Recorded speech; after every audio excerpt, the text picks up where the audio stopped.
I don't know what I'm supposed to say, baby, before you walk away. No, I'm in no war, I'm in no race, chasing the time.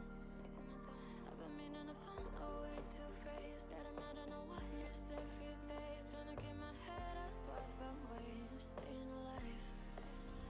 And I don't mean to be that guy, the one to push you to the side, and all the line and not the lie, you know. So when I leave your shit on red and you're running cycles in your head, baby, I'm just trying to stay ahead. Ooh, just stay alive. I'm not saying you died, you go.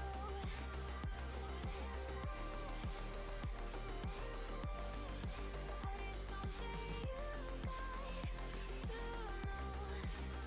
Stay alive.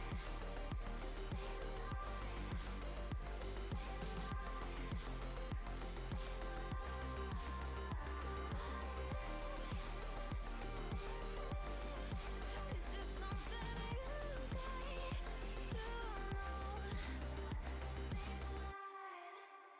Now lately we popping at the age, and I kinda regret some things I said. I don't want you to leave, so stay instead, and I pay the price.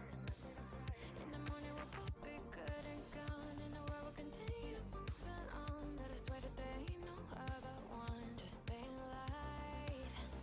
And I don't mean to be that guy, the one to push you to the side, and all the line and not the lie, you know.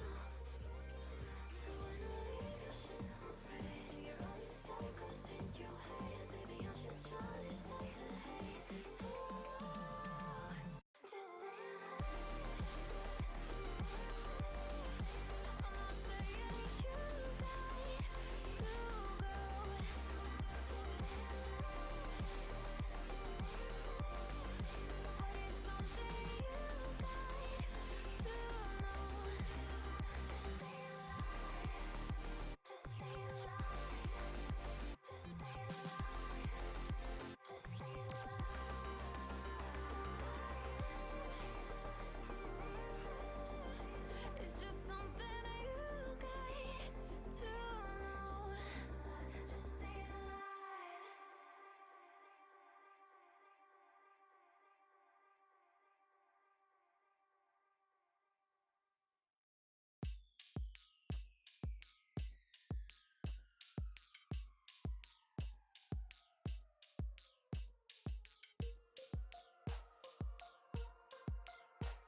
happy Valentine's Day, and welcome to tonight's Boise State Esports broadcast. I'm your host, Jacob Jam Mountain Palmer, and tonight we have 3 lovely games lined up for you. The first 2 games are going to be against San Diego State University in Rocket League and League of Legends. Rocket League is first on the docket, and joining me here at the desk to help cover all the action, I've got Michael Fish Fisher and Joe Tacky-Doo Chickbrow. He's normally been playing for the Boise State team, but tonight we have him on desk. It's great to have you here with us. Great to be here.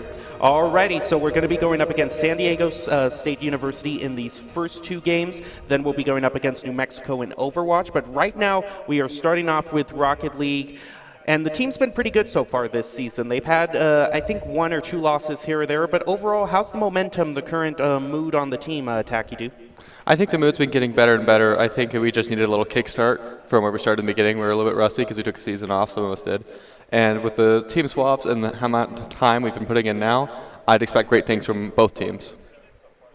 Yeah, I mean, Boise State's been doing a fantastic job. I mean, they're just coming off a 4-0 win over Air Force last Friday, so should be a lot of fun. It's going to be very interesting to see how this team, how Boise State plays against San Diego State University. I know with New Mexico we've had a history of playing against them, but with San Diego State, what's the history against this team? What can we expect from them? Tacky, have we done any scrims against them? Not as far as I know. What I do know is that, generally speaking, we are our own worst enemies on the field. So this game is going to be decided by how well we play together and how well we communicate. Yeah, it really is.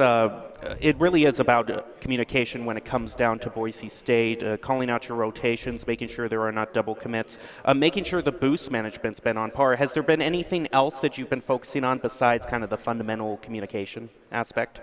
I'd say more spacing. We've been doing a good job of making sure we're far away from each other and we're spreading out and finding a way to play together.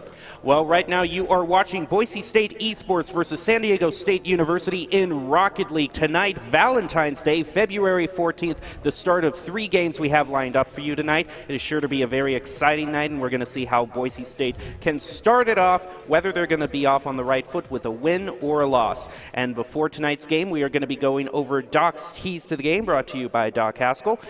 Our own head coach. First to San Diego State University, make sure you have great passing, maintain side control, punish double commits, and position yourself to follow up. As always, Doc's Keys to the Game are brought to you by Boise State University, where you can choose from more than 200 areas of study and have the chance to combine minors, certificates, internships, hands-on research, work opportunities, and more. For your educational experience, go to boisestate.edu for more information. Alrighty, so were there any one of those that stood out to you, Tacky-Doo, of the keys to the game that you've really been focusing on? Actually, we're just going to get right into the game right now. LC Carl's going to take the shot. Baby getting the save ace pocket. Can't quite get the follow-up, but he will get the demolition. Wade going to keep it on the Aztec side for Baby. Gets it clear on a wide open net. LC Carl can't get there, but the crossbar going to bail the Broncos out to start this match. LC Carl going to play it around 1. Plays it around a second as well. Tries to play it off the wall, but Baby is there to beat him to it. Ace pocket going to try and push it down. Plays it off the ceiling. Now we're going to see it over to LC Coro. LC Coro cannot get there either. That one's off the wall. Double commit by San Diego State, but they can't quite get there. And Jim Mountain, this has been a very back and forth first minute. Back and forth, no one really taking the initiative thus far. We've seen Boise State. They can sometimes get some momentum and a goal very early in the game, but that hasn't been the case thus far. And waiting in ace pocket, just driving into the same corner, trying to get some sort of control on the ball. It is right next to San Diego State's post, but it's going to go back to the corner. It looks like Shove and Wayton are going to be trying to contest the ball. Baby tries to clear it, but Wayton is going to keep it in the corner. You see ace pocket hanging back here, just waiting to try to contest it. Doesn't quite get what he wanted there, so now it's going to go back to Boise State's corner, and still this back and forth continuing. And what are you looking for? What's kind of the biggest difference, Tacky, that you see from playing down there and now being up here on the desk? I think the biggest difference is noticing the speed of the game. Sometimes when you're playing a good team, or even sometimes when you're playing a team that's a little bit lower than you, it can feel like there's a lot of pressure on you. It can feel like you constantly have to play at this rapid speed, but when you're watching it, you can see how much time you get and how you can calm down and play as a team, and that's what really mastery of this game is about, is learning to take your time and play as a team. See That ball's going to go up. Ace Pocket tries to challenge Shove for the ball. Neither one are able to really push it in one direction. A demo, though, is going to come out on Ace Pocket. LC Pagoro will clear it down into the corner. Lafwee is there. Here finds Waiton. He sees his opportunity, plays it around one, but unfortunately plays it right off the wall. Ace Pocket is there, but a great job by Shove to clear that out in front of his own net. Lafwee waiting there as well. So now the ball back on the Boise State side. A great pass from Shove. Lafwee with a shot on goal, and they're going to get the first one on the board for the Aztecs. Yeah, this seemed to just be a mechanical issue. We seemed to be in the right spots at the right time. We had angles covered. It just seems like Matt just barely couldn't get his wheels on the ball there, and that's a difficult position to be in with the way Laffy took the shot. San Diego State University, certainly a very formidable foe. Every member on the team a grand champion. Right now the 50-50 is going to go off to the side. Baby is going to look for control of the ball. Played around LC. Kuro goes high up towards Boise State's goal. Waiton is going to look to try to clear it off. He gets credited with a save, although it was a pretty short save. Instead, Shove is going to push it right back toward the goal. A nice save by Ace Pocket there. Shove plays it up, looking for the centering pass a little bit too high, so now it's going to go over the corner with Waiton, trying to clear out toward the center, but San Diego State is going to be looking to contest it. Place it around Ace Pocket off the wall. LC Kuro is going to save that right there, pushing it back towards San Diego State University's territory. LC Kuro trying to make some sort of offensive play off toward the corner. Off toward the corner again. It goes up, looking for the centering pass. No one there to follow it up, and San Diego State was great on the defense anyway. So still, Boise State really hasn't been able to get their footing thus far and really make any good shots on goal. Yeah, the Aztec defense has been stout so far. See another long clear. Waiton is going to get a demo off screen, and we're going to see Baby come flying down, try and keep that ball on the Broncos side. Another demo is going to come out, making a very brief 2-on-2. Ace Pocket is going to play it around Laffy. Waiton is there as well for the give and go. The shot on goal, though, easily pushed away by Shove, and then Laffy will beat Ace Pocket to the ball. LC Koro still keeping it on the Aztecs half. Plays it off the wall. That one's going to go right above the goal. Laffy is there right over to Shove, who's going to steal the double boost and drive away. Waiton now all alone. Can't quite play it around Baby, and Shove there for the immediate clear. So San Diego State, anytime they're pressured by Boise State, has easily been able to clear the ball away. Yeah, it seems like our main issue that's haunting us right now is a bit of inconsistency. We just can't seem to get powerful touches on the ball. And it seems like we're missing some stuff we usually are hitting. It might take the Broncos a couple games to warm up, maybe. Sometimes we have seen that the Broncos getting off to a slow start and maybe trying to come up from behind. But right now, San Diego State University certainly in control of this match. Waiton is going to look to contest the ball. Instead, Shove is going to push it off, clear it toward Boise State's territory. Lafwee is going to try to push it, but Ace Pocket is there with the contest in midair. And now LC Kuro off to the side, and still Boise State hasn't been able to make any offensive push. And now another goal. Shove is going to score that one with an assist by Baby. Yeah, that just seems like another uncharacteristic whiff. This is a ball we have a lot of time to save. This is a ball we can work together on, and it just seems like we're throwing it away and giving possession. Boise State now needs to find 2 goals in the last minute. The 50-50 ball will go neither way, and Baby's going to win it up on the follow-up. He'll steal the corner boost as well. Try and center it off the wall, but LC Koro is there. Waiton's going to get a demo downfield. Unfortunately for Boise State, not able to win the race down to the ball. Lafwee will get that. We are going to see a centering pass from Boise State over into the other corner. Ace Pocket trying to beat Shove to the ball. Can't quite do it. LC Koro tries to play it in the air, but a great touch by Shove. Nobody back on defense, and it's 3 for San Diego State. This looks like a bit of a miscommunication to me. I fully believe that if Koro knew that there wasn't going to be someone behind him, that he would have been further back. He defaults to a more defensive position. So I guess they just weren't communicating in terms of that. Yeah, this is the defensive communication of a team breaking down when you leave an open goal like that. 50-50, LC Kuro's going to get the better of it, but Shove is right there to clear it back out towards Boise State's territory. Plays it above both members of Boise State with the centering pass. Is there going to be a follow-up right towards the goal? Ace Pocket with a great save there. Lafley was almost able to get the goal. San Diego State is keeping the play alive right now with this relentless offensive pressure. Off toward the corner again, looking for the centering pass. Lafwee plays around Ace Pocket right into the goal, and Shove is right there to follow it up for the 4th goal for San Diego State University. Yeah, we need to really come together. We need to put this game behind us at this point. We're way out of this game, but the next game we can definitely bounce back. We had some potential, we had some good pushes. We just need to string it all together now. Yeah, is this the point where you just kind of put yourself in a different mentality of just trying to learn what went so wrong in this game? I mean, we usually reserve talking about what went wrong and what we're going to adjust till the 1 minute after the game. During this time, we're usually still trying our best, but we start to calm down a little bit. We try to get back in our groove, so next game we have enough momentum to keep going. And San Diego State very dominantly is going to be able to take the first game in this match. This is going to be a best out of 7. Boise State needs to readjust, find out what wasn't quite working there. You are watching Boise State versus San Diego State University in Rocket League on February 14th, Valentine's Day. This is a best of 7. Will Boise State be able to pull out a victory, start the night off with some positive momentum? We will find out shortly, but right now it's looking like they've got their work cut out for them with that San Diego win first off, Fish. Yeah, I mean, San Diego State was relentless. They had 8 shots, converted 50% of those into goals, which is just incredible in Rocket League. That's usually a number you rarely see. And also on defense, I mean, that defense, Boise State had a few opportunities, but even when San Diego State double committed, it felt like they still had somebody in position, and they just turned away shot after shot for Boise State. Yeah, it definitely seems like what we need to focus on right now is communicating and taking our time, making sure we get a touch on the ball. We have a lot of uncharacteristic whiffs. This tends to be a pretty consistent team of 3, so we need to work together. We need to bounce back. We're definitely capable of doing this. Not to say San Diego isn't good, but we can stay in contention with this game. We can do this. We can bounce back.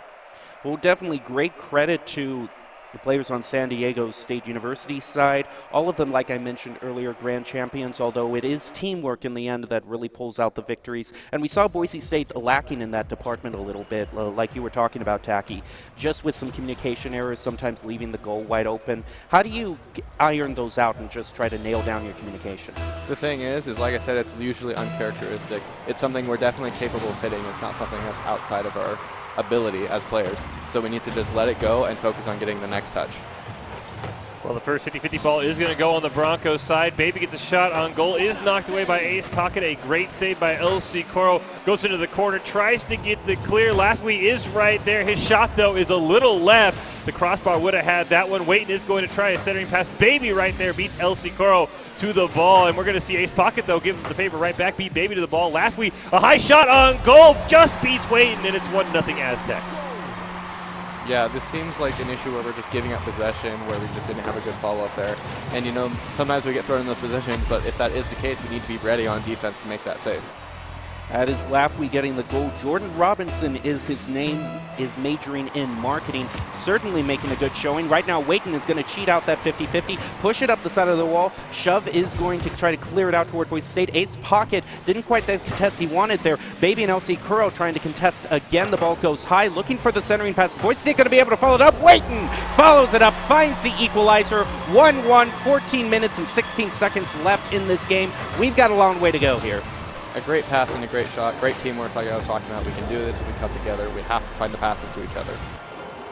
Boise State, after that equalizer, going to try and capitalize here on the 50-50 ball. We're going to see Ace Pocket go for it. We will see Shove win that one. Lafwee right behind him. Waiton tries for the clear, runs it right into Shove, and Lafwee's going to take control. LC Coro, though, the last line of defense, is able to get a clear away, but Shove will beat Ace Pocket to the ball. Waiton going to clear it again, but that ball is going to die right in the center as one Aztec goes flying over it. Baby misjudged it as well. A great shot by LC Coro, but Lafwee there able to save the Aztecs when it was near disaster. Ace Pocket follows that one up as well. Ball bounces wide to Waiton. Unfortunately, Shove is going to knock him out of the way. LC Coro, the pass from Ace Pocket. Unfortunately, Baby there to get it as well. Lafwee is going to take that corner boost and the ball, but he can't play it around Ace Pocket. The Broncos offense is still on until a very far clear off the top of the net. Another shot on goal by Baby, but a great save by Waiton. What a turnaround for the Aztecs, and what a great defensive effort by Boise State to keep this game tied. LC Coro high above the net, and Aztec comes flying at him, but he dodges that one easily. He tries to keep going. Unfortunately, runs out of boost on his aerial attempt,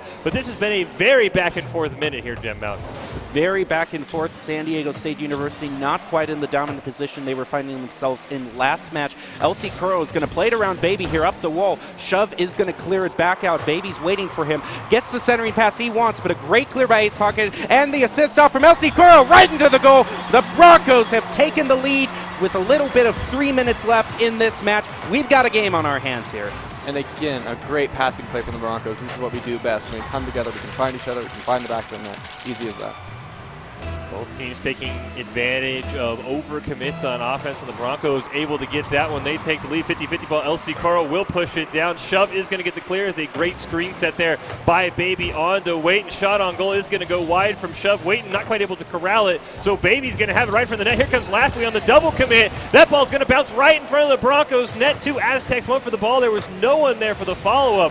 Boise State remains in the lead, but the Aztecs are threatening. Laffey's going to go for that one. A great save by LC Coro, and now Waiton is going to be all alone trying to clear. Plays it around one, knocks Baby out of the way, but Shove is able to get there. Ace Pocket not quite able to get the first aerial attempt. The second one will stop Laffey's dribble, though. So Boise State gets a great clear. LC Coro off the wall, right to Waiton. Shot on goal is immediately denied by Baby, and that ball goes into the corner, and Laffey immediately on the clear pushes it down right over Ace Pocket, but LC Coro is able to stop that one off the wall. Baby's going to get a shot on goal just off the net. The follow-up, a great defense by Waiton. Jet Mountain Boise State having to pull everything out to keep in the lead here.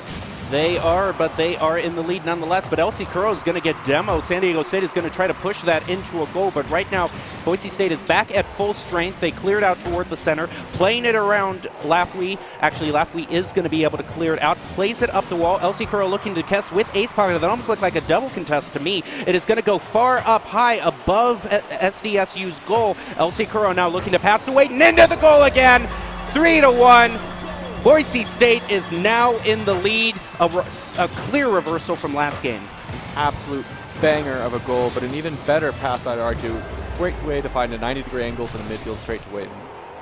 Boise State finds themselves up 3-1. Once again, the defense turns into offense. 50-50 ball is going to go over both members of San Diego State. They will both have to fall back. LC Coro wants to keep the aggression up. Ace Pocket's there as well. Gets the touch off the wall. Plays it around Baby as well. That ball is right in front of the Aztecs goal. Waiton tries for his third goal of the game. Can't quite get it, but keeps the ball right in front of the net. That ball bounces over Laffey, but he's able to get the save. Shove clears it out from a charging Ace Pocket. That could have been a disaster for San Diego State. The ball's still in front of their net. Finally, Laffey gets a save and the clear. That ball's going to go over Shove. LC Coro perfectly back there. He does get the full corner boost to deny anything from San Diego State. Baby comes flying in. It's a 2-on-1 down to LC Coro. Sets it right back to Ace Pocket. He fakes out one. They're going to give and go once again. Unfortunately for Boise State, Waiton just not able to get there. The demo, though, comes out from Ace Pocket, so it's a 2-on-3. But the shot on goal from Laffey makes it 3-2. That's a little bit unfortunate. As Ace Pocket was trying to rotate back, he got stuck in a demo that bumped him, even though he won the demo. So it just slowed him down just a little bit, and you saw if he was just a little bit closer, he might have been able to get a good touch on that ball. 48 seconds left in this match. Boise State has to stay in the lead here. Right now, 50-50, going to go up high toward the center side of the field. Shove is going to push it back toward Boise State's corner. LC Coro there looking to clear, but San Diego State is able to push it off. Doesn't quite get the centering pass that they were looking for. Ace Pocket is going to be able to pick up the boost, but Laffey is going to come right in front of Boise State's goal. They have to be careful here. LC Coro with a great clear there off toward the center of the field, but San Diego State University is continuing this offensive push. Ace Pocket is trying to clear it right now, trying to play it around. He is able to play it around Baby. Waiton comes in trying to get the ball, but it doesn't look like he got what he wanted there. LC Coro back up, looking to clear it again. They're trying to get this offensive play toward the goal. Shove is going to be able to save it, but this is exactly where I think Boise State wants the ball right now. With 4 seconds left, all that ball needs to do is touch the ground, and Boise State has tied up this match, but this could be risky here. Boise State needs to ground it. San Diego State is trying to get the goal. Waiton is finally going to be able to end the goal, and Boise State has tied up this match. This is a very, very good example of what I was talking about. A close game, admittedly, because San Diego is honestly, just like you said, they're grand champs, but the thing to think about is we're also grand champs. We're just as capable of them. So it's good to think about how much we're passing, for one thing. Well, what would you say, like, if you had one word? I love these one-word questions. I ask them a lot. If there was one word to describe the biggest change from the first game to the second game, what would that word be for you, Tacky? Consistency. We're hitting the ball when we go for the ball. That's the biggest thing. The first game, we had some issues where we're just missing some easy stuff, and this time we've got our stuff back together, and we're finding a way to get to the ball. Not only are we hitting it, though, we're finding a way to get it to another person and another person. That way we can make sure we're keeping possession. Yeah, I think a word to compliment that would be passing, because in the first game we saw a lot of shots that were just sort of weak hits, but Boise State, they made the extra pass several times in this game, and a lot of those resulted in goals. A couple of them that were just bangers that there's no way San Diego State could stop them. So I think the passing also greatly improved by Boise State in this game. We have had a lot of people cheering in the Twitch chat. We've had a lot for San Diego State, but we've also, now that the Broncos have gotten kind of their second win, there's good cheering on both sides now. We're really into a match. I have to commend, I believe it was Ace Pocket, I might be wrong, but he's got a little heart antenna there for Valentine's Day, which I do appreciate in the celebration of the holiday. I do have to say, Fish, it's great to have you here, but you look a bit underdressed, I might say. Yeah, I definitely forgot that it was Valentine's Day and forgot that to wear my red. I definitely dropped the ball on this one. That's 100% on me. No pun intended, dropping the ball. Ataki Do, is there any advice coming as Boise State looks to continue on this momentum? I think they need to keep their head in the game, keep communicating. We had a little bit of issues sometimes with taking too much time when we could be keeping pressure.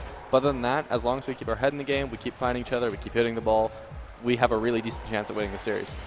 Right now we are waiting for the third game in this series. Boise State has tied it up, and here we go. Third game. Both teams have one win to their name. 50-50 is going to go toward Boise State's territory, but Ace Pocket is able to clear it off. Lafwee looking to contest is going to hit it over to the far corner. Now Boise State, Elsie Kuro is going to keep the play alive, isn't able to quite get the center pass, and Baby is now going to get a nice clear. Ace Pocket picks up the boost, plays it up the wall toward the center. Lafwee is going to be able to get the dunk there over toward the corner, trying to get some sort of offensive play going here, right towards the goal, just a little bit high. Waiting trying to clear it off to the side. Elsie Kuro is right there to follow up. Now towards San Diego State side. Baby with a nice clear there is going to be able to stop Boise State from getting the goal that they were looking for. Clear's going to go down. Shove gets a great play off the wall. Ace Pocket has to turn around, play it off his own corner. Ball's going to go in front of the net, and a great save by Waiton. That ball was 25% in the net, but a fantastic save. Keeps us tied at 0. Another shot on goal is going to go just high for the Aztecs, but the follow-up by Laffey makes it 1-0. Yeah, and this is just another one of those things is that we're put in a tough spot with that backboard read, but we got to be able to get our wheels on the ball. Any touch at all would throw them off enough that they wouldn't be there to make that save and to make that shot. The Aztecs have been able to get their first goal almost a minute into this match. 50-50 is going to go off to the side. Elsie Kuro is there to follow it up, plays it around 2. Now can he turn this? He's able to steal the boost. It goes toward the center, but Baby is going to contest. Ace Pocket puts it up high in the air. Baby misses. Now Waiton, can he turn that into a goal? Elsie Kuro with the follow-up here. Just into the corner, but a miss, and Waiton isn't able to follow it up, but that was such a great push there. Boise State almost got the equalizer. Yeah, Boise State came that close. Unfortunately, the Aztecs survive, and now they're on the offensive. Baby gets a shot on goal. A great turnaround there by Ace Pocket, denying Shove the ball. Laffey wants his shot at it. Ace Pocket's going to try and get the clear as well. Baby picks up that mid-full boost and is going to try and take a shot. That one's going to go high. A follow-up goes high as well, and finally Waiton able to disrupt that, but that ball is still dangerously close to the Bronco net. A double commit there is going to clear the wall away, or the ball away by Boise State. Waiton going to push it down. He plays it off the wall. Double commit by San Diego State as Baby just gets it, but they're kind of floundering up in the air. LC Coro sees the opportunity, can't quite play it off the wall in the angle he wanted, so that is going to be a turnaround there. We do see Ace Pocket stopping Shove. Baby high out of his own goal is able to get the save, the pass to Shove, the give right there. Baby and Laffey, though, they both double commit and kind of stall out in the middle. Neither Aztec knew what they wanted to do with the ball. Shove just barely gets a touch on it. It's going to go right in front of the net until Waiton gets the save. He will try and play it off the wall, but Laffey's there. The follow-up, another crossbar save for Boise State. The crossbar helping the Broncos keep this a 1-0 game until finally Waiton Jim Mountain is able to push it down right toward and nearly in the goal. Right toward the goal, but a great save there from Laffey. Now the surrounding pass. Ace Pocket trying to put it right there in the goal with a sneaky play, but Shove is going to be there to get the save that San Diego State needs. Boise State has had some great offensive pushes, and they desperately need this equalizer. It is a little bit over halfway into the match, so they still have time should they choose to use it. Ace Pocket trying to clear it, but it's going to be pushed right back toward their goal. Unfortunately, back toward the corner. Baby looking to play it off the side. Shove there with the follow-up up, but Ace Pocket looks like he's going to pass it to LC Curl for the clear there. The ball is very slow off to the corner. Waiton is able to get the better of that 50-50. It is going to go toward the goal. Can it go in? LC Coro with the follow-up, finding the equalizer. 2 minutes left in the match. Yeah, that felt a little bit like a slow drudge trying to finally get to this goal. We had a lot of good opportunities, but I'd argue our communication is getting worse. We're seeing a lot more bumps against each other, and we're seeing a lot more double commits than we did the last game. We're also seeing some more double commits from the Aztecs as well, so both teams may be faltering a little bit here. As the 50-50 is going to go toward the Aztecs corner, Boise State looking for the follow-up. LC Curl over to Ace Pocket, but Ace Pocket wasn't there to follow up, so LC Curl is going to try to play it himself. It goes high up into the air. Waiton misses the ball, unfortunately. That's going to allow the Aztecs to clear this. If Ace Pocket has anything to say about it, though, back over to the corner, is able to steal the boost, back up into the air. No one there to follow it up, Fish.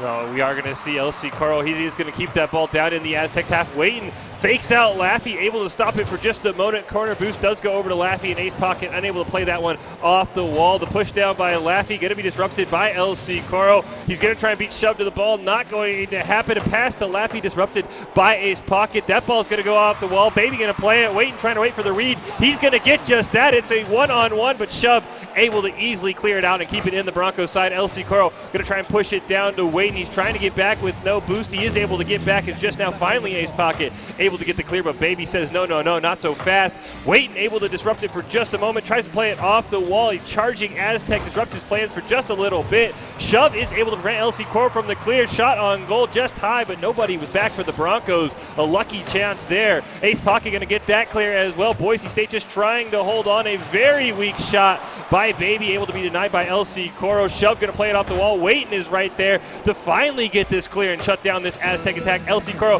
tries to play it around Baby. He is having none of that. Ace Pocket able to play it off the wall, disrupt one Aztec. Shot on goal by Baby, just disrupted by Waiting, and Aztec had his sights on that, but we remain in a 1-1 draw. LC Coro going to try and turn away another shot from San Diego State. You're going to like clear. this. Oh, Baby had just gotten the save. That ball might have been high, but it stays in the Aztec side. Ace Pocket shot on goal. That one's high. LC Coro, that one's just right. And with time ticking down, there might be one last desperation shot. The Aztecs are going to get the clear, keeping the ball in the air. The shot on goal is saved, but we're still playing. Boise State need to try and ground it. Laffy keeps it alive. Ace Pocket able to get the clear away. Now Shove keeps it alive for San Diego State. He plays it around LC Coro. Waiting's able to get the clear as well, and now we're going to see Laffy try and save it, and we're headed to overtime. Overtime, golden goal situation. First one in wins it. Right now, both teams are going to try to cheat out, but both of them were there, so the 50-50 isn't going to go in anyone's favor. Instead, San Diego State is going to get a great offensive push here, trying to push it toward the goal. Laffy up the corner, playing it around Ace Pocket. Waiting is there to get the save. Boise State needs to clear this out. LC Coro missing there. It's going to go over to the corner. Ace Pocket picks up some boost up the wall, looking to clear this out over towards San Diego State's corner, but it gets passed right back toward Boise State's territory. Boise State hasn't been able to really be offensive here. They have been mostly defensive, and it looked like almost an own goal there, but Waiting is going to be able to follow this up with the clear. LC Coro's waiting in the wings, trying to redirect it into the goal, doesn't quite get the angle he wanted, and no one really coming out on top over 45 seconds into the overtime. No, San Diego State is able to get the clear. Shove playing it around Ace Pocket. He just barely gets a touch on an LC Coro. Gonna get the clear, gonna push it down, tries to play it off Laffy, but unfortunately he can't do it. Waiting is gonna disrupt Laffy and get the touch on the ball, but Baby will deny any further aggression. Ace Pocket trying to go for the ball. Shove's gonna play it off the wall. LC Coro reads that one, gonna take a shot off the wall. The centering pass, not quite able to get there for Waiting, but the ball is gonna stay down in the Aztec side. Ace Pocket plays it off the corner. The attempted clear by Shove, very weak. LC Coro gonna keep this ball alive, plays it off the corner until finally Baby is able to get the clear right off of Laffy as well. So that ball's gonna go in the corner. Baby gonna steal the Broncos corner boost. Shove there for the follow-up. That ball in front of the Broncos net. Waiting perfectly for that one. Laffy plays it around two Broncos. LC Coro can't quite get to it, but that ball's gonna go right in front of the Bronco net as well. And Jim Mountain, nobody can find this goal right now. Nobody can find the goal, and the stakes raise with every second that passes. We are almost 2 minutes into this overtime. Normally, we've seen Boise State pull out a lot of victories in overtime, but they haven't been able to secure it. But maybe with that shot, Waiting onto the goal. A misplay by the Aztecs is going to allow Boise State to drive it home and pick up their second win in the series. This was just another phenomenal passing play goal. It seems like all of our best moments so far are playing as a team, and I think that's what we need to focus on coming into these next matches, is making sure we keep playing as a team. And I thought it was a little bit rough before this overtime. I thought that maybe we had too many double commits like we were talking about, and we were bumping each other every once in a while, and I think we finally got it back together in that overtime. I expect to see great things in this next game. We've talked a lot over the years about Boise State's ability to pull out so many victories in overtime. Bring us into the mindset of what it's like in overtime, because I have to imagine the nerves just get to you so much because so much is on the line. Is there anything that changes with the team and how they communicate during overtime, or is it just a continuation of the game thus far? I think with these three players that we have up there right now, it's not going to be nearly as panicky as you might think. With me, it stresses me out a ton. But playing with them and knowing them as teammates, these are some of the coldest-hearted, stonewall type of players that can just get through any moment and just be great on communicating and make sure they're just playing their best at any moment. We're seeing Ivory Girl 14 in the Twitch chat we just saw on the screen, sending some love the Broncos' way, and they can definitely use it as they are 2-1 in this series overall, Fish. Yeah, that was really a great defensive effort by the Broncos there. I mean, it was like a full minute where San Diego State, they get a shot denied. They keep it in the Broncos' side. Wayton had 5 saves in that game. I mean, that was the story of the game, was the defense for Boise State. I think at least 2 or 3 full minutes, you were just watching San Diego State get shot after shot after shot, and every single one was turned away by Boise State.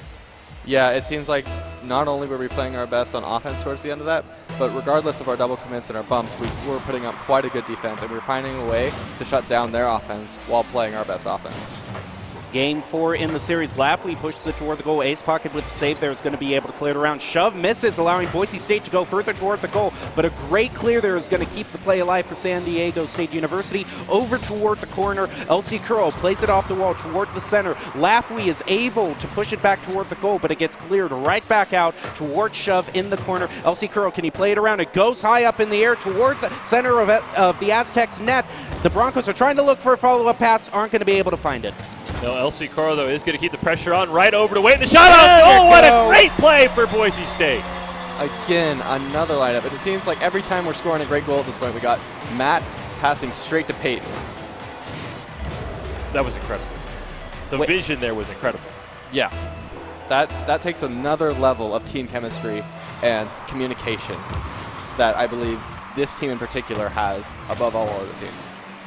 Toward the center of the field, Elsie Crow is going to clear it out toward the Aztec side, but a great play is going to push it toward the goal. Baby looking to get the goal, but Wayton is going to be able to contest, trying to clear it out. Elsie Crow is going to be able to get a dunk toward the side of the field. Elsie Crow comes racing in, but not at the right angle. He's looking to clear it. Wayton up the wall there. A great clear. Shove is in front of the goal. Baby coming in with the contest. Shove getting a great save there. Boise State is 1-0 currently, so they would love to extend their lead, get a little bit more momentum. Wayton comes in, but the ball gets played right up above him toward the center of the field. Boise State's defense has been a lot better, not leaving those open nets, not as many double commits, and now they are looking to get the pass there. Lafley is going to keep the play alive toward the corner. Ace Pocket clears it out above him toward the Aztecs goal. Baby is going to be credited with the save there towards Wayton.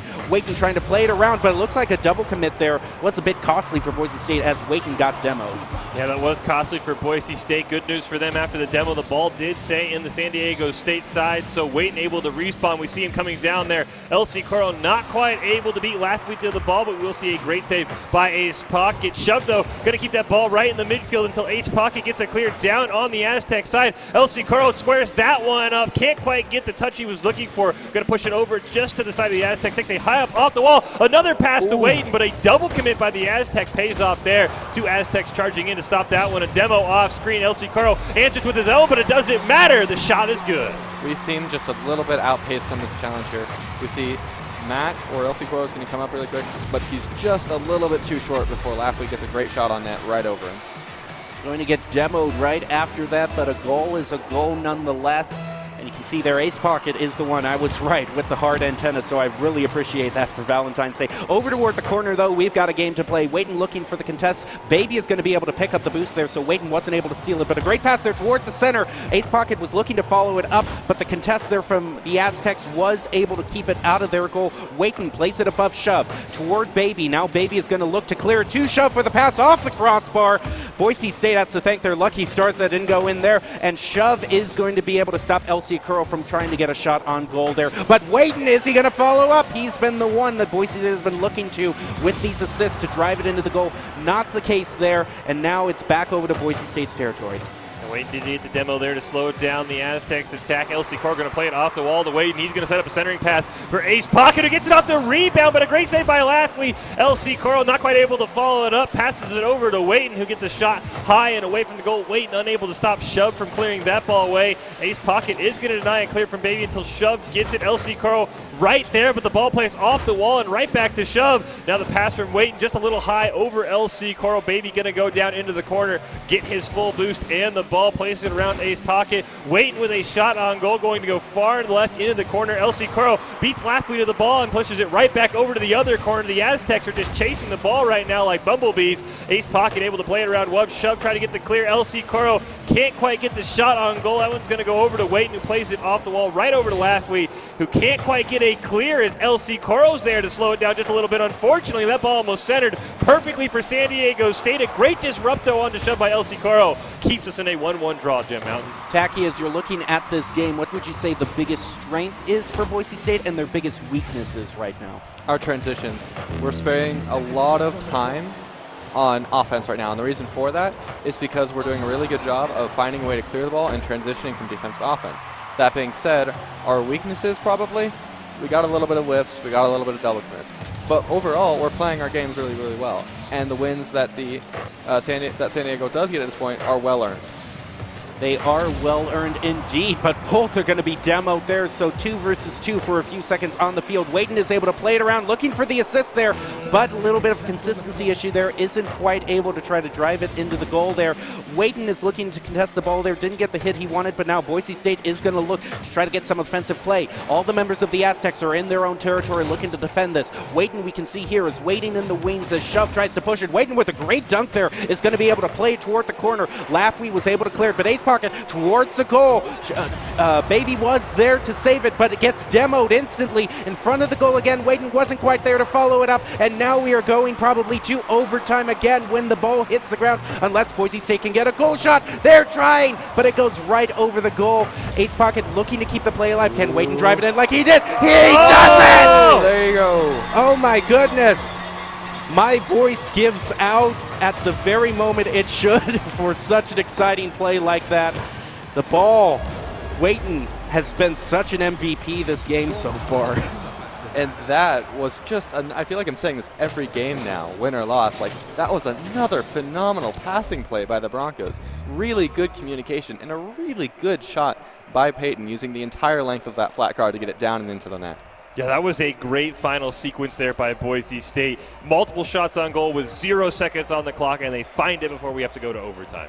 Right now you are watching Boise State versus San Diego State in this Rocket League matchup on February 14th, Valentine's Day, and certainly a lot to love about Boise State's performance thus far. They lost the first game but have managed to turn this into a 3-1 advantage. They are facing their match point right now. All they have to do is win this next game, and they can be proud of themselves, starting the night off right with a win. Tacky, as we go into this final match, what's kind of the psychology going into match point? Because we have seen reverse sweeps before, and what do you got to put yourself in the right state mentally to make sure you don't allow a reverse sweep? Well, with this team, I still believe in the stone wall and that they're going to be all right in terms of mentality.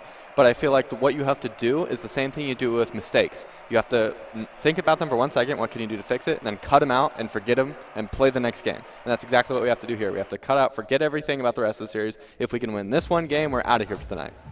I mean, you got to treat every game like it's game one. If you start saying, oh, we just got to win and we're done for the night, you do that one time too many, and San Diego State's going to be right back in this. So you treat this like a fresh game, just like you said. You forget everything that's already happened. This is a fresh series, and Boise State has done a fantastic job in the last 3 games. 50-50 is going to go toward Boise State's territory. Waiting with the clear, playing it right toward the goal. Shoving Baby looking to defend. The ball bounces a little like a pinball. Ace Pocket there trying to get the follow-up. Doesn't get the goal that they were looking for. And now Laffey is going to play toward Boise State's goal. Waiting with a nice save there is going to push it over toward the corner. Picks up the boost. Ace Pocket looking for the clear.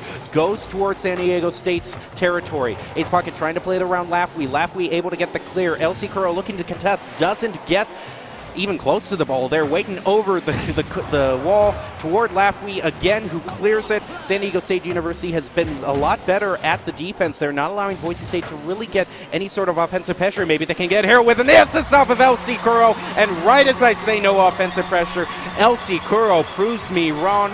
Well, it's both Ace Pocket and LC Curl with some great teamwork there. That was just that was like a full-length pass up the field all the way to net. That was a great play by Ace Pocket and Goro. The vision on that play, when you see him, you're like, okay, that's just a clear. And then as that ball lands, it's right over to LSC Coral for a perfect shot on goal. The Bronco passing has been fantastic in this series. A clear, though, shot on goal by Lafwey. Waiting, though, not able to get it. Just like that, the Aztecs answer. Yeah, this was just a little bit of confusion. We got two guys who got beat all the way in the San Diego end, and it leaves Waiting in a really peculiar spot, being alone against three other players. So Boise State now finding themselves in a tied game. The 50-50 ball. LC Coral going to just beat Baby to the ball. Waiting's going to follow it up. Steals the full mid boost as well. Plays it off the wall, but unfortunately Shove is there to deny it. Ace Pocket can't get there either. A little rough business there down in the corner. We're going to see Lafley with another shot on goal. Plays it off the crossbar, but a great clear by LC Coral right over to Lafley. He's going to take his own clearing shot. Ace Pocket there easily to turn that one away. Lafley plays it high off the wall. LC Coral with the clearing attempt right over to Shove. Ace Pocket pushes it right back. Baby in almost the same position right in front of the Bronco net. Waiting is there, though, to get a little bit of a clear, disrupting Baby just enough. Lafley's going to put another shot on goal. Waiting's going to push it up in the air again, denying a good angle for San Diego State. Waiting's going to take the full boost. He's going to play it down. The Aztecs are getting boost, but Lafley just barely makes it back. Almost caught the Aztecs with their pants down, but unfortunately Boise State not able to tie this one up. A demo from on LC Coral is going to slow down the Aztec attack. Waiting with another fantastic save. Shove plays right over the ball. Lafley, though, able to clear it right in front of the Broncos net. Ace Pocket is there. Waiting setting up for the next shot on goal. Shove is disrupted, though, and Waiting going to get an attempted clear. Not quite the angle he wanted on that ball, though. Baby able to keep it in the corner. LC Coral going to try and clear down. Lafley keeps the ball on the Aztecs attack. Ace Pocket with another clear. This ball isn't going anywhere from this corner right now. Waiting unable to get to the ball, but no one there for the follow-up for San Diego State. LC Coral misses as well, and finally this ball is starting to go out of the Broncos half. Here comes Waiting. Can't quite get the clearing attempt he wanted. Shove couldn't get one either. That ball goes high off the wall. Some rough business over there as well. Boise State, Gem Mountain finally able to clear that one away.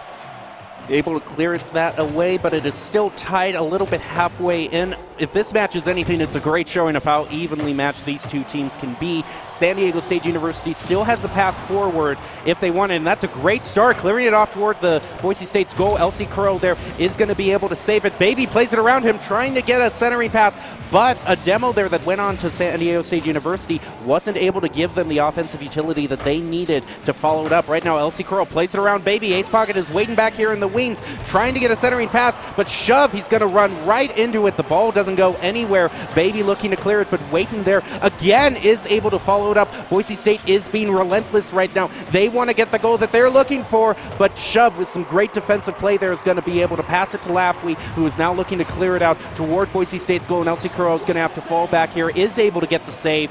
Boise State still not able to find the goal they're looking for, Tacky. And if they want to try to find that goal, is there anything you've been seeing so far as like mistakes that they could tweak?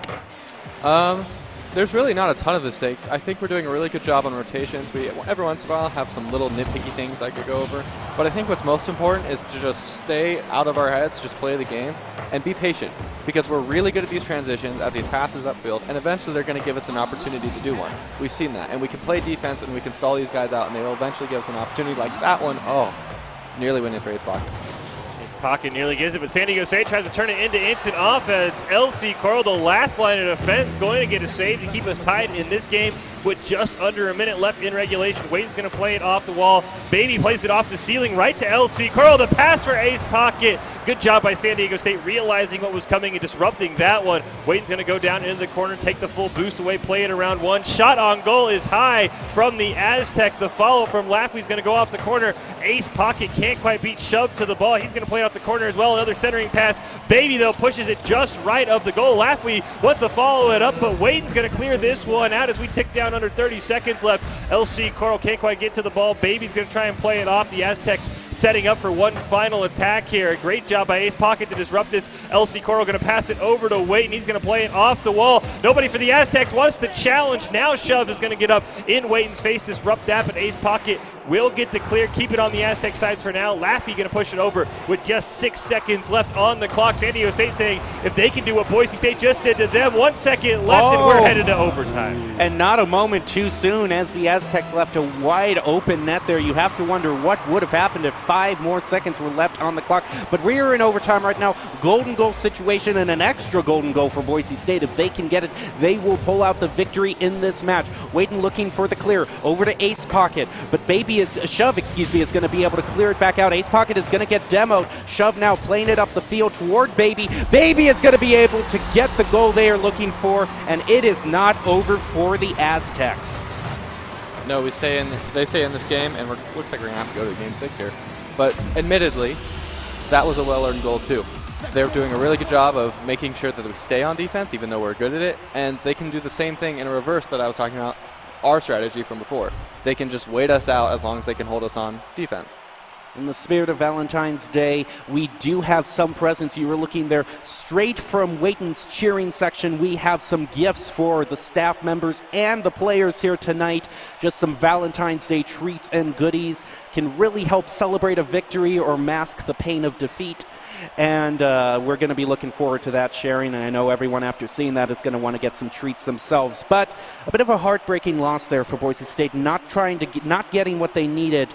And you were right, Tacky. Now we're going to go into Game 6. Now Boise State can afford one more loss because then it would go to Game 7, but they don't want to find themselves in that position, definitely. No, yeah, it's definitely not a position you want to put yourself in. Although, like Fish talked about before, we need to go into every game thinking it's a game 1, essentially, and we need to play our hardest. We need to take advantage of the opportunities they do give us. So at this point, it doesn't really matter. From here on out, it's game 1s until we win. Yeah, and Boise State and San Diego State, you could just see how close these teams are. Every single game except the first game has been 1 goal. We've seen 2 overtime games as well. So it really is going to come down to which team just makes one small mistake. Or really, as we just saw there, that was a fantastic shot by Baby. You can't discredit Boise State. They were in perfect position. That ball was just a couple inches too high. So it really could come down to whichever team just gets a perfect shot on goal is going to be the one that wins the series. Alrighty, now we are going to be going into Game 6. Will those cookies prove enough inspiration for Boise State to pull out a victory here? I sure hope so.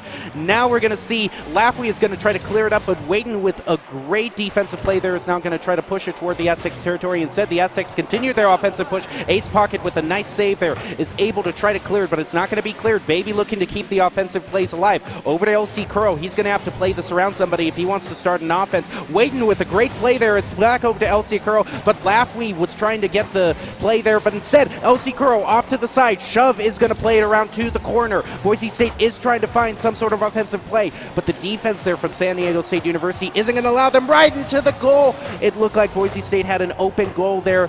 By their lucky stars, one wasn't scored on them. It is still 0-0, and Boise State really needs to try to pull it together because this is sure a clutch moment for them. Yeah, another open goal situation there. That one's going to find home, though, and Lafley makes it 1-0. Yeah, this just seems like another mechanical thing that we need to take advantage of. That indeed was a good shot, but we should be able to save those. We are grand champions just as much as they are. We have some of the best skills in the game. Alrighty, now it is less than a minute into the match. Boise State down by 1. They have been in this situation before. Both sides trying to cheat out the ball, but they are just going to shove right into each other in the center. Now it goes toward the Aztecs territory, but they quickly clear it out back toward Boise State. Waiton is going to be pressured by Lafley and Shove, but a great save there by Ace Pocket is going to be able to keep another goal from being scored. Cleared back toward the center of the field. All members of the Aztecs there are trying to play some defense. Ace Pocket is trying to contest them. It's over in the corner. Waiton tries to play it around, but Baby is going to get the clear.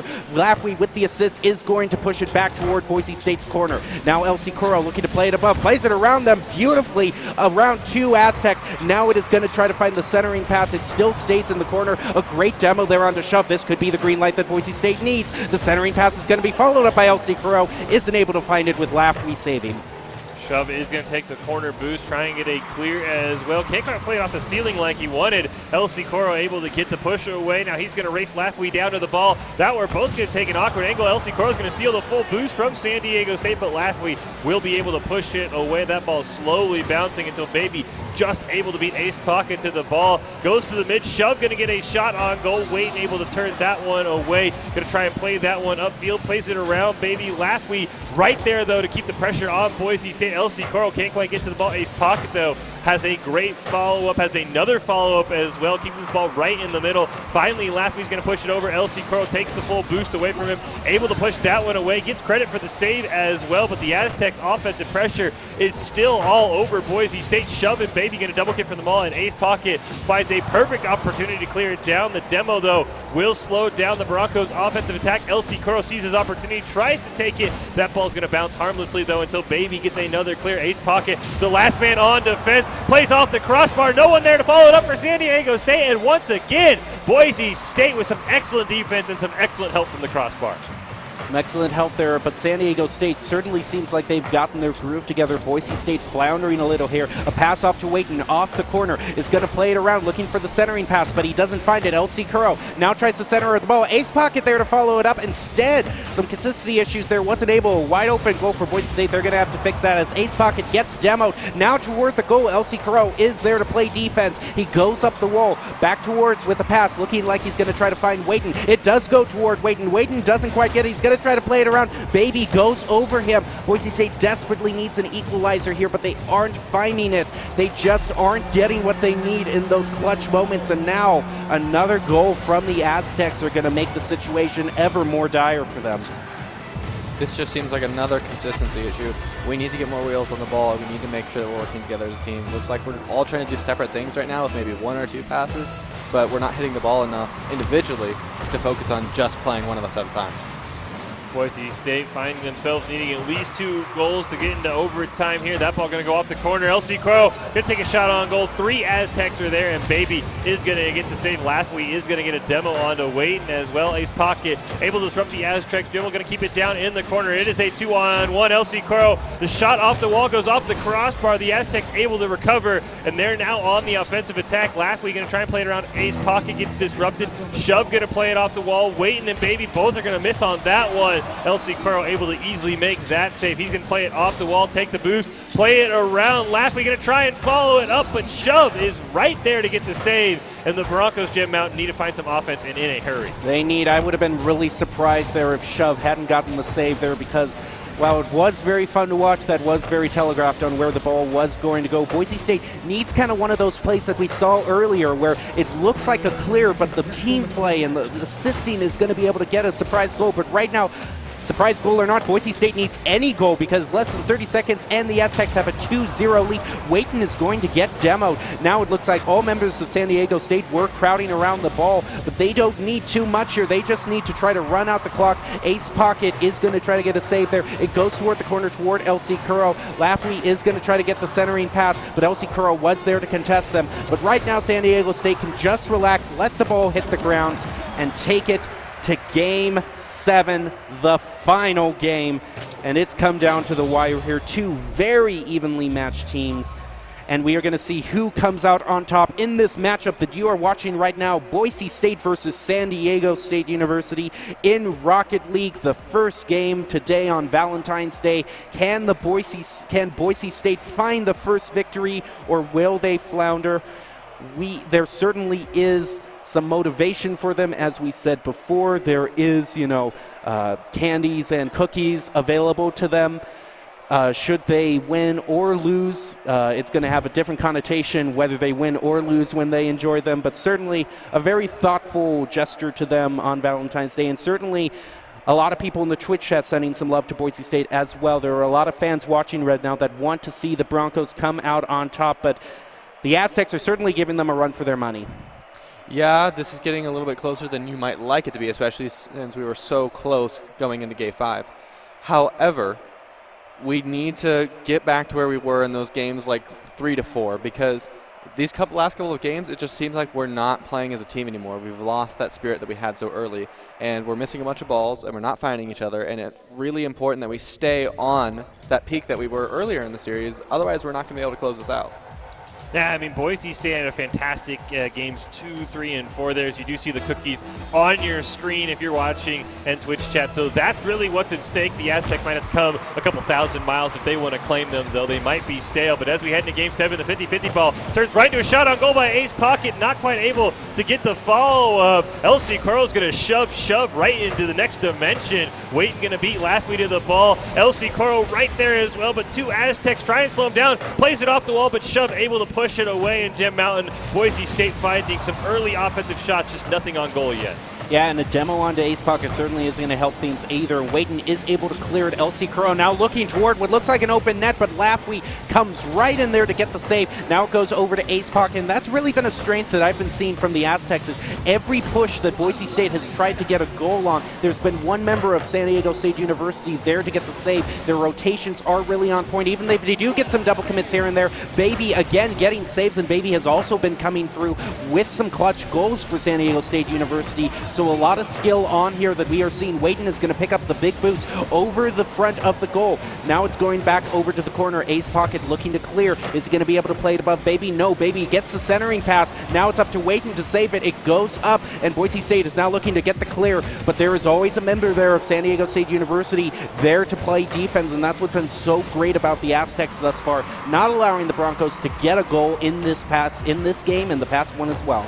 That clear down there from San Diego State. Waiton not quite able to beat Shove to the ball. Laffey going to get a shot on goal. That one's going to go up the crossbar. He can't quite get his own follow-up attempt as well. Baby is there, but the key demo off screen prevents a third member from San Diego State from rotating in and keeps us in a scoreless game. LC Carl going to play that one off the crossbar, then deadens it. That's a perfect play to prevent a shot on goal from Laffey. Ace Pocket going to try and play that one off the ceiling. We see the setup here. We're following Waiton. Shot on goal, and it's good!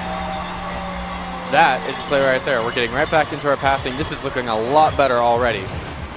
Waiton, this is a situation that he has been in this situation a lot of times during this game before with these amazing passes that are just gone right in there. He drives it into the goal with authority, certainly showing everyone that he doesn't just belong up here on the desk when he's commentating on us. He's more than fit to play down there and get some goals for the Broncos. Right now, San Diego State University does want to find the equalizer. They were able to find it pretty fast in a previous game, but now Boise State if Boise State can get another goal here, that would be so nice for them, but it's not going to be easy with the defense that the Aztecs have been putting up there. Laffey off to the corner looking for the centering pass, but Waiton comes right in, isn't going to allow him to get it. Baby is going to play it above Ace Pocket, but LC Carrero is right there to clear it back over toward the center. Laffey tries to keep the play alive, but now Ace Pocket to Waiton just to the right of the goal, wasn't able to get, but Waiton again, there's been so much great teamwork with him, and he's been able to score so many goals, but now it's back over to Boise State's territory. They cannot let their defense have any flaws here because one goal is going to change the state of play in this game so much here. They don't want to let this go to overtime. They need to keep it in the lead here more than ever, and that was scary off the crossbar toward the ground. They got to be thanking their lucky stars right there, Fish. Yeah, the crossbar has been an essential fourth member for Boise State in several of these games. Laffey going to get another shot on goal. Going to be denied. Whoa. Open net opportunity, but Baby able to get the save there for San Diego State. Keep us in a 1-0 game as we drop under 2 minutes left in Game 7. Winner take all. Clear down to LC Carl. He plays it around one. Shove just able to get it. Waiton trying to play it off the wall. Just able to push it away as well. LC Carl pushes it over to Ace Pocket. Back over to LC Carl. Right to Waiton, but a great save by Laffey is going to deny then the opportunity for Boise State. He gets his own clearing attempt. LC Carl going to play that one high off the wall, right over to Waiton, who pushes it to Ace Pocket. A great job by Shove. LC Carl sees Waiton down in the corner, pushes it off the crossbar. Waiton can't quite get over to it. Laffey and Baby both miss as well. LC Carl right over to Ace Pocket. That one's going to go wide. Plays off the crossbar, but no one there for Boise State. And the Aztecs have to be thanking their lucky stars that time. The Boise State Broncos have come alive. So many shots on goals in the past couple of minutes. One more would be so nice for them. You can see LC Carrero is able to steal the boost there. Laffey looking to clear this out, but Ace Pocket comes in to contest, is able to play it around them. Baby is able to clear it. Baby has been playing such great defense for the Aztecs thus far. Ace Pocket looking, both of them miss, so the ball is going to be able there for Baby to get the centering shot. Dangerous situation for the Broncos. Ace Pocket is going to be able to clear it out. There's a little over 30 seconds left in the game. Tacky, do you just go? Oh! And now we have an interesting situation on our hands, don't we? Yeah, I almost need to see this again. I didn't even get to see exactly what happened here. Oh, he just barely played it by Peyton. That just seems like an unfortunate situation. We need to decide who's going, because it seems like we got one guy in the back door and we got one guy at front post. Someone needs to go. Well, what better way to decide Game 7 than in a 1-1 game with just 30 seconds left before we head to overtime.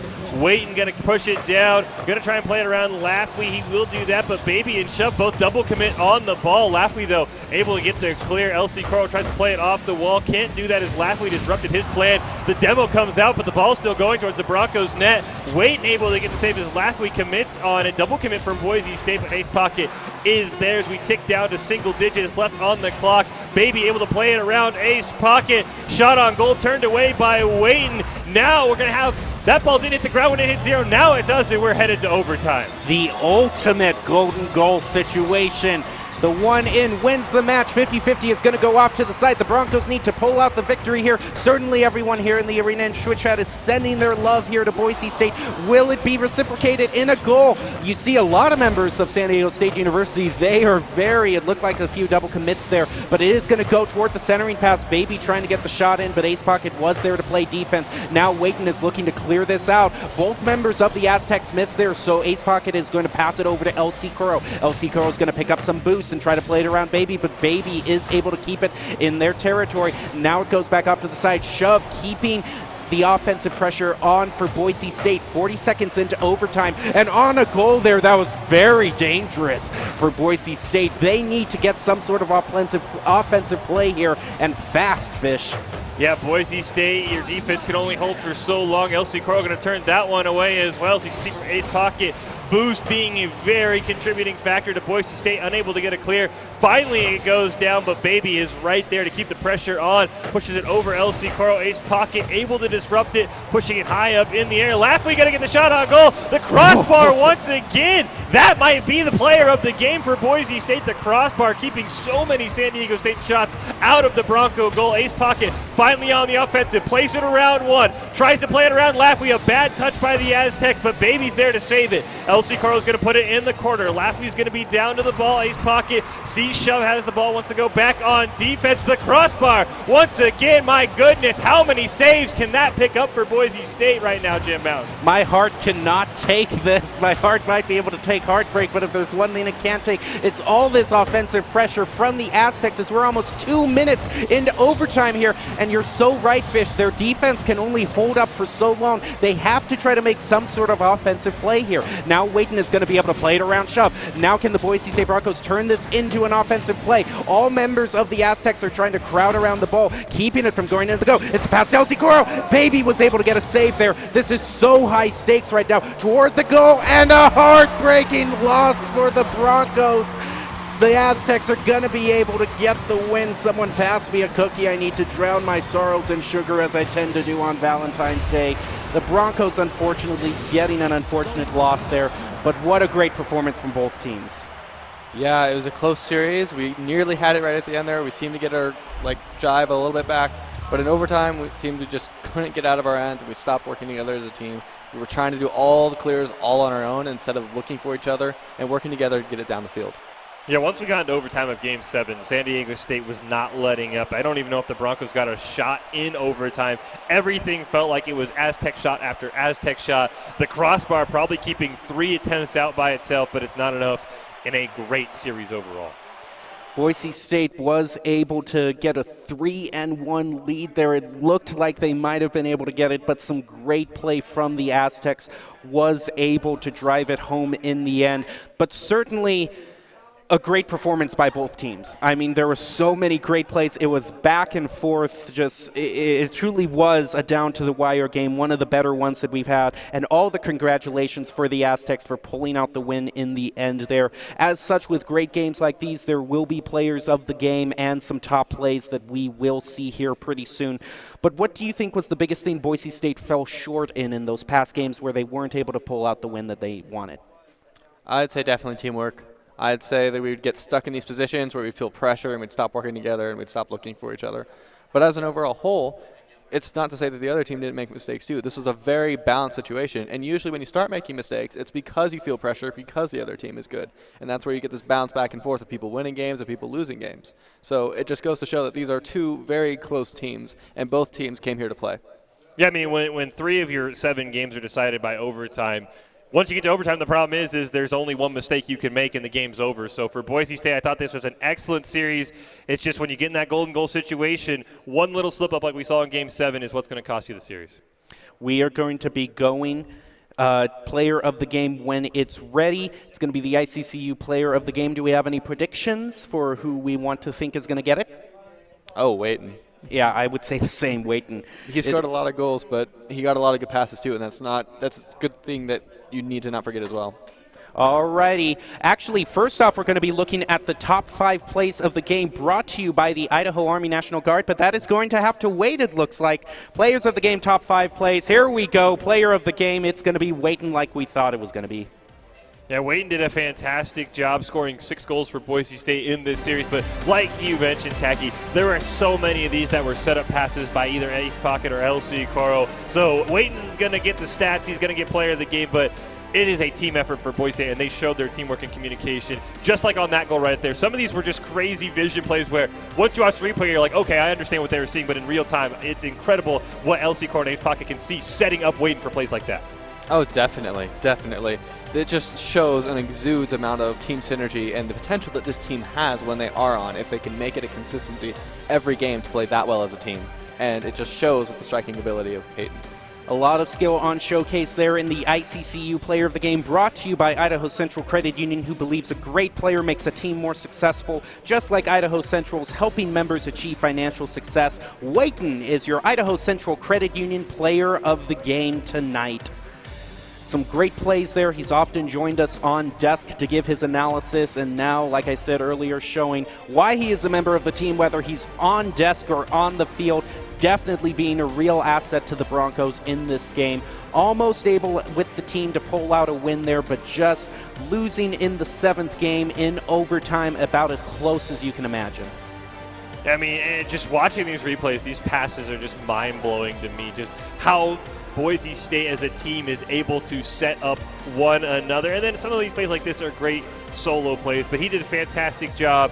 I do want to shout out Lafley, by the way. He scored 8 goals, which is incredible for San Diego State. I mean, that man was a thorn in the Broncos' side. So we had 2 great goal scorers, and San Diego State comes out on top in the end. And I do believe we also have the top 5 plays of the game that we can look at that are going to be brought to us by the Idaho Army National Guard. We will comment on those as soon as they get up on the screen. But not just Lafley, I want to say, Fish. Baby was also a great force on the Aztec side as well, who had so many saves at moments when the Aztecs needed to be saved.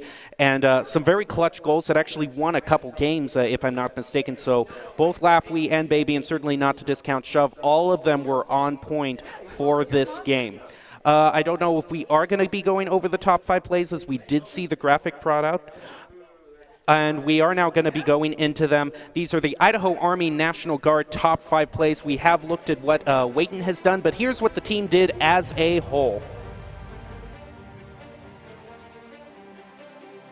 And a shot on goal from Lafley. Ace Pocket going to try and play that one off the ceiling. We see the setup here. We're following Waiton. Shot on goal, and it's good! That is the play right there. We're getting right back into our passing. This is looking a lot better already. Waiton, this is a situation that he has been in this situation a lot of times.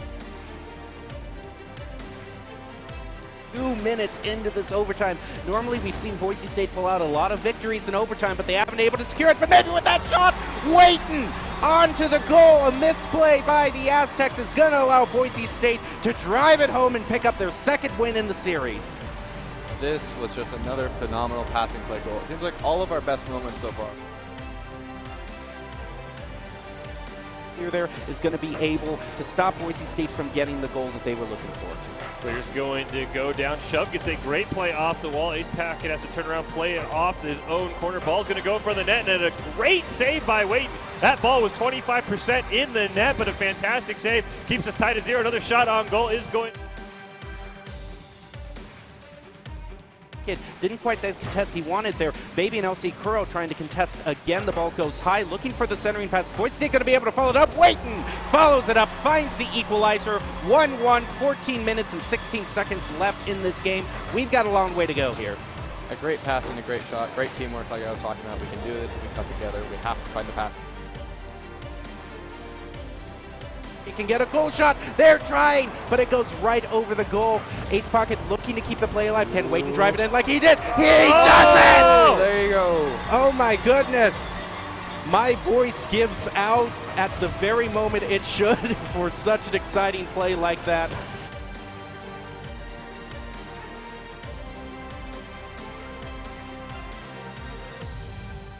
And you can see there we are going to be having a Call of Duty gunfight, another one of those special events that we usually have with the National Guard, a great partner for Boise State Esports.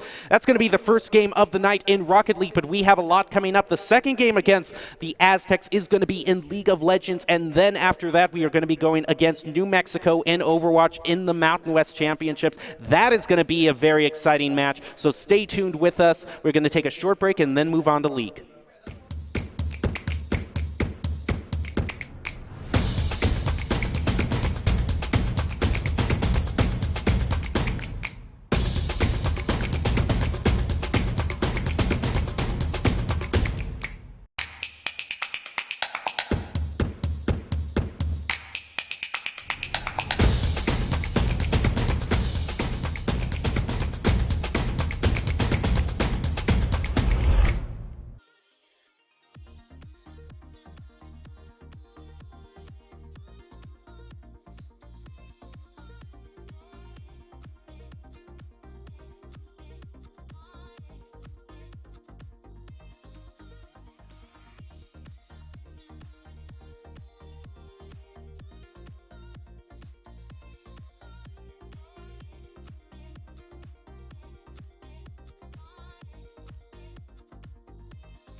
Welcome back to tonight's Valentine's Day broadcast of Boise State Esports. I'm still your host, Jacob Gem Mountain Palmer, and as the night moves on, we move into League of Legends again against San Diego State University. The Broncos versus the Aztecs. We are coming off of Rocket League, where Boise State and the Aztecs, the Broncos and the Aztecs, went on a 7-game streak and unfortunately lost in overtime on the 7th game. A very close match with a lot of talent shown from both sides. We're going to see if that competitiveness carries over into League as two different teams come up there ready to play. I am joined by Michael Fish Fisher and Daniel Glovely Clock, which I have to commend you, Glovely, for getting a little bit into the spirit of the holiday as I have. And in the spirit of the holiday, yeah, I know, Fish. I know. Drop the ball. Drop the ball. Nothing I can do about that. Well, let's see. Maybe you can pick up the ball in commentating League, which is going to be a very exciting match as we are going up against San Diego State University. But also what's interesting, I just got to put this up to Glovely because a certain hero, which Glovely always pushed for, has gotten a few buffs in 10.4, if I'm not mistaken. Well, 10.4 hasn't actually dropped yet. It's still on the PBE, but I will say that Jungle Garen, come on, guys, we're waiting for it. I'm really just waiting for my Heartseeker Garen because this is the time Your of year Valentine. for it. Yeah. Give me my Valentine's Day Garen. Absolutely. Well, we'll see if that happens. But on to the game now. Seriously, this Boise State versus San Diego State, and we actually have what looks like a bit of a temporary sub, which is Medicine is going to be replacing Can't Get Dopamine in the jungler position. What can we expect from him? I don't think we know because when we've seen Medicine, he's been in the top lane. So I'll be very curious to see what he wants to play, what he's going to play for Boise State, how he wants to go around the jungle, because we've seen him a lot on Mordekaiser, not a fantastic jungler, but it'll be very curious to see how Boise State can hold up. Of course, since it is Valentine's Day, some players aren't available. Good for them. So with Medicine in temporarily tonight, I'm being very curious to see the dynamic he has with this team. You are watching Boise State versus San Diego State University, the Broncos versus the Aztecs in tonight's League of Legends match.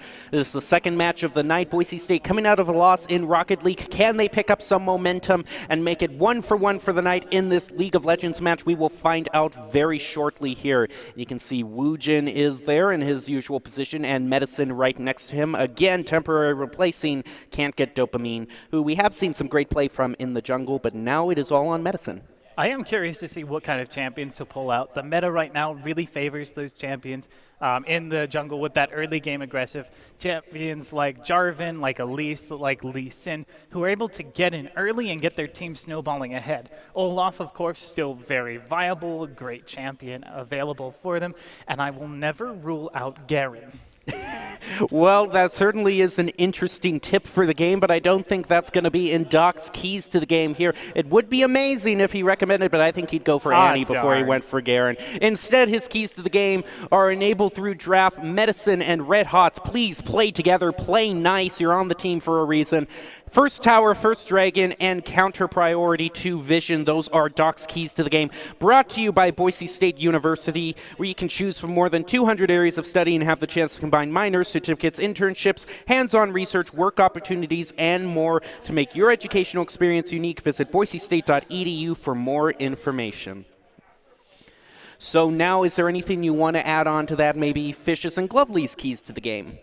I mean, I think the biggest key for me would be get Medicine going early no matter what he's on, just because he is playing a different role from what we've seen him in. I'm sure in solo queue he's been experimenting in this role. It's not like it's his first game ever playing jungle, but just get him going early, get him comfortable on this team. I think that would be my key to the game, is get him going early. And I do think that you want to get him on a champion that he's going to be comfortable on. We've seen it in scrims. We've seen it in actual games. When a player is new to a role and doesn't have a very deep champion pool for that role, you'll see a lot of teams just sort of try to counter-pick you out, take away the champions that you enjoy playing, and force you onto something that they can then build their entire team composition to counter you on. And when jungle is such an important role in this current meta, you really can't afford for something like that to happen to you as we jump into picks and bans. Cassidy going to be the first ban there for Boise State. Very powerful mid laner that the Aztecs like to use, and then Aphelios taken away by the Aztecs. Just an all-around very strong AD carry. You're lucky if you ever get to play him even in solo queue, and you're clearly not going to play him in this as well. And Ari taken away by Boise, so clearly targeting down the Aztecs mid laner to start. Yeah, Cassidy and Ari, great champions in terms of their ability to roam. Ornn actually going to be the takeaway there. We know how powerful that champion is, both in team-based gameplay and in solo queue. So great pickup there for the late game tank scaling. Jinx going to be taken away there. Very rarely do you see an AD carry ban that isn't Senna or Aphelios, but once again, this really feels like a comfort ban for Boise State, taking away all the champions that San Diego State are comfortable on. And the Akali ban, certainly a favorite of Red Hots, who can just dominate on that. One of the more common bans alongside Ornn and Aphelios that we saw last week against New Mexico. And now the first pick for Boise State is going to be Sona. So we've actually seen a lot of changes in the meta where Enchanter supports have been taking solo lane positions. So this Sona is a lot more flexible than you first appear. You know, Boise State, the one thing they do very, very well is use their early 3 picks to pick a lot of flexible laners. As Leona going to be picked in, a very, very strong support in the bot lane. Even with her recent nerfs, still probably one of the tankiest heroes. Once she gets on you, she can just stick there. You're not going to be able to kill her. So Boise State knows what they're up against, but since they have a flex pick, they might be able to rotate that Sona down, because the Leona-Sona matchup is very interesting. Leona is weak to poke because she doesn't have heal, but Sona's weak to CC because she has no health. So it is a very curious matchup, and that is the support for Boise State. Vladimir picked by San Diego State. Once again, another one of those flex picks. Could go top, could go mid. Bad memories, though, for Boise State playing against him, though. Absolutely, and also a champion that's just really good at sustaining himself through the lane. Very hard to counterpick such a champion. You really have to focus on your items, pick up something like a Morello-Nomicon or even an early Executioner's Calling. Hecarim going to be the pickup for Boise State. So one of the rare times we see the Broncos actually pick up the horse, and it's going to be Medicine running it now as Morgana is locked in by Red Hots. So Boise State clearly, as you're demonstrating, probably going to flex that Sona, but Morgana can be played in the mid lane. That used to be her lane of choice. Riot sort of pushed her down into the bottom lane, giving her more supporting tools. And I'll just say right now, a lot of pressure on Chemo, because there's a lot of fans in the chat for him, the San Diego State jungler. So he's got a lot of pressure on him, as Zach going to be his jungler of choice. 2 junglers that can just appear on your screen. Zach, of course, can do it with the slingshot, and Hecarim, he's moving real fast. Real fast. Caitlyn going to be the takeaway there for San Diego State. That's a great champion in terms of your bot lane. Just very safe because of the additional range you have, because of the crowd control that you can apply and set up across the map, zoning people out. So very great champion in a lot of standard matchups. A champion that doesn't usually fall out of the meta. Cassiopeia going to be the pickup from Boise State, pushing that away. Another mid lane targeted ban, so really trying to make Nikosi very uncomfortable. Cassiopeia has been one of those champions in the meta, though, that started to rotate a lot of places. The problem with her right now is there's not a lot of good keystones. You kind of have to sort of run Conqueror, and it's not very powerful. It doesn't feel very powerful, so she's definitely sort of almost become a bot laner or even a solo top laner. Yasuo going to be the final ban there, so definitely targeting down Red Hots is San Diego State. Final ban coming out for the Broncos, and it's going to be Senna. So the AD carry pool, 4 banned away in total. You're going to have to reach into your bag of tricks for both sides. But Boise State, they love that Misfortune sometimes, and it's still on the board. Yeah, Misfortune, still a very powerful pick in the meta and has been seen in a lot of recent games for that bullet time area of effect, for that just general laning qualities. And it does look like San Diego State most likely going to lock this one in. Really great combination with Leona. If you land the Solar Flare, you're easily going to guarantee bullet time will hit multiple members. very hard to avoid with that combination. Now Boise State picking up one more choice. We have seen Ashe, a great utility champion and brings a lot of crowd control. Sivir has a lot of wave clear and late game power. Zaya currently being hovered, pairs really well with Rakan, who could be picked up. It's not impossible. Vayne, and a very unusual choice for Boise State. Very aggressive champion, but some absolutely terrifying scaling, especially into these 3 high health champions that are on the side of San Diego State. Yeah, that Vayne pick is odd to me just because Vayne into that team is very scary for the Vayne player. You can get locked down by Zach, you can get locked down by Leona. Your range is very limited as well, so you're sort of limited into shooting either Zach or Vladimir. You can't get out of the back line of Misfortune. Zilean going to be picked up there as well for Boise State, so you really have no idea who's going mid lane. I mean, Zilean would be my guess. We've seen Red Hots play that a lot, but Morgana can go mid. Sona could maybe go mid as well. So there's going to be a lot of choices, and Diana going to be picked up, going to go up into the top lane, probably against that Sona. So it's going to be a lot of CC. Vladimir now finally going to be swapped up there as well, but still, this San Diego State team is very scary. Yeah, we're seeing a very different look from Boise State. We have seen Wujin take enchanters into the top lane before, never a Sona before, so that's going to be an interesting experience for everyone involved. Up against a Vladimir, might consider building a Morellonomicon very early because of the ability to try and shut that down, but for the most part, likely just a sustain fest up there.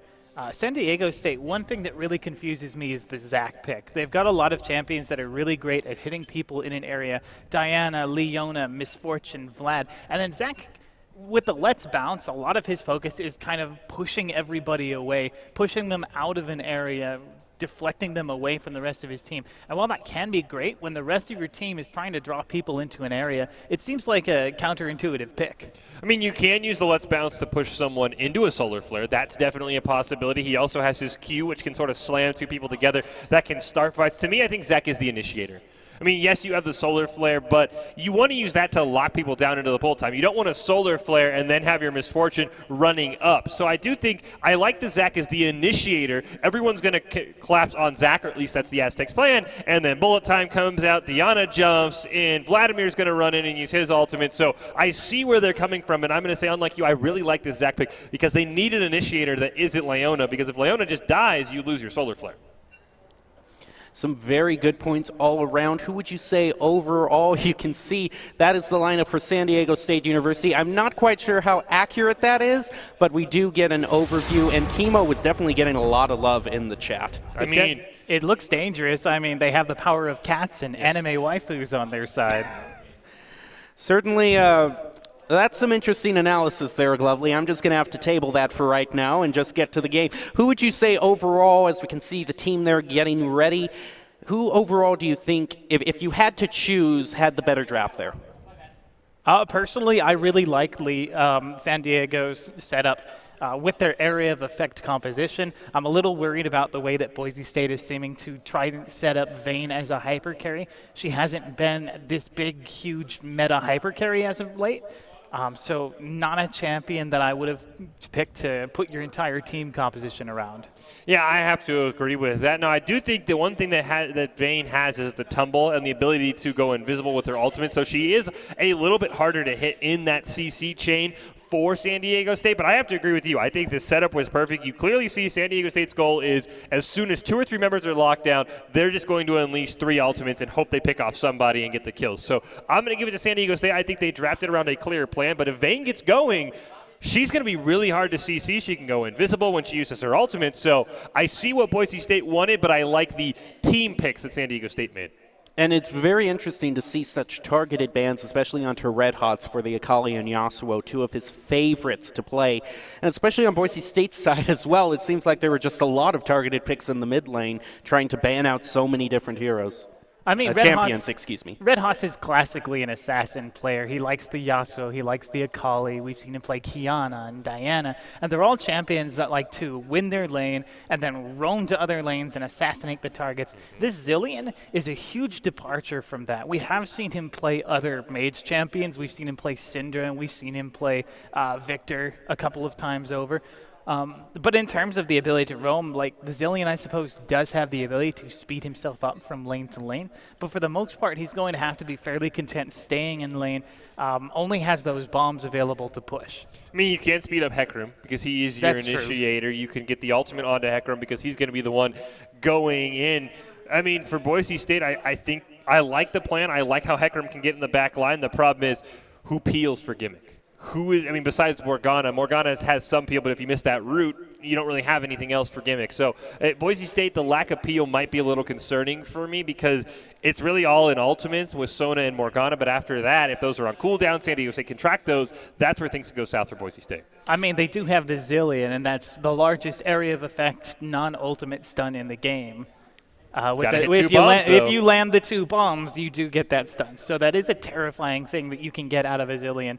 But something that Boise State are going to have trouble landing, maybe that's what their plan is. They have the Hecarim. They can use the Sona and the Zillion to try and speed Hecarim in and then toss a couple of bombs on the Hecarim, and then you got a stun followed up by the charge from Hecarim. So you do have some crowd control there for initiation. Now, let's do a bit of a prediction here. Say it's 10 minutes into the match. Where would you personally like to see Boise State 10 minutes into the match? With gold lead, maybe pushing some towers, get some plates off, or for Dragons, what would you most like to see there? I think Boise State's bot lane is a very difficult one because of just the nature of playing Vayne.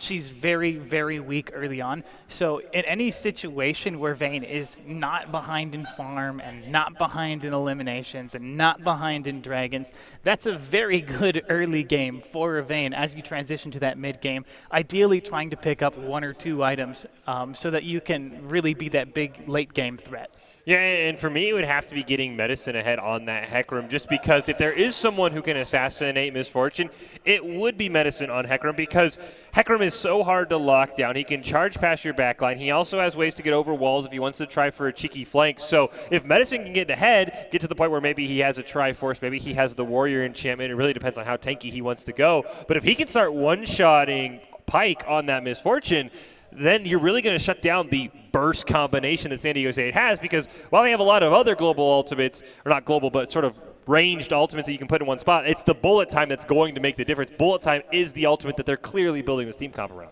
And there is one other thing worth of note. We don't know if this Hecarim is going to be tank or damage yet. We'll know generally, most likely, once we see his masteries. It tends to be something of a giveaway at that point because of the way that they emphasize the play style of the Hecarim. But if he builds damage, then Boise State has an additional threat, but they don't have a tank. If he builds tank, Boise State loses that damage threat in exchange for having a bit more bulk.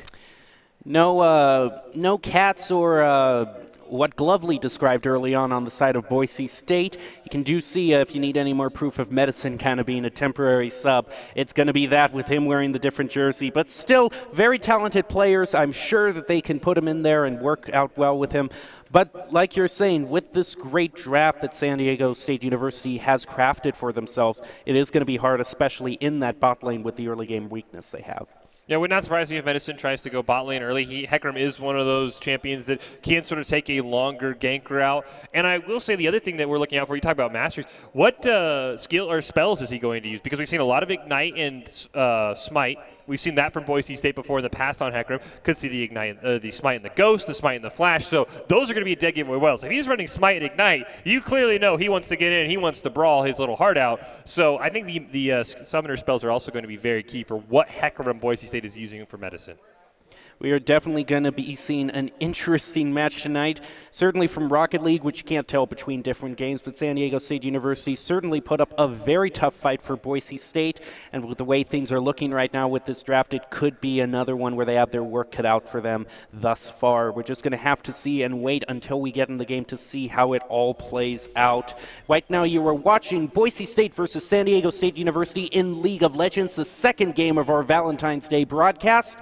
Boise State is down one game. They lost in Rocket League. Can they pull out a victory here and make it 1-1 for the night? We will see. Right now, it is all a matter of waiting and seeing how Boise State plays with the cards they've been dealt. I think one very important key tool to this game is there's going to be a lot of focus around Morgana's Black Shield, because it's a great ability for preventing all of that lockdown that's going to be targeted at the Vayne. You use it too early, the team will back off, they'll wait, and then charge in again once your crowd control prevention is down. Use it too late, and your Vayne is already gone, and you've lost all of your damage for your late game team fights.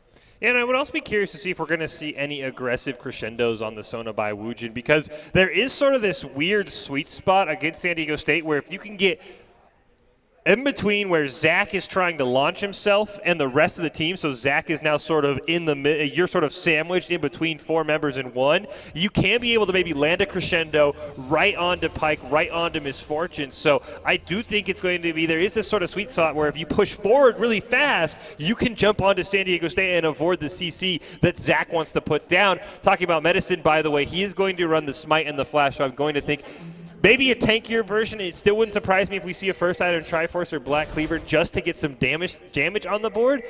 But I'll be very curious how tanky he's going to build this Hecarim, because his summoner skills to me say very tanky.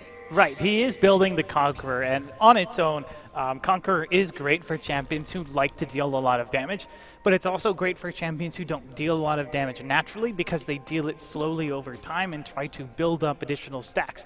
Things like the Garen Spin, the Xin Xiao 3-Talon Strike, things of that nature, and Hecarim has abilities to proc that very quickly as well, most likely going to be using that to make up for the fact that he doesn't have a lot of natural damage if he doesn't build those damage items. And something to keep an eye on is going to be Woojin in the top lane, running that Dark Harvest on Sona. Not a pick you see very often. Usually it's like the Summon Airy, sometimes the Meteor. So it'd be very curious to see how many Dark Harvest stacks he can get early. Vladimir not going to be someone you can really farm them off of because he can heal. He can keep himself above that 50% threshold. So how many ganks are we going to put top lane? How much poke can he put onto Bieber in the top lane? That is going to be very key for Boise State running that Dark Harvest on Sona. And certainly if the Sona is able to pick up some Dark Harvest stacks, can really take advantage of that with the pressure that she puts out. She's a very hard champion to get out of lane. Zenith Blade misses there. Very good dodge there by Dean, avoiding that early game. Leona is such a threat, especially once she hits level 2 and has both crowd control abilities online. Gimmick is going to do a poke, gets caught by the Zenith Blade. Aftershock going to come out. Gimmick is dropped below half health. Dean also dropped below half. Trying to peel away the Misfortune, is able to back off safely. But potions burned and some summoner spells as well. Yeah, heal went out there from Pike, so Boise State, you might have liked to see that was their goal, getting summoner spells. And now, usually we wait till about, let's say, 10 minutes or so to get the items, but I need to know, Glovely, why does Woojin have the support item up in the top lane? If I had to guess, based on the current meta, it's a very poke-oriented strategy. We saw it attempted previously last year. There was this big thing where you'd play Kennen top lane, you'd harass your opponent with constant auto attacks. But Kennen really needs those items to be effective. Now, an Enchanter, on the other hand, like Sona, doesn't really need to worry as much. She can poke to her heart's content because she's getting enough of the gold out of that Spell Thief's Edge that she doesn't need to worry too much about farming, and she has that utility built in as she gets into the later game. Saw there on the screen for Twitch chat. Interesting draft by Boise State, but let's go Broncos. I agree. The one thing, though, with the support item is once you hit a certain CS limit, if you're going to see a flash, a root on to Pike. Black Shield's going to come out on the Gimmick. Double ignite the Condemn into the wall after the flash, and that's first blood. And they smell war. They want Psychic Glitch. He has nothing. He's going to try and flash away. He's going to pick up the kill.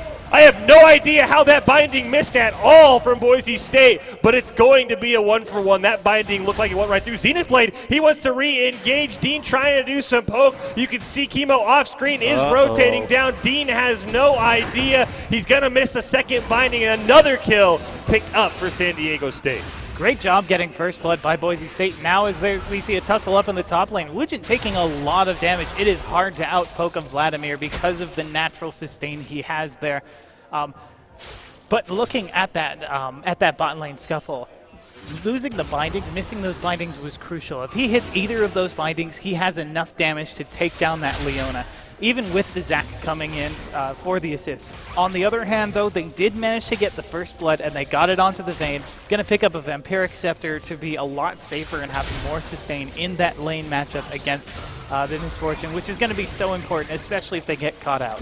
Yeah, and they did blow Psyche's flash. We see Chemo's going to come in here, try and capitalize on Red Hot's not quite being level 6, not having that revive. He's going to flash over the wall, so Summoner Spell expended, but a gank comes out for the Aztecs right now. Medicine farming towards 6. That's when the power spike really comes out. Ignite's going to go on to Bieber. Wuja doing a ton of damage. He's going to flash right on top of him, but unfortunately right into tower range, so it's going to be a 1-for-1. A bit aggressive there, but does manage to pick up the elimination. Certainly not something that we were expecting from Asona. Zenith Blade comes out and does find Gimmick, but he's black shielded, and here comes Medicine from the jungle, is able to get the elimination onto our Pyke, able to pick that up for this Vayne. 2-1-0 on a Vayne in the early game, and this is exactly where you want a late game carry to be.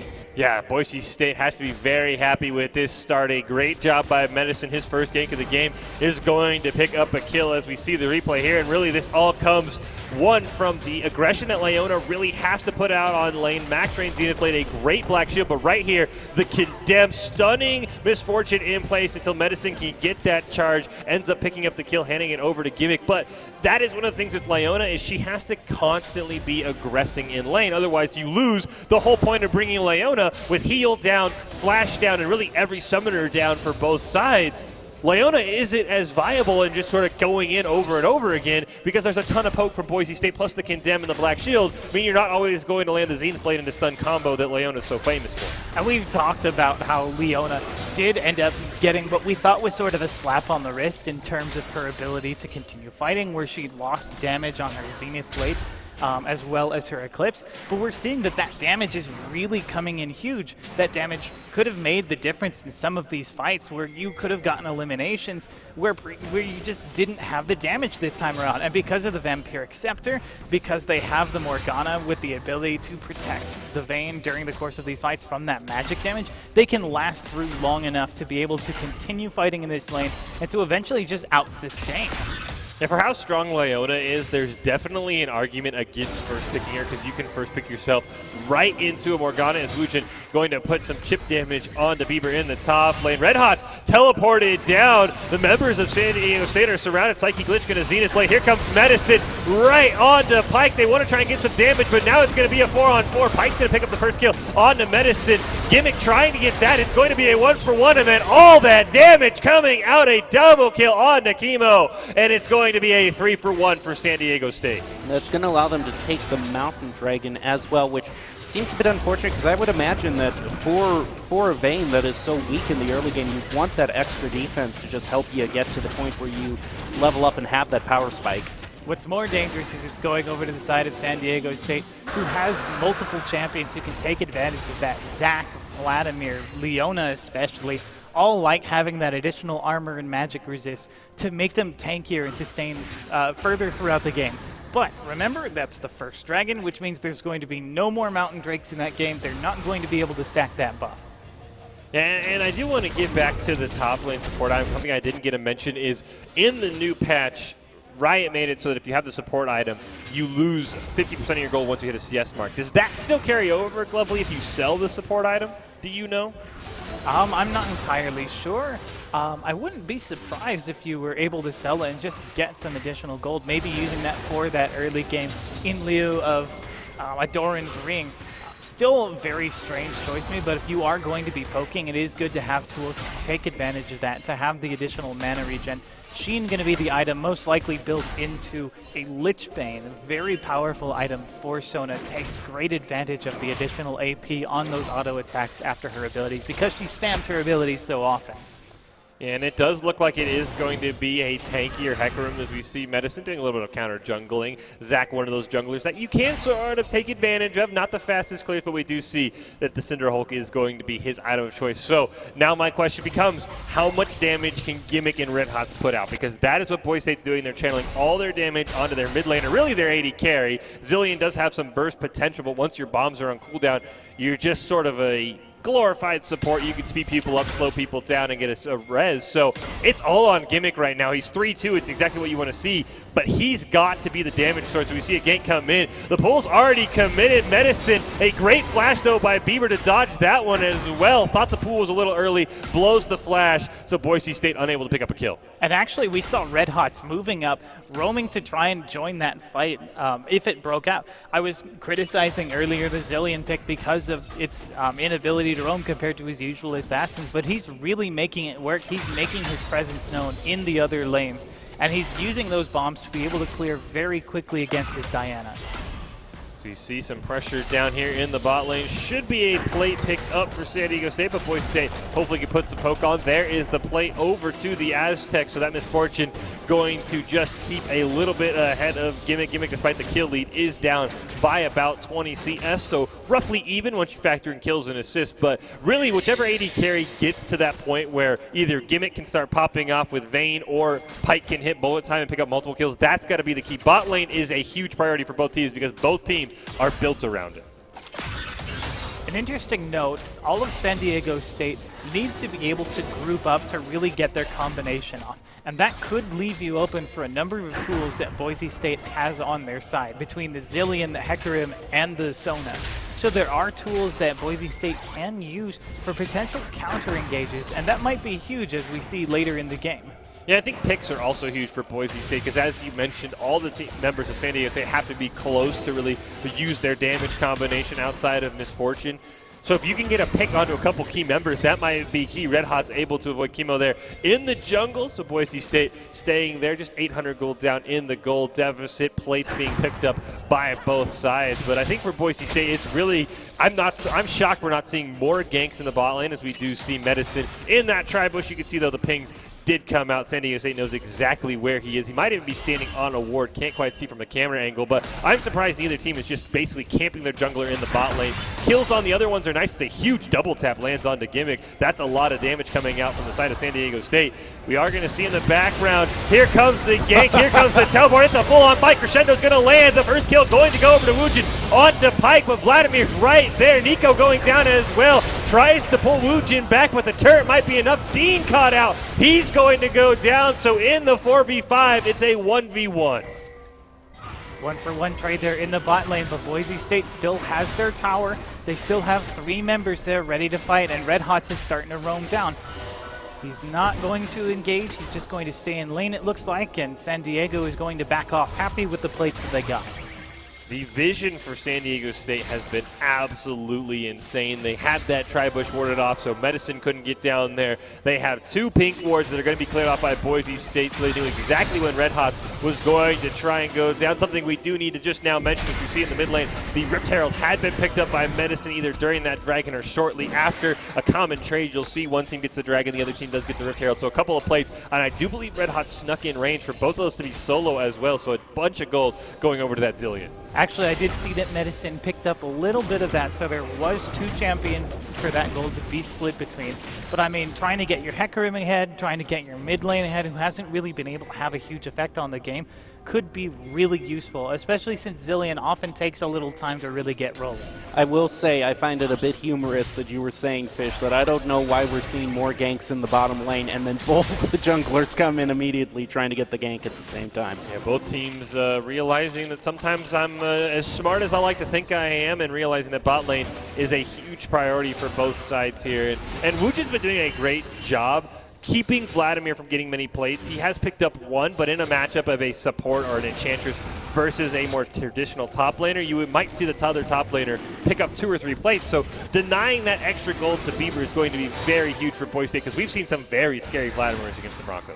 Ocean Dragon is up, and that should be a priority for both teams right now, as turret plating will soon fall. There's the teleport coming in. Gimmick activates the ultimate, and they're going to have the teleport in. 3 members now. Bullet time does come out in response. Solar Flare lands, but doesn't find a target. Here comes Medicine charging in underneath the tower. Finds 2. They do get the shutdown onto the Leona, and that's great. Resurrection from the Zilean, able to keep Medicine alive. And all 4 members of Boise State walk away, and they're moving towards the dragon. That was a fantastic ultimate by Red Hots, keeping Medicine alive there. And I will say, for San Diego State, if you want to get critical, Chemo should have taken that charge because he's Zach. We haven't seen the passive pop yet. If that passive gets popped, no one dies for San Diego State. Instead, he flashes away from Medicine. Let Psyche just kind of die to the charge. So I do think Zach should have been a little more aware that he had the self-revive as the binding is going to land. Flash comes out from Gimmick as well. He's going to condemn him into the wall. Ton of damage coming out, but the flash away by Pike just barely keeps him alive. And Kimbo wants to continue the fight right on to Dean. He is on a rampage now. And Gimmick has to be very careful. Psychic Glitch is going to land the Zenith Blade. The stun as well. The Chilling Smite going to come out. Ignite as well. Boise State looks like they're going to pay for that, and it's a double kill over to the Aztecs. It's like you said, Fish. Zach is just one of those champions that he just appears on your screen. I mean, it was a fantastic job by Kimbo rotating down. Appeared right on top of Boise State. Hate that champion because he really can be places you don't think many junglers can be. First turret does go over to Boise State, but San Diego is going to pick up one in return, so it is 1-to-1 on those turrets. The dragon for the game is going to be the Cloud Dragon, and let me tell you, if you are a Hecarim player, you are going to enjoy that additional movement speed in terms of your damage and in terms of your ability to roam very quickly from lane to lane. Now, so they changed it back? No. When you get your full stacks, you get additional movement speed, and additionally, used to be you can also see that there's these big circles in the jungle, and that you have additional movement speed while moving through those. So no, they have not changed the Dragon's back. I know that's been a point of confusion. It used to be a speed boost, but now it's the ultimate cooldown reduction. Slingshot, trying to find Medicine out, but he is able to get away safely. Does pick up the Rift Scuttler, so Boise State does have undeniable vision there in that area around the Baron. We did get somebody Twitch chat pointing out that was a great use of TP advantage by San Diego State because when there was 5 members in the bot lane, Red Hots was returning to lane, did not have teleport. And I think really both of these teams not even worried about the Dragon Souls. We'll see the second Rift Herald most likely going to go over to the side of San Diego State. Boise State knows they're there, but for now is content with just sort of putting some poke damage down. All 5 members of the Aztecs are there. Boise State just putting some chip damage on for now. Now the Broncos surround. Psyche Glitch is sort of that front line. Kimbo's going to jump in on the back line. Solo time, and bullet time is going to come out. Gimmick going to be the first one to fall. A triple kill picked up for San Diego State, and they want more. They're going to jump onto Red Hots in the back line. Bieber going to try and get the kill as well. He will, and you see the exact reason San Diego State drafted this composition. That is the fights they want to pick. And when you pick a fight like that in the jungle, it's so easy for all of that area of effect, crowd control, and damage to hit because there's nowhere for you to run. And Boise State's composition does not have a lot of mobility outside of some dashes from Hecarim and a roll from Vayne. I mean, once Boise State was caught in that solar flare, the bullet time came out, those health bars just disappeared. I couldn't even keep up with how fast the Broncos were going down. So a great job there by San Diego State disengaging just quick enough off the Rift Herald to pick up the kill and then getting it as well to get the mid-turret. But I was saying, the Cloud Dragon is really powerful, as you saw right there. All that damage came basically from ultimates from San Diego State. What would they love more than 30% extra cooldown reduction on every single one of those abilities? It's a terrifying thought. Let's hope that it doesn't come to it. The exact same words I was about to say. It's pretty terrifying to think of as well. But as we near the 20-minute mark with some fights breaking out and a 6K gold, near 6K gold lead, looks like about 5K actually for San Diego State. What are some of the items that you're seeing develop here, Glovely, and what are you taking note of? So I think the big things that I want to notice on the side of Boise State is the fact that Blade of the Ruined King is the first item finished for Vayne, and that's going to be so important because you need to have that additional tank-busting power against these members of San Diego State. With so many of their champions having such high health, armor, and magic resist, Vayne needs to be able to punch through them and needs to be able to punch through them very, very quickly. Additionally worth noticing is Red Hots has gone for the Hextech GLP on the Zillion. Creates an area of effect slow that makes it a lot easier for you to land your bombs, as well as allow other members of Boise State to either close in or disengage. Time in a Bottle going to be used on Dean to level him up, so both Red Hots and Dean going to take that additional level as they pressure down the mid lane.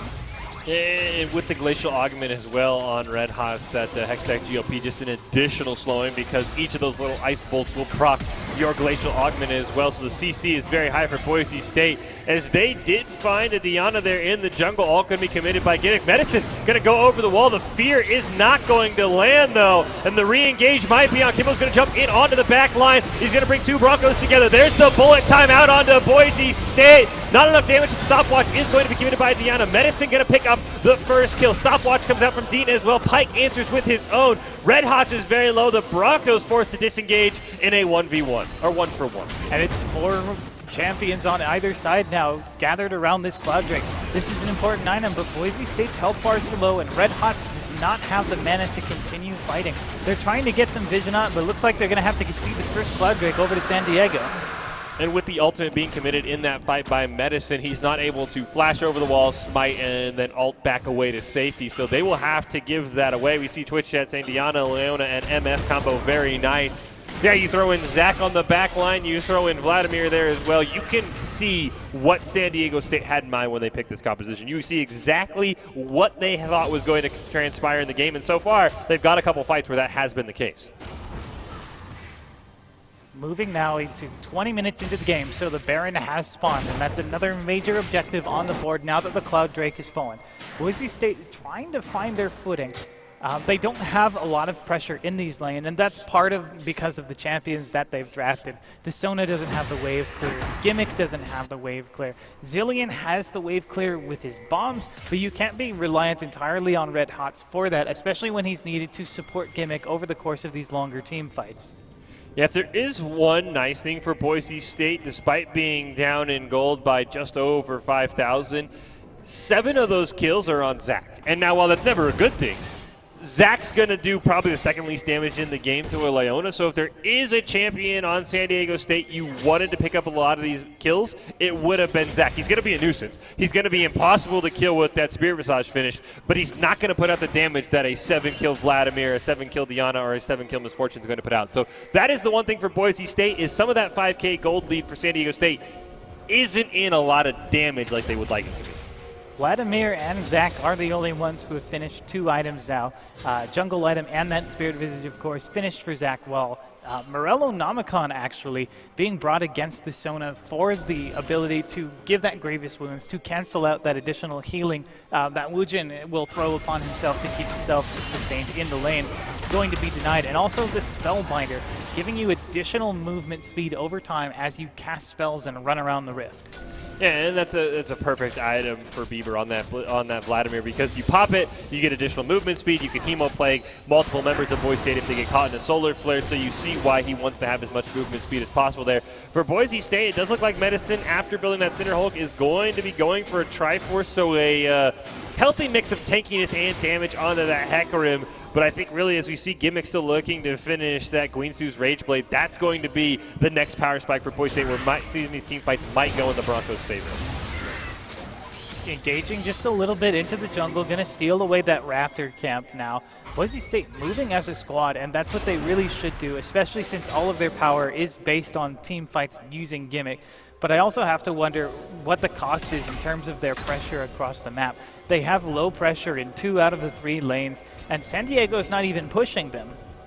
And the problem with Boise State with that team composition is your top laner can sometimes play a split pusher. We do see Vladimir can do that. Sona's not going to be a split pusher. If she gets caught out, she will die. They did give her the movement speed buff on her E in the latest patch. She's crazy fast, but multiple members can lock her down for San Diego State. So as you mentioned, Lovely, this lane pressure is only going to mount because you've got to send someone like a Red Hots down to slow a lane down. He might not be in a fight right when it breaks out. He does have teleport for now, but that's going to be something Boise has to watch out for. Only 1 tower gone, and that's in the mid. Boise State has to find ways to get towers, but also not lose other lanes' secondary towers.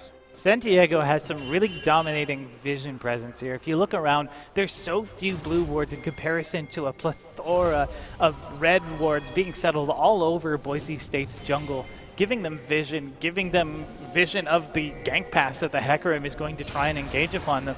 And now they're setting up around this bottom lane, as the teams are aware that Dragon is only a matter of time before that objective respawns. Yeah, and a 3rd Dragon for San Diego State could be absolutely brutal for Boise State. The Broncos want to make sure they can keep San Diego State away from Soul Point as long as possible, while also you have to let Gimmick do as much farming as he can, because the more items he can get as he does finish his Rage Blade there, the more your team fighting slowly comes together. So as long as he's equal or maybe even behind Pike in items, I really think Boise State's going to have to capitalize on picks as opposed to taking 5-on-5 team fights. Time in a Bottle does push Medicine to level 12, so they are going to have that additional level bump up there. Gimmick only level 11, does have the Rage Blade though, so as long as these fights are long and drawn out and in his favor, they can take advantage of that. But San Diego's plan is all about burst, and now Red Hot's going to be caught out, forced to flash over the wall, being chased by the Vladimir, does have the Chrono Shift, able to pop it upon himself, but he's got nowhere to go once he pops out. Does land the stun, but Diana has the Ignite, and in the meantime though, his team is on the Baron. Unfortunately for Boise State, they might not have enough Baron damage. Teleport going to be committed by both members of San Diego State. The Crescendo is going to land on the back line. Medicine going to be the first one taken down. There's the bullet time and the solar flare. We are going to see a double Zhonya's Hourglass come out dead. Double kill picked up by Pike. Dean forced to flash over the wall. And just like that, San Diego State has 3 kills in a Baron. You'd have to have enough damage to actually take the Baron to be able to take Baron like that. On top of that, Boise State didn't realize it, but they were sitting on top of a ward that entire fight. Or even if they were aware of it, they weren't able to clear it. And now that Baron is going to go over to San Diego, who is happily going to take that additional pushing power for their team. Yeah, the third Cloud Drake up as well, or the second Cloud Drake, third Drake potentially for San Diego State. But yeah, Boise State, not sure if they didn't know the ward was there, but and also great job by San Diego State.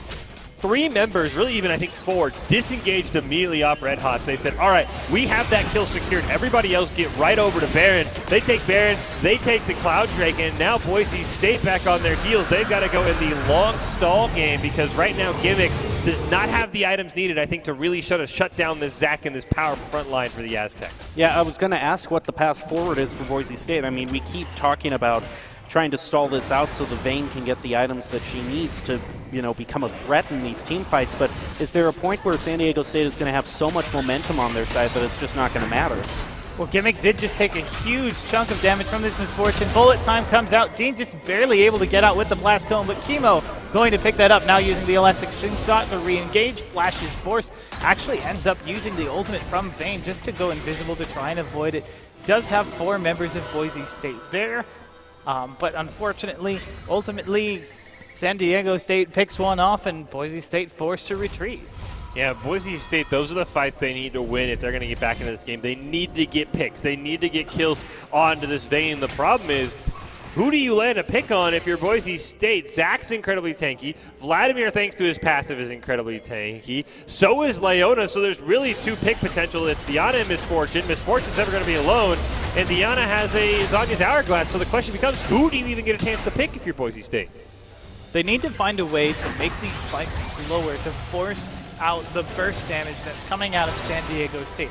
If you can spread that out across your team, maybe if the Hecarim is able to get some tank items onto him, able to survive a bit longer after charging into the fray, you have something to slow down the team fight. A bit more focus on keeping Gimmick alive rather than trying to keep Medicine constantly going into the fray. They're going to see San Diego State content right now with a 4-1, sieging this top turret with those Baron buff minions. That cannon minion never going to be in tower range, just free to do whatever damage he wants. Meanwhile, Bieber had been pushing in the mid lane. He's going to rotate over as well, so Boise State needs to be very careful of a fight breaking out. Gimmick right now going to try and eliminate that cannon minion, just does, but the power of Baron buff so hard when you get to the base turrets because of the fact that those empowered cannon minions can sit outside of turret range and just sort of poke down the turret slowly but surely, but they can just continuously do it without much repercussion. On top of that, San Diego State has a great composition for maintaining the threat of those. If you try to go out to clear out those minions, they have the ability to jump on top of you and eliminate you very, very quickly, as well as the wave clear necessary through the Misfortune to continue forcing the waves forward. Also through the Vladimir, a lot of great tools for them to use for sieging. Yeah, Boise State also has to be very careful because their entire jungle is going to be most likely filled with wards. San Diego State has been doing a great job knowing every move Boise State makes, and right now the Broncos have to be worried. Baron buff has fallen off, but the 4th Dragon potentially for San Diego State could be spotting here very, very soon. And we do see this a lot of times. We were talking about how assassin junglers are in the meta. The other is this sort of supporting jungler. Double Knight's Vow on the side of San Diego State, really just trying to keep their 2 carries in Misfortune Indiana alive. We're now moving in. We have it at the 26-minute mark. I'm having 28, almost 29-minute mark here as both teams are trying to find their way around each other. One more turret going to go over the side of San Diego State. A binding does land onto Leona, but remember, that's a Leona, and she is more than happy to absorb that for the rest of her team. Hextech GLP also used, binding misses.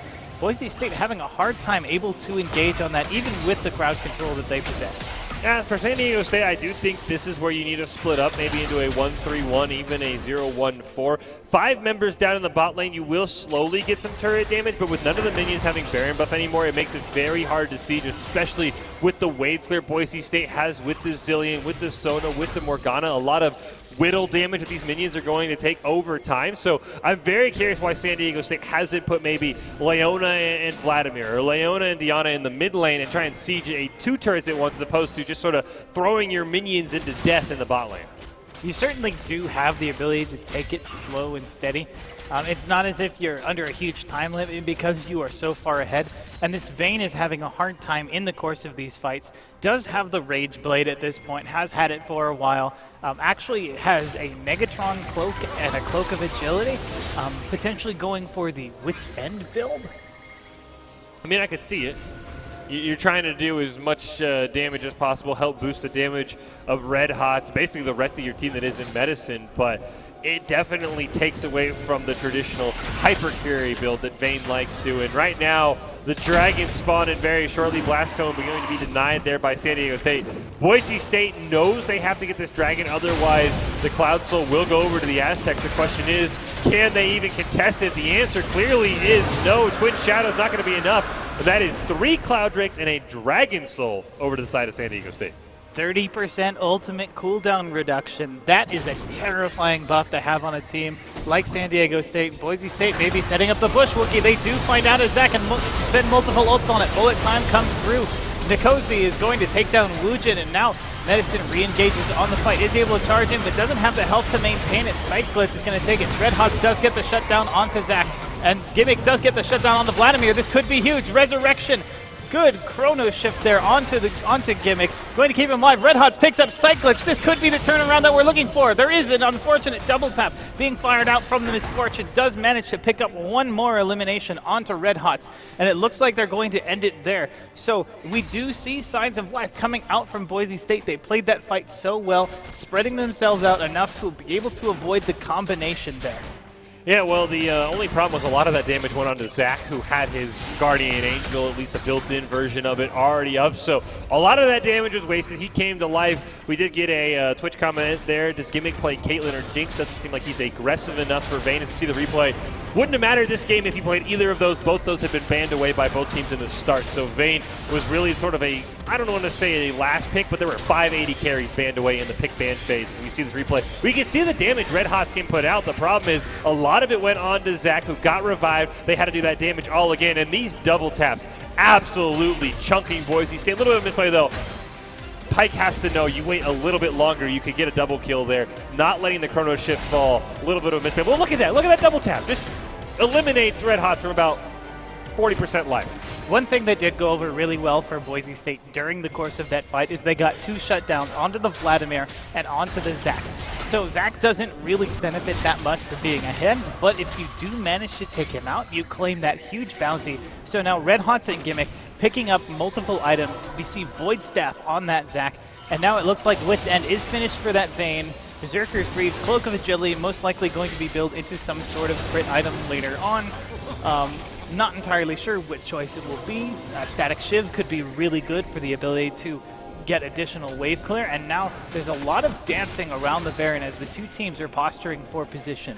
Yeah, Boise State scared San Diego State enough to know where the Aztecs can't just throw themselves at Boise State and expect to get a kill. Binding is going to come out from Dean. Baron, of course, could be what Boise State needs to get back in this game. The Aztecs know it. They don't want to concede this as they're going to deny the vision, and they say, all right, Boise State, we challenge you to come fight us. They're going to start onto this Baron, and it is melting very, very quickly. Boise State waiting in the river there. Psychic Glitch is just sort of holding him on. Here comes Medicine. He's going to flash in. The Fear is going to land on a couple. The charge as well. He gets chunked very, very low. He's going to use the stasis as well, but it's not going to be enough as Pike's going to pick up the first one. Boise State, while Medicine was in the back line, was just melting.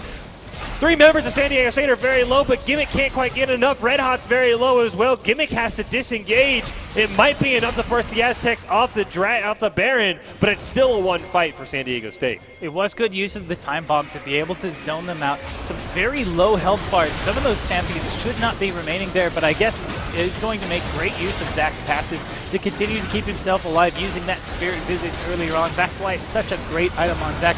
Elastic Slingshot used to re-engage. Gimmick gets the Zach down. But it looks like ultimately Red Hot's not going to be able to do enough. They are going to pick up the ace there. We see the replay here as Baron gets taken down for San Diego State. As you see, Nikosi's on the back line just shredding Boise State's carries, while Medicine is on the San Diego State back line chunking them down, but not eliminating them. You can see Nikosi's so low, Chemo's so low, and so is Pike, but for Boise State, they just don't have enough backline damage right now, and that's sort of what's costing them in this. They do have Medicine, but Medicine just can't put out enough. He's only got the Trinity Force. He needs to build both damage and tankiness to be able to survive in these fights. And that's not something that's going to happen unless he's able to pick up a shutdown or be able to get a lot of additional farm. Something that's very difficult to do as a Hecarim who's expected to just gank constantly and initiate for his team. And someone in the Twitch chat had pointed out before that fight that Psychic Glitch has been all over the place. That vision score is insane. 119. He has been clearing every ward in his path. He has been warding all over the place, and that's really why San Diego State has won some of these fights, because they know where Boise State is, but Boise State doesn't always have 100% idea where the Aztecs are. Another Baron going to be started. Boise State starting to rotate down, but Gimmick just now hits the mid lane tower, so he is going to be very delayed. A Baron steal from Medicine might be their only hope. Boise State going to go in. Here's a strike! Boise State is able to take it. Unfortunately for them, Medicine is going to go down, but that might be the Baron they need to keep themselves in this game if they can disengage. Slingshot's going to come out on to Wujin. The flash from Kimo as well is going to try and slow this Sona down as 4 members of the Aztecs hunt them down. Solar Flare is going to miss. Black Shield forces a disengage.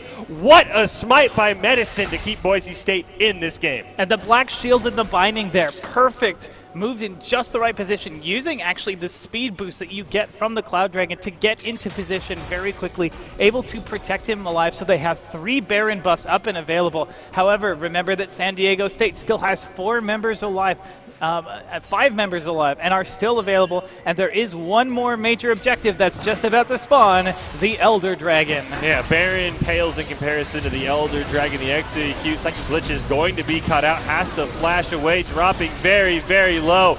Boise State getting an exact fight they want right now, stalling out not only long enough for Medicine to make it back as the Elder Dragon is started up there by San Diego State, but also forcing Psychic Glitch very, very low. Boise State now gets to force the back from Leona, and they might try and burst down this Elder Dragon themselves. This would be the buff Boise State needs to get back into this game, but it's going to be a smite battle. Nikosi's in on the back line. Bullet Time is going to erase Boise State's team right now. A triple kill already picked out. Chrono Shift not going to be enough, and that is a 4-for-0 for San Diego State.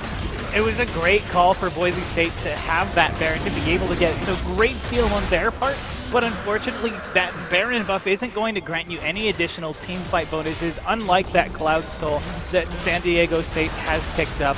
They don't have the power to continue fighting there, and starting the Baron was not a great, or starting the Elder Dragon there after shoving San Diego off of it was not a great choice. Better to bait them into it, to try and find a fight on your terms, and instead it looks like San Diego's going to use that to end the game. Yeah, great teleport by Nikosi to start this top lane push. Respawn timer still ticking down for Boise State, and the Aztecs will take game 1.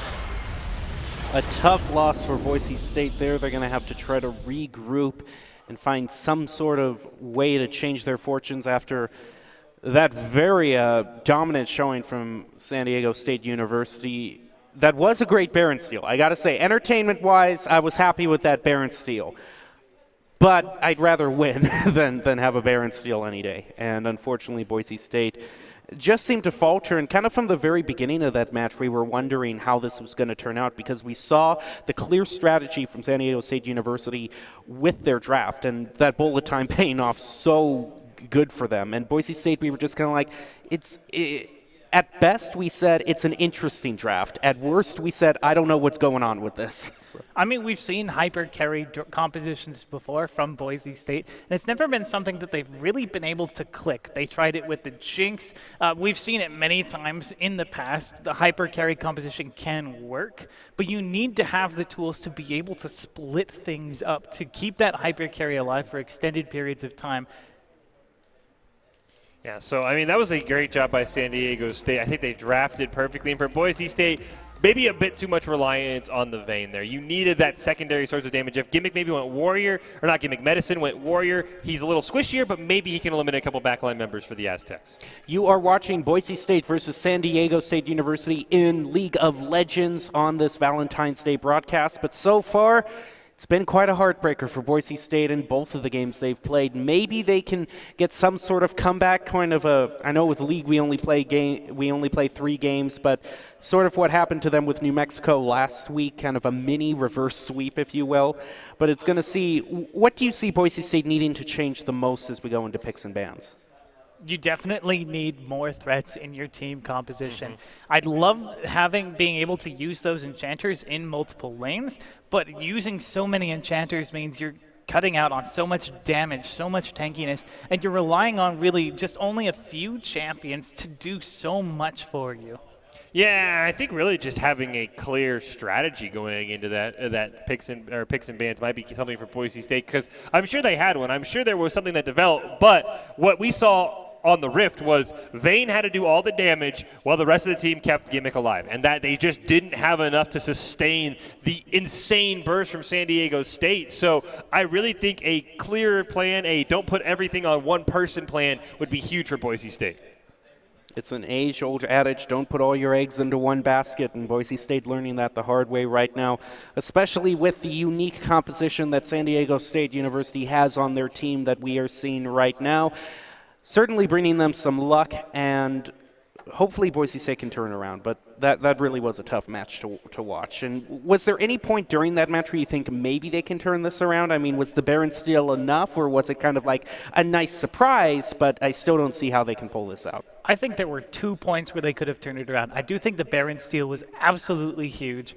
You use that Baron steal and you can create pressure across the map. Yep. You had 3 members. You could have pushed all 3 lanes, created pressure in those lanes, and as a result forced San Diego to have to back away from the Elder Dragon to respect the vision and presence and tower pushing ability of that Boise State lineup. They could have split pushed with it. I also thought there was that one team fight. Yep, one team fight where they were able to get 2 shutdowns. That was huge. They got them onto big carries. They were able to disengage from the fight. Yep. I think they had a lot going for them there, but they weren't able to get anything off of it. Yeah, I think the Baron steal was a little cool, but just a little too late because, yeah, everything you said was right. Yeah, we could turn that into side lane pressure. San Diego State just immediately forced the Elder Dragon, knowing Boise State still wasn't caught up in team fighting potential. But yeah, that one pick in the bush where Boise State was in the one spot, it didn't seem like San Diego State had a ward. That's what gave you hope.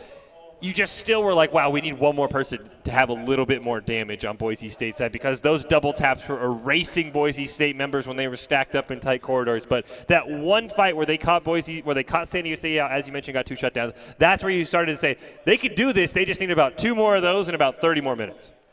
So of San Diego State University's lineup, we saw with the Vladimir, the Zach, the Diana, Misfortune, and Leona, are any of those big candidates for bans in your eyes? I think that the Leona play was absolutely phenomenal, and I think that champion is definitely something that you should target because of her ability to engage and lock down targets. Also, we saw her all over the map. Sight Glitch doing a great job setting up wards. So being able to take away some of the safety from that champion would be great for them. As the first bans are going to come through, Ornn going to be blocked away from Boise State once more. Yeah, I definitely think if you're Boise State, you could afford to maybe pass on that. What's the worst that could happen? Ban from Cassiopeia. I definitely think that's a ban you could definitely pass on if you're Boise State. Jinx going to be taken away once again, so there are a couple of comfort picks. The Broncos don't want to let San Diego State on. Akali, another one of those, so comfort picks all around. Cassidy once again, just a repeat really of our first game when we looked at these first bans here on both sides to start out. One more here for San Diego State, the Morgana taken away. So if you're actually talking about respect bans, it was Dean's Morgana that they realized they needed to take away. Would not shock me if it's Leona. Also wouldn't shock me if it's Ari. Those seem to be the three priorities for Cassidy and Ari and Jinx to not let San Diego State get their hands on. The Morgana is a great ban because it denied so much crowd control. It looks like the Trundle is going to be what's taken away. Our Pike's Ward wasn't showing that previously, didn't play it. Aphelios, though, left on the table, and San Diego State is more than happy to pick up one of the strongest AD carries in the meta. Yeah, it looks like a jungle swap there from San Diego State, going from Kimbo to our Pike's Ward, and a guy who loves his Trundle play was our Pike's Ward, so you understand why Boise State would take that away. But Aphelios the pick, and that really comes down to what's your counter pick going to be, because I think if you're Boise State, you've got to take your AD carry early. They're going to do what you would think is that, and Ashe, not something I'm a huge fan of. She's got a lot of utility, a lot of crowd control, but Aphelios' damage is not going to be equaled by Ashe's. I will say that the Ashe has great ability to engage on fights, and with the Sejuani, it's very hard to get away. You have a lot of ability to engage on targets with the Enchanted Crystal Arrow, with the Frozen Tomb, so they have tools to start fights with, and that's a great start considering that their previous setup didn't quite go over so well because they didn't have the control. The chat is saying glacials, and for those of you who play Teamfight Tactics, it's not impossible. There's still some other champions up. You could play something like a Braum bot lane, Braum Ashe, Warwick being hovered, and it is going to be locked in, using that Blood Hunt to chase down low health champions. Very huge fan of Warwick. I've been playing him a lot in my solo queue games. I think he's so powerful right now. If there's an underrated jungler, it might be Warwick. The damage he can put out even in a tanky build. He has a ton of sustain as well. I'm a huge fan of that pick. Taric going to be the pickup you assume is the support for San Diego State, and then Pyke picked up. Boise State, of course, Dean loves to play Pyke. He also can be a champion that you could maybe rotate. He's not as assassin heavy as Akali and Yasuo, but something you could definitely imagine Red Hot's as well. And there's the Ari ban away. So Boise State clearly has a couple of picks they do not want to see the Aztecs have. The Cassiopeia is still on the board. Boise State may be planning to ban that away. I do like the Pyke into the Taric as Yasuo once more banned away from Red Hots in that mid lane. I like the Pyke because he has the ability to very quickly burst down the Taric to prevent him from setting up his invulnerability across multiple members of his team as the Kayle is getting blocked away, and that's going to be a pocket pick for Bieber being taken away. And one more ban, it's going to be the Silas, another mid laner that we've seen Red Hots really enjoy. So really targeting down Red Hots, removing three of his more picked and more played mid laners there from San Diego State. Mordekaiser going to be picked up there. We've seen Woojin experiment with it a little bit. Not sure I like him in the mid lane there. So Boise State perhaps switching their strategy up, putting Woojin on one of those more carry top laners, something we've seen a little bit, but not his priority play usually. Yeah, Mordekaiser does do really well, especially if he gets ahead. He can just pick out a target and say, I'm going to 1v1 you and win because I know I can win.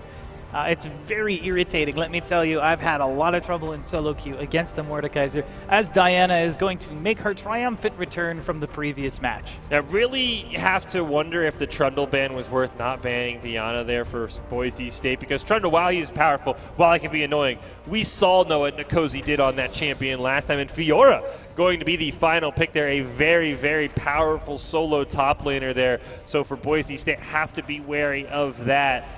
Be very curious to see Karma going to be the hover there for now. Karma going to be locked in. There's a lot of swapping that can go on here. It looks like we might even put Mordekaiser in the mid lane for Red Hots there, something that I didn't expect. He can definitely be played there.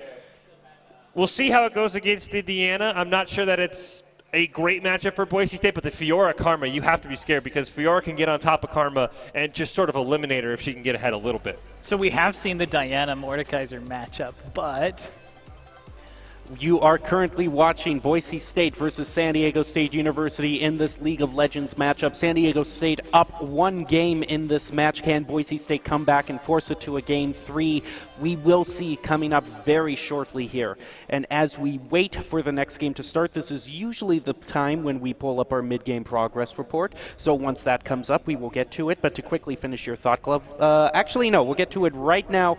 Glovely, is you're usually our draft go-to guy. Why don't you start on the draft for last round? What grade would you give it? I didn't really like the draft. The hyper carry composition has never worked for Boise State. C+ at best for me. Yeah, I'll give that one a C as well. I think Boise State had a plan, but it really ended up just being how much damage can Vayne do? I did not like the draft for Boise State. Yeah, I'll also give it a C. When I'm judging things, I also take into account how well the other team's strategy worked, and you could clearly see where San Diego State University was going with their draft, what their strengths were playing to, and they completely dominated using that. In terms of vision control, I'd give them a B-. There were times, especially Glovely, B-. I'm not going to be that harsh.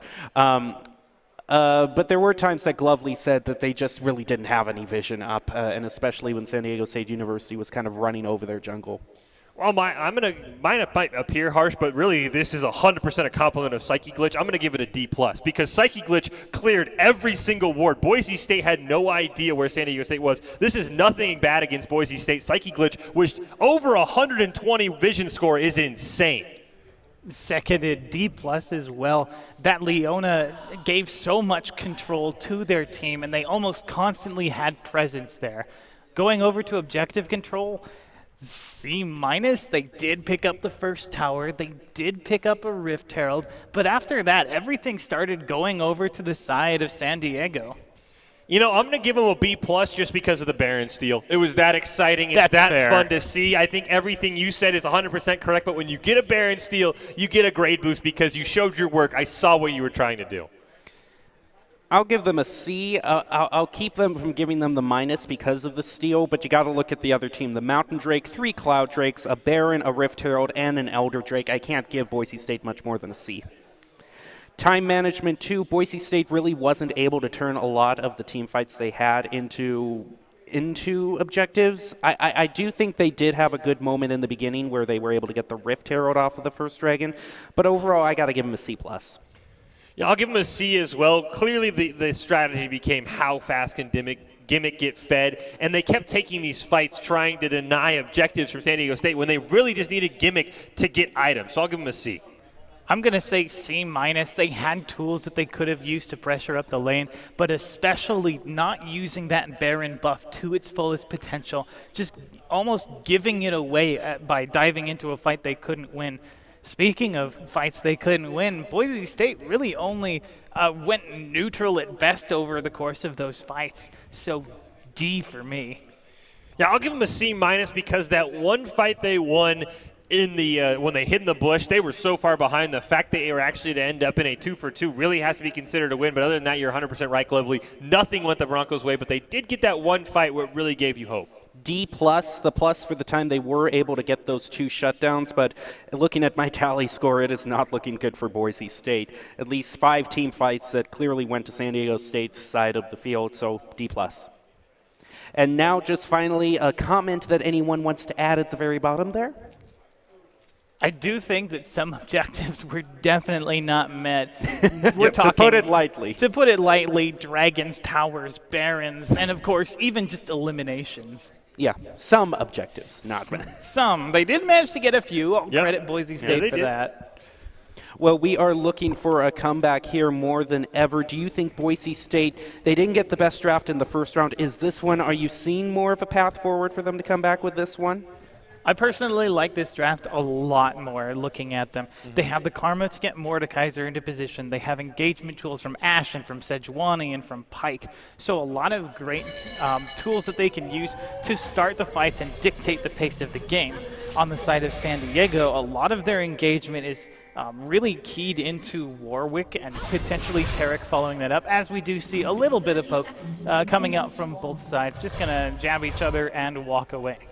Yeah, I think I have to say the one concern I have for Boise State is they've almost picked themselves into the same situation. Now, Pyke can do a ton of damage if he can get ahead, don't get me wrong, but Ashe is not one of those hyper carries. Ashe is more of a utility ADC. You land the crystal arrow, and then you can follow up with some damage, but nowhere near the amount of damage that Aphelios can put out. That champion is a reason that he's picked all the time in the LCS and banned every time you try and play solo queue. So this seems like it might be one of those games where now all the focus somehow shifts over to Red Hots to do all the damage. Now the nice thing is Mordekaiser can take someone to the death realm, eliminate them in a 1v1, and then give Boise State the numbers advantage. But right now I'm worried that there's still not that second source of damage for Boise State to allow them to win team fights, where I look at San Diego State and my God, that is a ton of damage coming out. Now remember, they do have a ton of damage, but they are missing out on a ton of tank stats for it. The only tanks on their side are the Warwick, who is typically going to build some damage early, build into that early Tiamat, and doesn't get really beefy until that later game. And they also have the Taric. Yes, does have some tank stats, but again, it's a support. It's like saying that you can use a Braum to stop the entire enemy team. It's not likely to work. Looking at Boise State's side, however, they have a potential win condition through that Pyke, who is going to get chunked out a little bit, but is going to heal up with his passive going through the back waves there. I will point out the one thing about our Pyke's ward that I noticed is he's running press the attack on Warwick, which has its uses, but it definitely means to me, as we see Red Hot taking a ton of damage. Bieber on that Fiora going to draw the flash away. Medicine with the follow-up. Now finally he gets disengaged. Meanwhile, a hook comes out onto Psyche Glitch. A stun lands onto Gimmick to save him from taking some damage. But press the attack on Warwick instead of Conquer does mean to me that our Pyke's ward definitely wants to go with a more more a damage-focused direction than if he just ran Conqueror and could go the standard tanky Warwick build. Now, one very important thing I want to point out is that the top laner and the mid laner have swapped lanes here. Now, we have a bit of an engagement here in the jungle. Warwick is going to be able to smite that away. I think it was hard to see there, but both junglers going to disengage. Never mind, Warwick is going to try and engage onto Woojin. He does have backup from Diana there, but there's a Mordekaiser in the wings. There's 3 members of Boise State against 3 members of San Diego in this jungle. They're trying to do something. It looks like Medicine is going to get caught out. First blood. Second blood also as Gimmick picks up RP Pyke. Woojin now caught out, tries to land the root, not able to do it. Bieber is going to get the elimination. Psyche Glitch picks up Gimmick on the other hand, but now it's Dean against Psyche Glitch, and a battle between a Taric and a Pyke. I'm going to give it over to the Pyke. I think he knows it. It's just a matter of time as Dean picks up his first elimination. In the bot lane, that is an exact mirror of what happened last game. The first kill, or really second blood as you mentioned, goes to Gimmick. Gimmick then goes down to the support, but this time playing Pyke, playing the more damage-oriented support, Dean is able to pick up Psyche Glitch as opposed to last time he ended up getting turned around and died. Now we did see our Pyke's ward up in the top line there, but that Boise State getting that extra kill is going to be huge. Unfortunately for them, losing a couple members in the top lane really sort of nullifies anything that they sort of gained in that bot lane. I will say, if I'm San Diego State, I'm very shocked they put Nkosi up in the top lane. I think Fiora is definitely going to have an easier time getting onto Woojin and sticking onto Woojin, so I'm definitely kind of shocked that they wanted to put the Diana up in the top lane. I think the main reason they want to put the Diana in the top lane is because the Fiora has such a great matchup into the Mordekaiser. Has a great ability to be able to poke through even his sturdiest defenses, and if you try to 1v1 me, she's Fiora. There's a reason they call her the Grand Duelist. Yeah, I just think that the extra healing that you provide as Fiora when you hit those vital points allows you to sustain in a lane longer than a Diana can. But right now, it's definitely worked out. We did see an attempted roam up into the top lane by Dean. Definitely gets caught out there, maybe on a ward, maybe just the aggressive play. Now he's going to jump onto Bieber. The parry's going to come out. The flash as well doesn't able to lunge away from that Q, though. So a ton of damage coming out from Boise State. Red Hawks is going to enjoy that and continuing to put pressure on this Fiora. She doesn't have a lot of wave clear, so she is being forced to sit underneath the tower. Needs to get those eliminations to really be able to push out the lane and be a threat, or at the very least pick up a Tiamat so that she has that ability to shove the wave. I will think she probably has very close to enough 1 kill and 1 assist, but with Red Hot's pushing, you don't want to give him that turret plating, especially not on a Mordekaiser, who right now seems to be the one damage source for Boise State. And I also think that the side of San Diego State, they're trying to hold teleport advantage because Bieber and Nkosi both have teleport. Red Hot does not. He has teleport out after that fight in the jungle. So I think Bieber's trying to stay as long as possible, maybe set up a teleport as soon as he backs into another lane to get a gank out. We see right now Boise State in a little bit of a gold hole there, just under 8K gold right now, a couple of kills. And that parry, as you mentioned, that might be why they put Fiora there. Red Hots cannot draw Fiora in. He cannot do as much damage as he would like to. Surprised Boise State then hasn't put a swap on. We're going to see a attempted stun from Dean. The hook is going to land on the Psychic Glitch, but R-Pike Ward and the teleport. A perfect counter there. Dean's going to get ignited. He is going to get hit as well. The root is not going to matter as R-Pike Ward picks up another one. Nkosi is in the back line. He is going to jump on to Gimmick. The turret does not matter, and that's another kill for San Diego State. And a roam from the mid lane along with the jungler puts so much pressure on Boise State's bot lane. They end up losing Dean there. But remember that Dean is a support. He doesn't get hurt that much by it, even if he is pretty reliant on being able to build his damage items. However, that more importantly, that gives him priority over this dragon here, and Warwick is able to take it fairly easily on his own, even without his Herrick supporting him. Yeah, the ability for Warwick to sustain in the jungle, of course, is really sort of his bread and butter. It's what he's been known for, even through his rework. Ocean Dragon going to go over to the side of San Diego State. Dean might be trying to set up a pick here onto R-Pike's ward. He is going to get the fear, though, and there is no follow-up right now for Boise State. We see Red Hots slowly lumbering over, but it's not enough. Beaver going to throw some extra damage as well, so unfortunately for Boise State, no pick for them. Red Hot's going to take a bit of a chunk, not actually taking that much damage from the rock. The Shadow Realm does come out, is doing a lot of damage, but is also getting sustained. There's the heal from Fiora's ultimate. Red Hots is going to be the one who's challenged to stay alive, but Medicine is the one who picks up the elimination for Red Hots. Gets the additional healing and is going to keep himself in lane. Hardest part about being in the Death Realm is you never know what's around you, because when Bieber went down there with Red Hots, it was a 1v1. Now, Dean was close, but I think Bieber truly believed he was going to come out to a 1v1 if he hits all 4 of those vital points. I didn't see if there was any left or not. He gets a huge burst of healing for the next few seconds to sustain him, but unfortunately, Medicine was right there. A great job rotating down. A hook is going to land onto Psyche Glitch. A double stun as well. Ignite is going to be landed. A kill is going to be picked up by Dean. R-Pike trying to put some damage. Crystal Arrow is going to get the stun onto R-Pike, and Gimmick picks up the kill. A double kill for the Boise State bot lane. And that's going to be huge because those champions need to put pressure on the map. They need to be able to deal their damage and defend themselves. So they're going to get that huge advantage, 2-1-2 now on that Ashe, and 2-1-1 on that Pike. Ashe and Pike is such a great combination with their team because you can whittle someone down with the damage from the Ashe and then clean them up with the Pike. Great job. I think Gimmick is able to hit 6 off of that elimination. That's the difference. If there's no Crystal Song Arrow, it is not going to be a kill onto R-Pike. And something I do want to point out on the items as a fight breaks out here in the mid lane between Red Hots and Bieber. The parry is going to miss, unfortunately for Red Hots. He is able to flash away from R-Pike Ward's ult. A great job by Red Hots. Now he's getting trying to turn the fight around. He does not have his ultimate, maybe trying to scare San Diego State, but his item build immediately going for the cheapest and easiest Grievous Wounds item to try and shut down that healing for Fiora. And if you are ever playing into a Fiora and your champion is even moderately tanky, Bramble Vest is a fantastic item. They've actually done a swap up here just to try and force him in. Dean and multiple abilities committed to crowd controlling this Diana, but actually does manage to get the elimination onto Red Hots. Dean picks up the kill as they back away, but that's 1-for-1 in a 1 versus 3. Welcome to a rework champion. Sometimes right, maybe gives them a little more buff than they rightfully deserve, but a ton of damage comes out. I think the turret helped Nkosi as well. Even through all that CC, the amount of burst able to put out with the new Diana ultimate is insane. Dean fakes like he's going to get the hook in. Right now, Psyche Glitch only level 4, so not just hit level 5. So he is not close to that ultimate that really gives Tarek that sort of power in lane. So Boise State needs to start forcing fights in the bot lane while they have that level advantage. Rod of Ages has been picked up for Diana. It's her usual go-to item.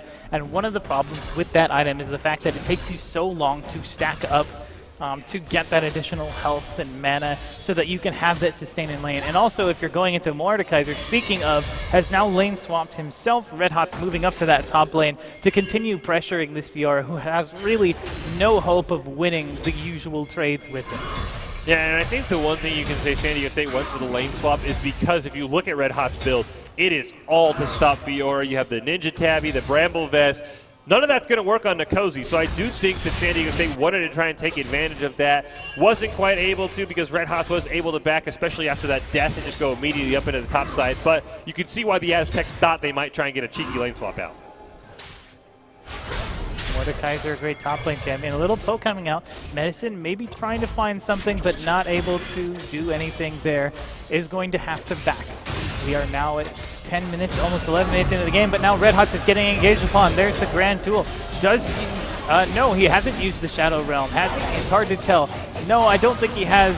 Bieber is going to slay Red Hots in the 2 versus 1. He used it right at the end. It is on cooldown. I guess he had to use it on Bieber if Bieber did pick up the kill. Interesting choice. I would have thought he wanted to use it on Warwick, but it did come out just at the very end there. Didn't see if it was still coming off cooldown or what.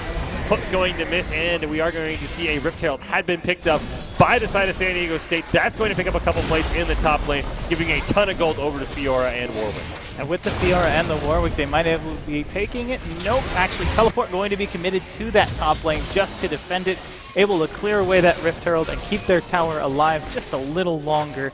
But Red Hots is going to have no teleport, which means he's not going to be able to engage into fights across the map.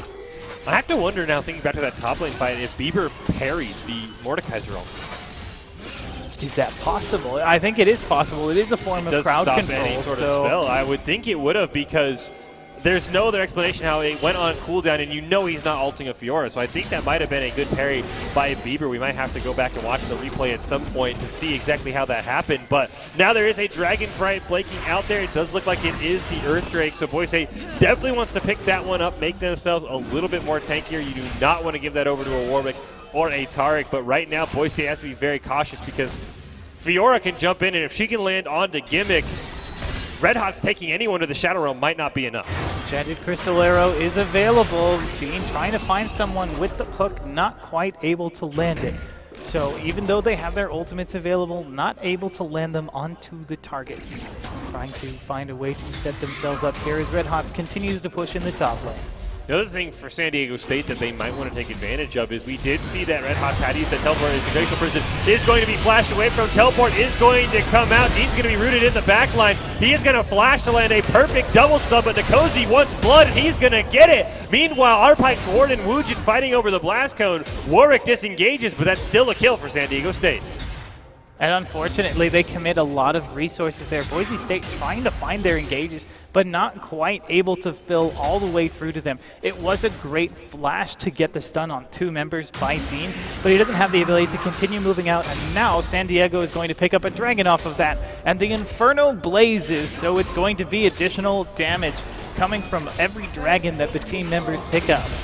Yeah, that's going to be huge for both members as Bieber's going to jump in onto Red Hots, put a little bit of poke damage. Couldn't quite get that vital though, so not that burst damage that you can sometimes see a Fiora put out. And Flash actually expelled Bieber. Very scared of being taken into the Shadow Realm there.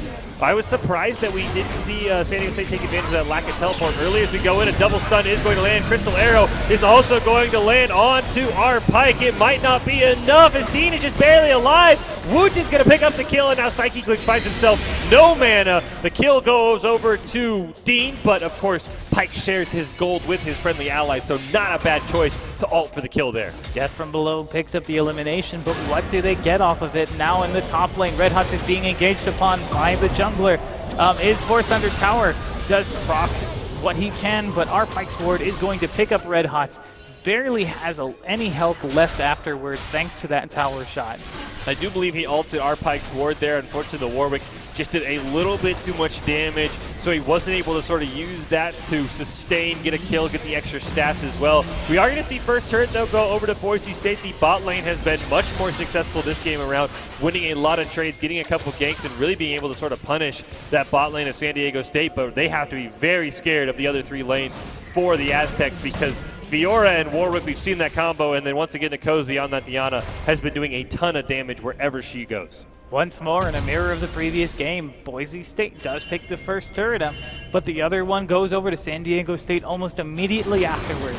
And with the Dragons, you equalize that gold, if not, put yourself further ahead. It looks like just about a 400 to 500 gold lead on the side of San Diego State, as we do see a lot of the CS numbers, while they are very close, are all in the favor of San Diego State. Except the jungle, of course, Warwick can farm just so quickly, it's not even fair for Sejuani to try and keep up. But this time, Boise State's done a very good job denying the roam and vision of Psyche Glitch. His ward score isn't as ridiculous as it was last time, but for the Broncos, it's once again, can you get a pick, and who else can do damage besides Red Hot? I mean, we just see Blade of the Rune King and a sort of the Occult on gimmick side to sort of get that grievous wounds, but who else is going to do damage for this Boise State team? Because we know where the damage is coming from San Diego State. So that's Executioner's That's Calling, right. Actually, is the name of that. It's hard to remember when you have this many items. There's and too many champions and swords. abilities. Definitely too many swords. Red Hot's is going to get caught out by the stun now. Does manage to get a grab on, activates his passive, and forces them to back away, able to sustain himself through the press the attack damage. So is going to be able to back off a little bit as the team members start to set themselves up. They send out a hawk shot trying to find out vision, are able to see that the Rift Herald has been started. Do they have the ability to engage? Red Hots jumps over the wall with the blast going into the pit. Teleport is being used to get team members into position. And it looks like San Diego State is going to force Boise away.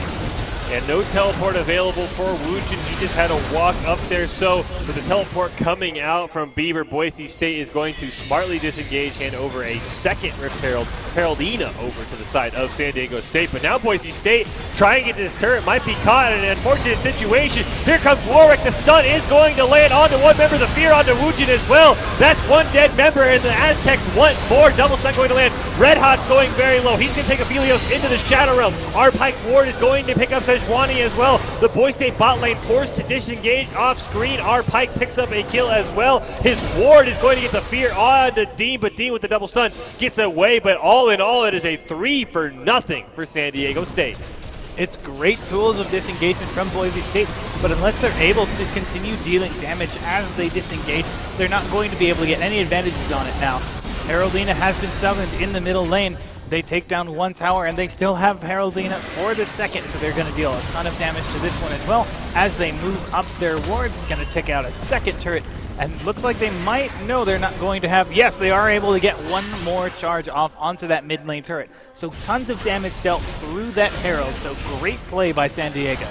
And San Diego State making excellent use, realizing the respawn times in their favor, gets the double charge from Heraldina there, so a very, very low inhibitor mid-turn for Boise State. Have to be very cautious of that, because I think one thing Fiora does well is not only does she team fight very well, she has the ability to give her teammates healing. If she can pop all 4 vitals during her ultimate, she can also split push incredibly well. The lunge able to get away very quickly with the cooldown resetting if you're able to hit something or at least being reduced. But Boise State, for all their trouble, set up around a dragon, but it does look like the Aztecs are rotating down. They know Boise State's there. Boise State has to be very careful, make sure they are not caught out. For now, the Aztecs are content, giving over the Infernal Dragon to Koji, trying to show himself. Teleport being committed by Red Hot into that bush. A steal away by our Pike's Ward, and the fight is on. Red Hot's taking a ton of damage, doesn't have the ultimate yet, so he is going to go down. A 1-0 to San Diego State, and they steal the dragon. Maybe a bit of a miscommunication there. Medicine actually peeled off the dragon to try and go deal with the Diana, who is coming around the backside, and as a result wasn't there to get the smite. Reckless Ward able to easily jump in, grab the smite, and continue the fight. They're able to pick up Red Hots, and now they have priority over this mid lane, where they are now pushing in a 5 versus 4. Yeah, this mid-turret already dropped very low by the Rift Herald. Should be an easy siege for the member of San Diego State, and they even want the inhibitor as well. We're going to see a hook onto Nkosi, but nothing's come of it yet. Glacial Prison is up, and with a lot of members standing on top of each other. Now Boise State decides to go in. The Tark ultimate is going to make 4 members immune. That might be enough. A double stun comes out as well. Boise State, the flash committed from Medicine. Psychic Glitch flashes away as well, but the Broncos still want more. Tark smartly turns around, sacrifices himself for the good of the team, creating a ton of space between the Aztecs and the Broncos. Flash committed by our Pike as well, but it's only going to be 1-0. Dean trying to find someone, but they don't have the ability to continue this engage. Successful disengage from San Diego State just because they had enough distance to be able to smartly back up. They got what they wanted, they got the inhibitor, and now they've got pressure on that mid lane, and it's just a matter of time. Great job there by Psyche Glitch, realizing that he needed to kill himself. He needed to sacrifice himself for the good of the team. great job there. Boise State, all 5 members turned around onto Tarek. He builds enough time. Our Pike did have to sacrifice his flash, but a great, really perfect death, if you have to say. I mean, that death was needed by Tarek. Great job. I mean, if you're a support player, your life is arguably the least important of your team because you're just not worth that much gold, and what you do provide to the team isn't quite as much worth as the tankiness and the damage that your team can produce. As they're saying in the chat, team communication is in fact OP. Having a great team communication, being on the same page, that's one of the dangers of having a sub on your team, is that the substitute doesn't necessarily communicate with the team. They don't know what's going through everybody's heads. So that little miscommunication from Boise State is really costing them a lot. Yeah, of course, globally referring to Medicine filling in tonight for Kank and Dopamine in the jungle. Is that the elixir on Warwick, by the way, on our Pike's ward? Yes, that is Elixir of Iron. He hasn't popped it yet. Interesting. Usually you never build those until your items are full. It's very curious to me. I mean, I get why. I do believe it leaves a trail behind you that your team can use to get increased movement speed. You also have increased tenacity, and we know Warwick wants to jump in on the back line. Just a very unique build for our Pike's ward. Probably going to save that for when he uses his Blood Frenzy there to jump right onto somebody, and his team will come charging with it. And I also think it's very important because you can use that item for the additional tenacity against a team that Boise State is drafted where you have a lot of crowd control. Dean is going to go in on this Fiora, but Bieber throws down the grand challenge. Red Hot's now trying to engage, but teleports are being used from across the map, so this fight is quickly turning in the favor. Wujin does not have damage or tanking as he's pure utility, and our Pike's ward easily able to take him out. Red Hot's trying to get away, but does not realize that he is now in a 5 versus 1. Yeah, unfortunately, Red Hots had sent, I believe that was Nkosi to the Shadow Realm.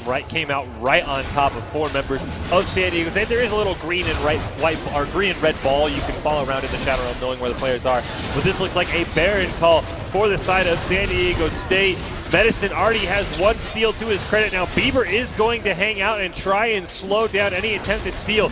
No flash on the side of Medicine, so he will have to dash over the wall. Hawkshot gives him an approximate health estimation. He's trying to go in. A perfect disengage, though, by Psyche Glitch is going to prevent Medicine from even attempting a Baron steal. Baron picked up by the side of San Diego State. They do manage to get the Cosmic Radiance out of the terrace, but it's too little too late. All 5 members of San Diego State happy to pick up that Baron buff. The Aztecs going to use that to pressure all of the lanes now, as Gimmick and Medicine are just trying to shave off some of the bleeding. Yeah, Boise State has to find a way back into this game. An Infernal Dragon definitely wouldn't hurt if that's spawning soon. Potentially maybe even conceding the Infernal Drake and stalling out long enough for the Elder Dragon, because that Elder Dragon buff is worth infinitely more even than the Infernal Soul, which gives you a little bit of extra AoE damage every few seconds. But other than that, the problem for Boise State right now is you see Red Hots has just now completed his Leandry's Torment, so he just only has 1 damage item online. Gimmick has the Blade of the Rune King and the Runon's Hurricane, so while he will slow, as you can see on these minions, he's not even critting for 150, so his damage output's very low. Once again, it feels like Boise State's in a situation where they just don't have the damage to contend with San Diego State. They did end up drafting once more an Enchanter in that top lane, but Wujin was building for tankiness, building for durability.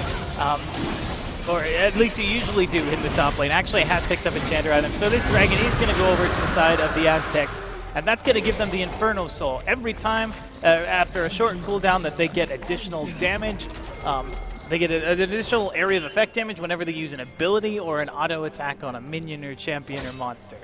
Yeah, and I really think for Boise State, this might have been a good idea to sort of concede that Baron, because it does mean if you can stall it long enough with the mid inhibitor respawning, there is a pick is going to land onto Nkosi. He is going to be able to stopwatch the Crystal Arrow. Now the fight's turned around. A huge shield comes out as Red Hot takes him into the Death Realm, trying to win that 1v1. Flash committed, but he is going to pick it up to get some of those stats, but it's not going to matter. He comes out right on top of 4 members of San Diego State, immediately eliminated, but it is a 1-for-1. They use so many tools just to try and pick off that one Diana. Multiple ultimates we saw come out. Enchanted Crystal Arrow, the Shadow Realm, the Frozen Tomb. They used up so much, and it was all just negated by pressing a single button, activating the Zhonya's Hourglass. A stopwatch OP right now for Nkosi. Mid inhibitor going to be picked up and then a disengage by the Aztecs. But if you're Boise State, your one saving grace is that you can stall this game out long enough, or at least you hope, for Elder Dragon to come up. If Medicine can get a steal, that can turn fights around, because once you get someone at 20%, boom goes the dynamite. They're gone from the map. But I don't even know if they can burst down San Diego State to 20% with Psychic Glitch on the Taric. They have a lot of healing as well, so I think Elder Dragon's their only hope, and even then, that's a long shot. They did get that shutdown on the Diana, so Red Hot is going to be happily using that gold, picking himself up now his Leandri's Torment, as well as all of the components for his Revitalized Crystal Scepter. So he does have some big tools potentially online that could come online very, very quickly. But in order to be able to use them, he needs to be able to get into the fray without getting exploded. And he's having a hard time finding his way in. Yeah, he did find out that he can sort of 1v1 Nkosi. The only problem is he came out right on top of the rest of the team. Dean wants to engage. The hook is going to land onto our Pike, but his own ward, that's a little OP that your ward can play another champion right there. Crystal Song Arrow is going to come out. The leash put on the dog by Woojin. Roots him in place with no follow-up to come out. And we did see multiple crowd control abilities trying to hit that dog. And in the meanwhile, we see Fiora on the other side of the map continuing to split push. We've seen split push be very effective against Boise State before. There was a terrifying base race involving a Yorick. So doing a great job, San Diego State, putting pressure on multiple parts of the map. Yeah, that is the one thing Fiora is very strong at, as Bieber has just finished his Trinity Forces. She is a split push monster, sometimes even a better split pusher than a team fighter. So Boise State has to be very wary with the clock already ticking against them in terms of pressure in the mid lane with no inhibitor, no mid inhibitor turret either. They can't afford to let Bieber just sort of split push at will, but they also really can't afford to sometimes leave lanes that San Diego State's pushing as a four-man squad, because they're falling further and further behind. And Baron Vision now being established by the Aztecs, doing a great job controlling that area, controlling the jungle. Once again, we do see very high ward scores from the supports, 83 on this Pike though. So it does look like Boise State is winning in terms of the Vision score, so great on them. They are improving from the previous game, but they're having such a hard time finding their way to Vision, finding their target. Yeah, it looks like we are going to see a four-man shove up in the top lane. Our Pike's ward is sort of in an interesting spot. Caught between three members of Boise State. The top turret is going to go down, and a fight is on. Our Pike is in the Shadow Realm with Red Hots. He's going to flash away, and now Red Hots is unfortunately once again going to find himself in between four members of the Aztecs. He is the first one to go down. Dean dropping very, very low. Our Pike's ward is going to try and jump and also into him. Not going to land, but Gimmick's going to go down as well. Woojin follows. We are going to see a stun onto Medicine. He can't make it away either. And with four members down the mid lane pushing, this is going to be the game for San Diego State. This Warwick 5-0-10 absorbed so much damage over the course of that fight. Boise State not able to find it onto other members of the San Diego State Aztecs, and they're going to take the game. The Aztecs will, unlike in Rocket League where they needed all 17 games, they will make work of Boise State in just 2, winning that one 2-0. Yeah, really brutal matchup for the Broncos, not really able to get the footing that they wanted there. Unfortunately, not the win that we were looking for. That's going to make it 0-2 for the day, despite my sunny mood as I came in here ready to celebrate Valentine's Day, as my heart is broken and I might need another cookie to drown my sorrows in. So, fortunately, though, we do have one more match in Overwatch, and that's going to be in the Mountain West Championship, which is very important. So, I do have to say, though, major kudos to both of San Diego State University's teams. They were both very skillful, especially in this League of Legends match. Boise State, they had a few moments where they could try to turn it around, but they were never in a position where they were really dominating the match. Now, San Diego State did a fantastic job of, once they got control of the game, never relinquishing it. Now, there were a couple pockets where you said, oh, Boise State has a comeback here. They just need about 5 more minutes and they can finally be back. And then immediately the next team fight, San Diego State would squash that hope. So the Aztecs, a great job in just, once they got control, not losing it, knowing what objectives to go to, when to peel off Baron. That's a very hard skill that some teams don't master very quickly. We've seen a lot of Baron throws from both teams in this when we've seen Boise State play, so a great job by San Diego State. Absolutely. When your the opposing team's best win condition is to slow down the course of the fight, you know you're in a great position to be able to take the game, especially if the opposing team doesn't have those tools to slow down and you have the ability to deny them so many of their weapons to eliminate your members. Well, with us getting very ready to transfer into Overwatch very quickly here, we might just want to pull up the scorecard just to do any final last-minute adjustments. You know, I know I might sound very, very harsh here, but on objective control, did they get anything in the past match? They didn't get one single Dragon, one single Rift Herald, one single Baron.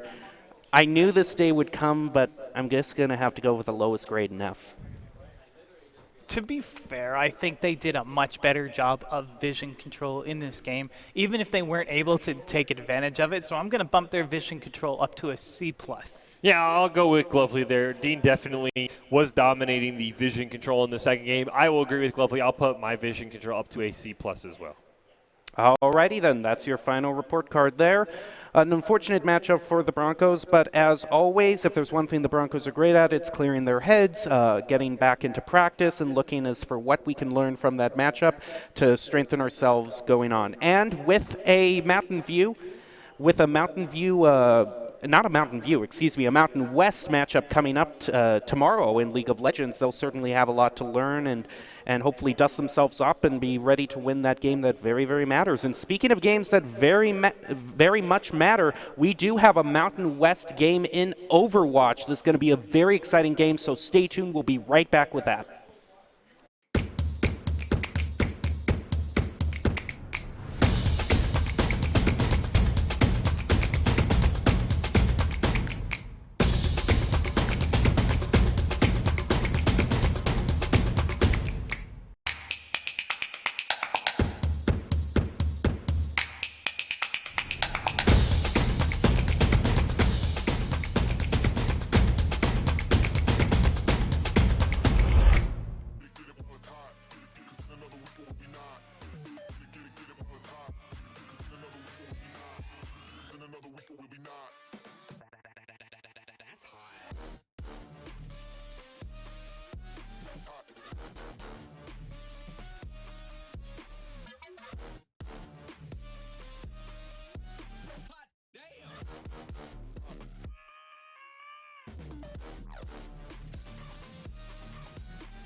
Get it while it's hot, cause in another week it will be not.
Good evening and welcome back to the Valentine's Day Boise State Esports broadcast. I'm still your host, Jacob Jim Mountain Palmer, and after 2 tough losses in Rocket League and League of Legends, we move on to what's probably the most important matchup of the night, Boise State versus New Mexico in Overwatch. Unlike the last 2 games, this is a tournament game in the Mountain West Overwatch tournament.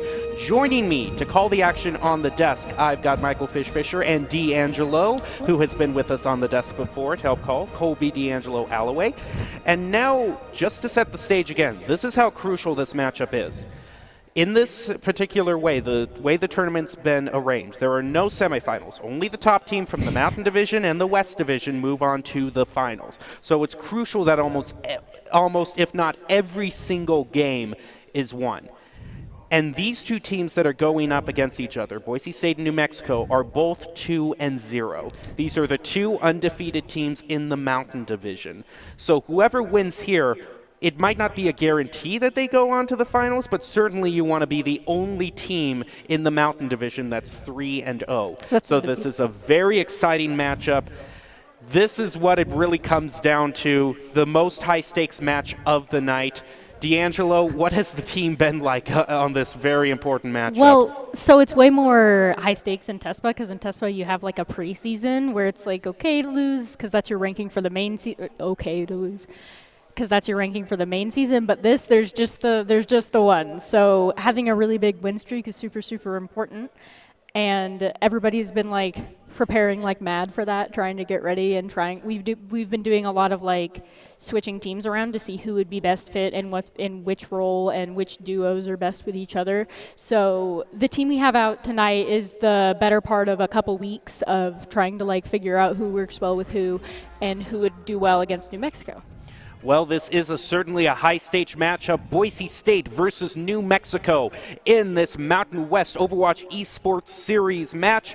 It is, both teams are 2-0, so this is going to be very exciting. The 2 undefeated teams in the season thus far, we'll see who can pull out the victory. And Fish, before we go into the specifics of Overwatch, I do have to say, as much grief as we've been giving you about not being dressed for Valentine's Day, you have certainly one-upped everybody on the desk with a bouquet of roses now presented to you. Yeah, my Valentine has been watching. She realized that in classic fashion, I dressed myself and was not prepared. So she came hurrying down to the arena, gave me some red. I can't really have a place to wear the roses, but I will definitely have them on the desk. So she's going to hopefully be the good luck charm for Boise State. But she heard you, Jim Mountains. She knew you called me out. So now I'm ready to go. I have just as much red as you do. Well, we need as much luck as we can get. It has been a tough day for the Broncos thus far.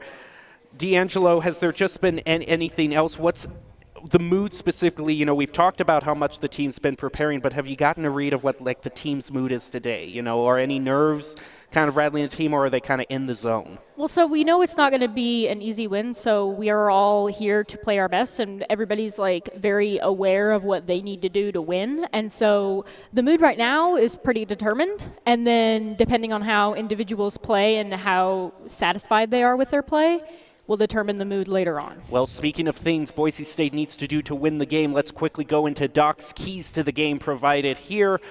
Up on the screen versus New Mexico. Rotations first, don't overstay, look forward, maps matter, play fast, and follow up. If there's any keys to the game to take seriously, it's for this matchup. Doc's keys to the game, as always, brought to you by Boise State University, where you can choose from more than 200 areas of study and have the chance to combine minors, certificates, internships, hands-on research, work opportunities, and more to make your educational experience unique. Visit boisestate.edu for more information. You know, we've been talking about how high stakes this game has gotten. I've gotten a shiver myself because it really is setting in. These are 2-0 teams with no semifinals in this tournament. I mean, this match, if it doesn't decide who's going to the finals, it definitely decides which team is in the driver's seat, because if you lose, then you have to hope with everything that you've got that the winning team has some sort of loss in the future, that maybe you can tie it with 3-1.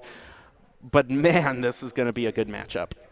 Yeah, I'm really, really excited for it. But more than that, I'm like personally invested in the players. I'm friends with a lot of them. So more than winning or losing, I just hope that they play their best and are happy with what they're able to accomplish today. Now we're going to go into Busan, as you said, D'Angelo. This is after 2 weeks of intensive training. We are going to see if these teams... Very intensive. Yes, intensive training. We're going to see if it has all paid off. What are you thinking about this map, Fish? I think it really comes down to, as we've sort of seen, which comps each team wants to run. Is one team going to run a brawl comp when one team's going to dive? Because on control, if you can win that first fight, if you can force the other team not only to swap but to lose ultimate charges and be behind in ultimate charges, that can be the key. So I really think it's going to come down to, is one team going to run a comp that the other team is able to counter in the blind pick per se, that really is going to help determine who wins this first map. Well, all the talking is done. All the practice is done. It is time to prove your skills. Which team will come out on top, Boise State or New Mexico? We can see right now it looks like New Mexico has a far Mercy composition on the board, whereas Boise State, you can see Saladon does have McCree, so that is a counter if they wish. But New Mexico is going to get the first elimination onto Saladon quickly, followed by Nerdy Bird. They are able to pop the Diva Mech for Boise State, but right now Boise State is down in this engagement with Blue and CBMX now being eliminated. This has to be a reset, and Guac finding himself in a very uncomfortable position on the point. That's going to make a very staggered respawn for Boise State. Well, they didn't stagger that as much as they could have, but that was still definitely a very, very lost fight. And what do you do necessarily, D'Angelo, to come back from a fight as lopsided as that? Well, so we need to be more aware of the Pharah, and since we don't really... The way to beat a Pharah is to either get a pick on their Mercy or outright kill the Pharah, but also you can go into their team before the Pharah has time to get value, which is what we're trying to do now. We're going to see a fight going to break out. Saladon's going to pick up Log Champ, and then Mr. Roboto will pick up Saladon. The mech is going to go down, but Yin is going to pick up CBMX as well. So Boise State already down 2 members. Mr. Roboto is going to fall, so it's going to be a 4-on-4 with the first death on each side already respawned and running back. Now it is a full respawn for Boise State. One early kill turns into basically just a stall fest as percentage stacks up still for New Mexico. See, the Diva is going to go right up here to the Winston, knock him off the side, but the Winston is going to jump right back up there. No eliminations thus far for either team. Winston is going to pop his ultimate, just try to push Boise State back as they try to rush toward the point. Saladon is going to be the first to go down quickly, followed by Modern Frost, so Boise State now is down 3 again. These engagements just haven't been going any way from that. New Mexico really hasn't, besides the Primal Raid, they haven't used any ultimates. They've got 4 stacked up here. Yeah, and that's a pretty big deal. But we do have the McCree ult up, which, contrary to your personal beliefs, is actually quite good at dealing with an unaware Pharmacy. So we'll have to see whether or not we're able to catch them off guard with a full fight here. It's reliant on our McCree not getting picked. Nano is going to go out onto Saladon. Guac is going to use Steam Bomb as well. That's going to pick up the unsuspecting player. The Mercenary is going to go down as well, but Dragon Strike immediately turns that fight around for Ice Axe. So a couple of early picks immediately go against Boise State. Guac, the only one left alive there. He's got to get on the point as they are almost into overtime. And New Mexico all left the point. They almost let him capture it. He will punch Log Champ, but unfortunately is going to get blasted out of the mech. He is immediately going to go down as the barrage is committed by Yin. The Log Champ is going to get revived as well. CBMX rushes to the point. Sound Barrier going to come out from Nerdy Bird as well. Boise State trying to hold on here already in overtime.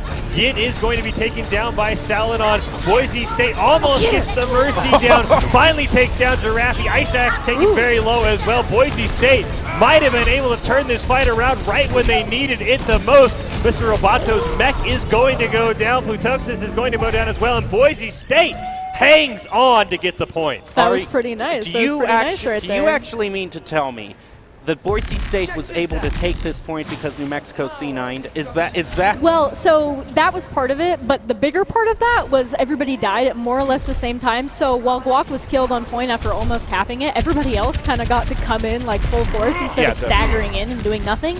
And that Mercy got like mispositionally cornered, which was huge in winning that fight as well.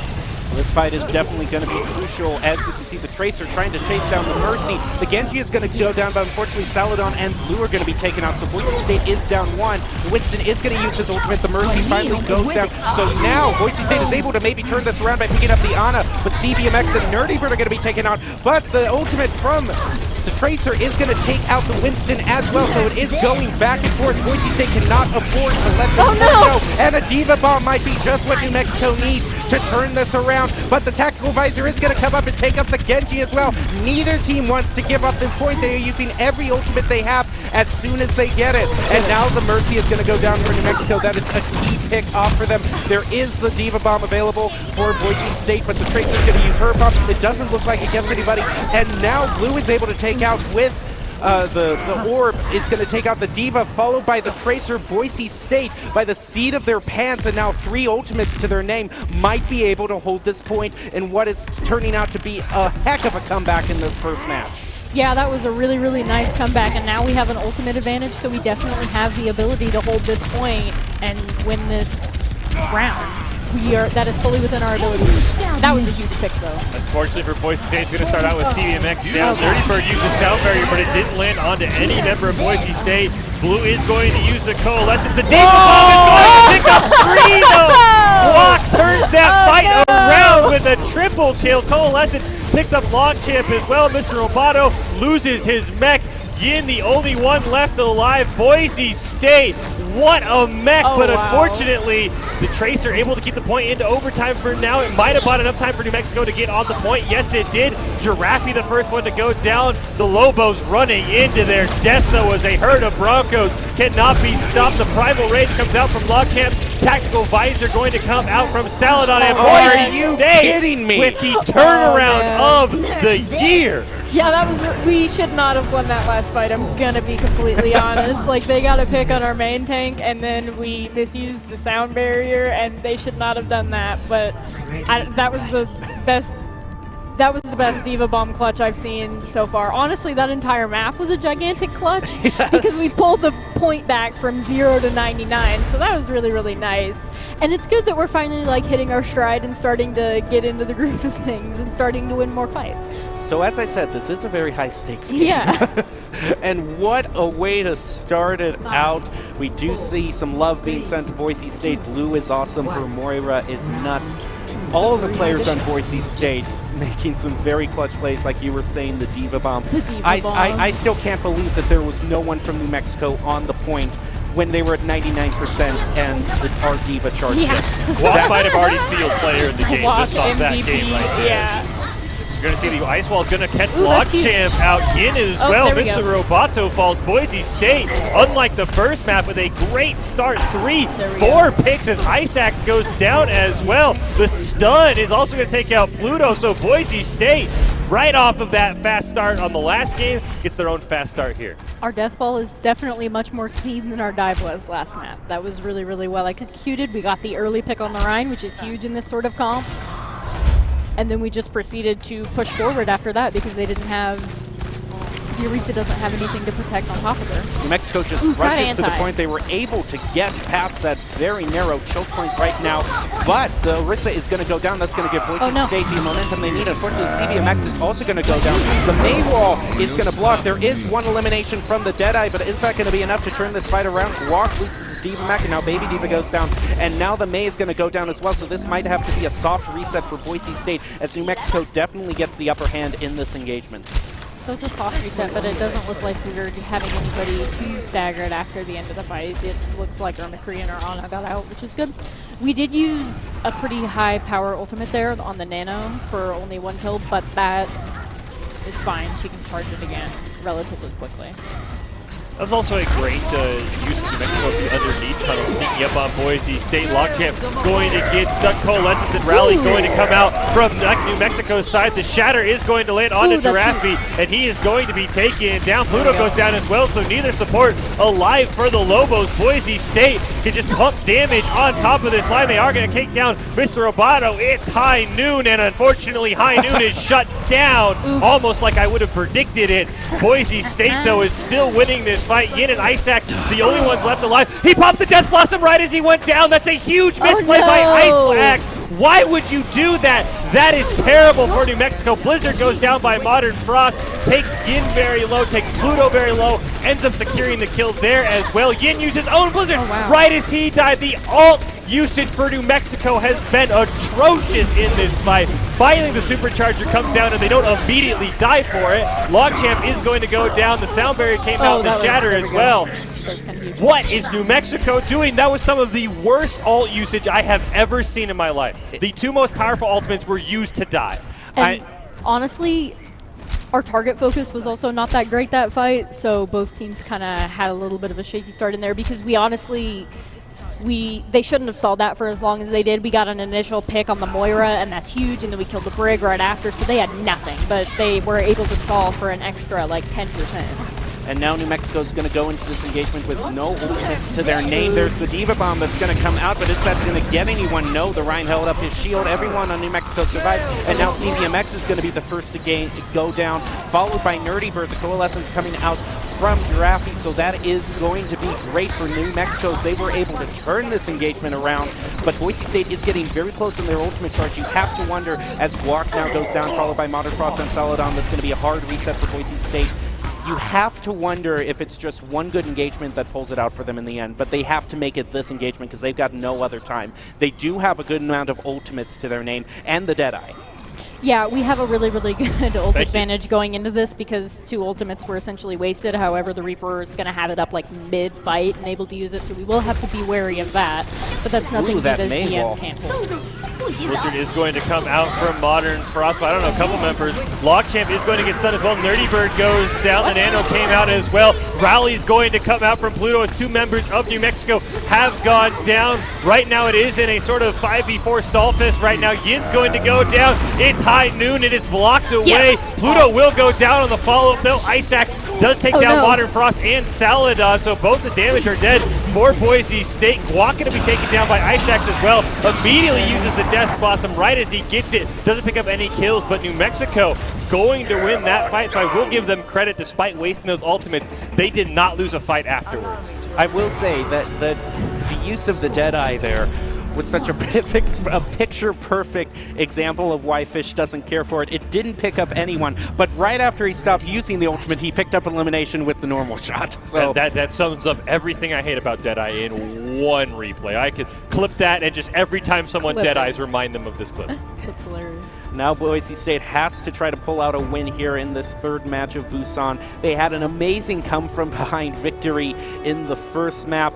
Their second one, it was a lot more even, but New Mexico managed to get the better of them. As we go into this Shrine map here, who do you think has the upper hand just in the terms of this map layout and who's performed best on this map in the past? Well, so honestly, the entire point of these, like the reason these 2 teams facing off is such a big deal is because they're relatively even matched.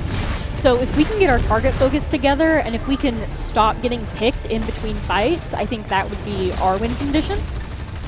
Well, speaking of picks, there is a Far Mercy comp out again for New Mexico. That was a real thorn in Boise State side in that first couple of engagements. Right now you see some members of Boise State going very low, putting that Ana to work. Saladon is almost taken out, as well as Isaac. Saladon is going to be the first elimination now, but a grenade is going to be able to keep Isaac out of the game. Nerdy Bird is taken down as well, so New Mexico is up 1 in this engagement. They are able to take out the Hammond, and now with the res coming onto the Genji, that's even more bad news for Boise State as New Mexico is able to take this first point and win the first engagement.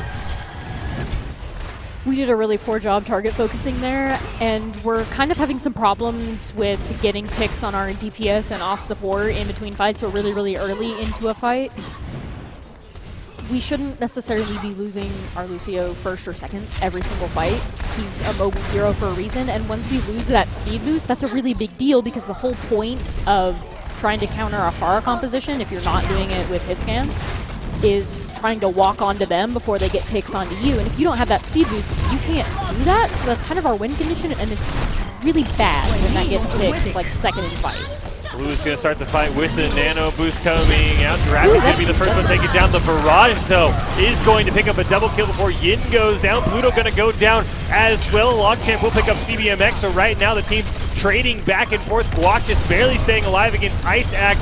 Going to just barely remain alive. Both Genji and Diva dropping very, very low in that 1v1.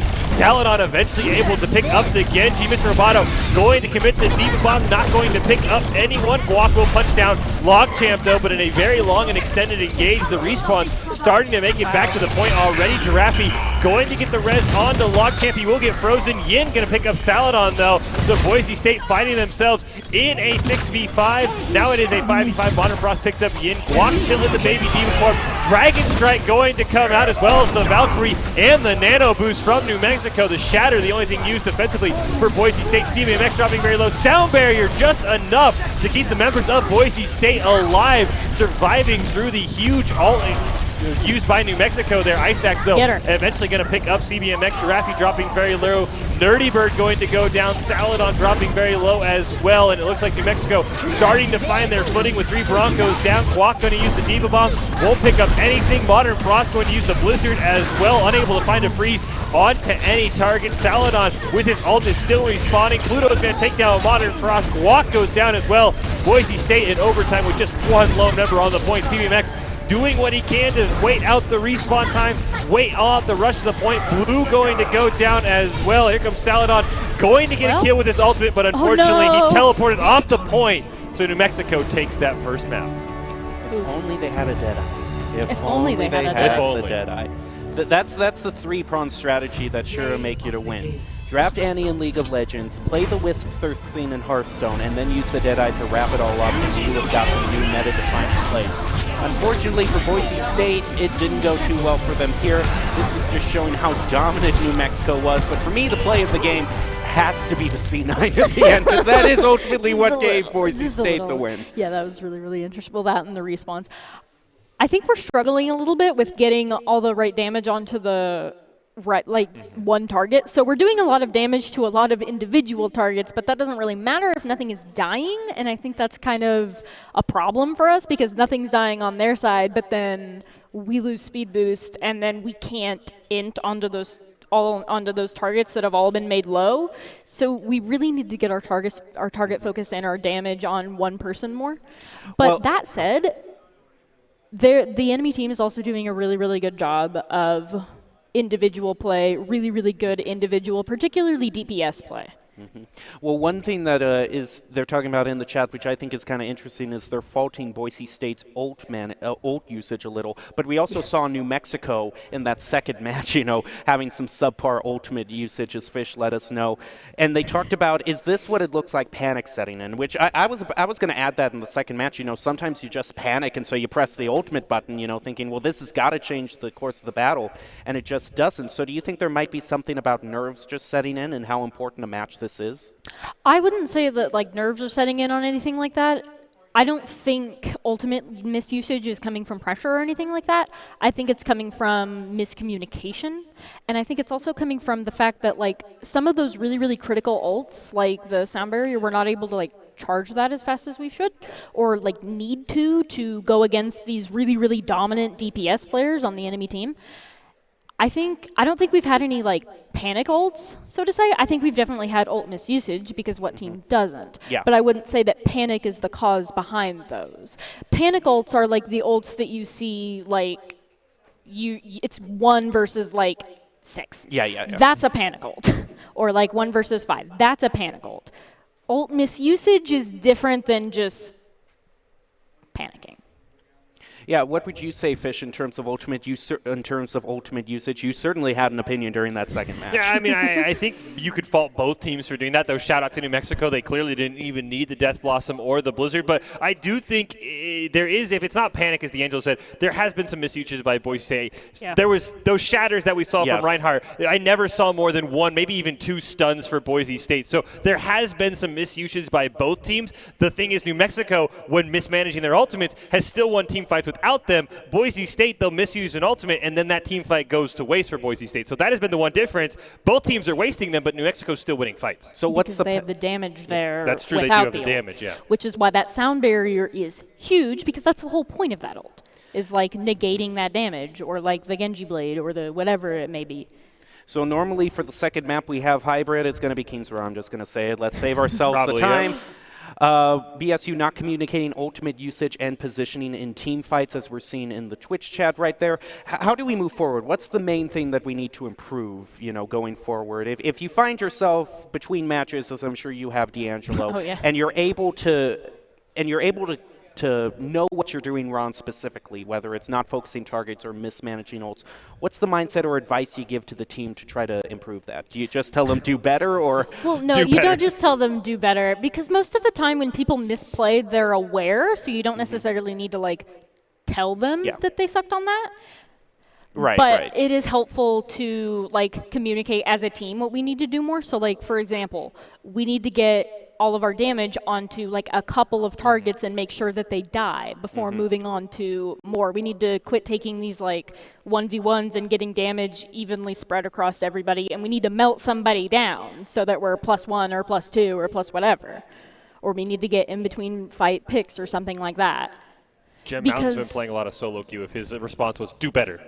That's what every solo queue. You died. Do better next time, please. Do better next time, please. Do better. Well, hopefully Boise State, they did have some moments of shining, and this is a very crucial matchup where they need to come back here. This is Boise State versus New Mexico in the Mountain View Overwatch Esports Series. Both teams are 2-0. Whoever wins this is going to go 3-0 and have the dominant position in the tournament. Boise State is going to have another matchup on Sunday, too, just 2 days from now. So hopefully they can get some momentum here, but we shouldn't overlook what's happening tonight. Next map is going to be hybrid.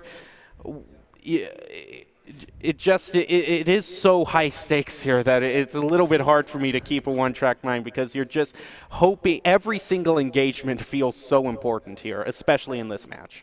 Yeah, and I mean, it's important to recognize the importance of the match that we're playing, but it's also what's more important than necessarily like winning the battle, so to speak, is winning the war. So focusing on self-improvement and focus and like acknowledging what you needed to do better, win or lose, because that's a fault that a lot of like really good, well, not really good, but that's what makes you an amazing player, is your ability to face yourself and face your flaws as a player, but instead of like get discouraged by that, use that to learn. And that's really what we focus on, and that's really why our esports program has become the force it has in the only couple of years it's existed. Well, and you also just can't beat yourself up over mistakes you make in the past. The way that you improve is always forward thinking, you know, not why did I lose that match, but what can I do to win the next match? And putting yourself in that right mindset is what can turn matches around. And Boise State certainly was able to turn that first match around at the very beginning, you could say, but now we are going into Eichenwald for high. It is not Kings Row. Eichenwald it is not Kings Row. Kings Row. I said what I said. Oh my goodness! Eichenwald is the superior map. I am so grateful. Fish, what are your thoughts on this map? I'm just thinking that we're going to load in banners like, oh, we had a glitch. We meant to pick Kings Row. I won't believe it until we actually. I won't believe it until we actually load fully into the game. But this should be a lot of fun. It's not a map that we've seen. I can't remember in my career here at Boise State as a shoutcaster seeing this map. So it's almost like it just got added to the game. Thank you, Blizzard, for the new patch, apparently. I must have missed it in the patch notes, but they finally added something besides King Row for the hybrid portion of this game. So now, D'Angelo, bring us up to speed on this map, since we really haven't. Not that we don't know how this map is laid out, but this is the first. Like Fish is saying, this is the first time I think this is a lot of people are seeing this map, at least on a Boise State broadcast, because it's so often Kings Row. New Mexico is probably going to want to run a Pharah Mercy comp, at least on this first point, because that tower offers a lot of like cover for the Pharah, and it's a really good way to get past that first initial hard choke. So I wouldn't be surprised if that was them right there, because that's definitely the move, because they've shown they have a competent Pharah player. So I wouldn't be surprised if they abuse that first point on this map. Now Boise State is going to try to push past the building here. They zoom up to the point. The Maywell is going to try to keep them from doing it. It looks like Walk is going to be the first one to take out New Mexico, so that is a good engagement for them. But Blue is going to be taken out by the Pharah Mercy. The Pharah Mercy has been a problem both in Busan and now on Eichenwald. Member of Boise State is taking serious damage here. Right now, Boise State is just struggling to get onto the point. They have managed to get on. Walk is going to be taken down by the Reaper, just coming right up behind him, and is now going to put damage onto the Lucio. Yin is taken out, so they don't have to worry about the Pharah anymore, but Nerdy Bird and the Lucio is going to be taken out. And now the res comes up, so now their worst spears are back to bite them in the elbow, and Fish, not quite the engagement they wanted.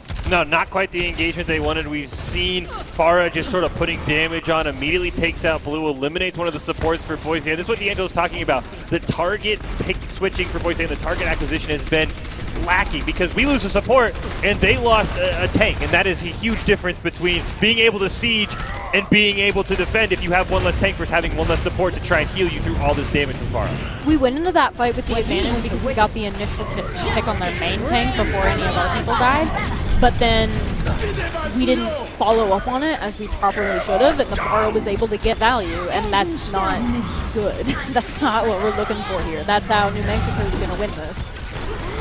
That was a nice elimination right as the missile barrage came forward. Unfortunately, it's not going to make much of a difference as now the Farah is res and immediately takes out Food, followed by Guac and Nerdy Bird going down as well as Pyros. Another hard reset for Boise State. Hasn't really been able to get on this point, but it usually just takes one good engagement and you start that payload rolling and these matches can turn around. But Boise State needs to get that engagement first thing.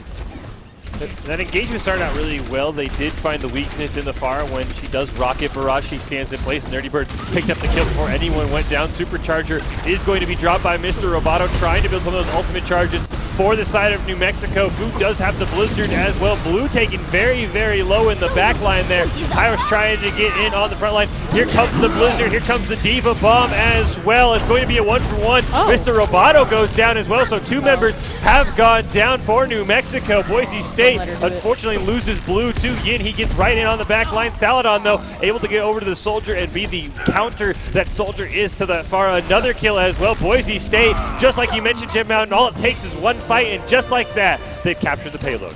And honestly, can we talk about that soft Mercy carry, Giraffe?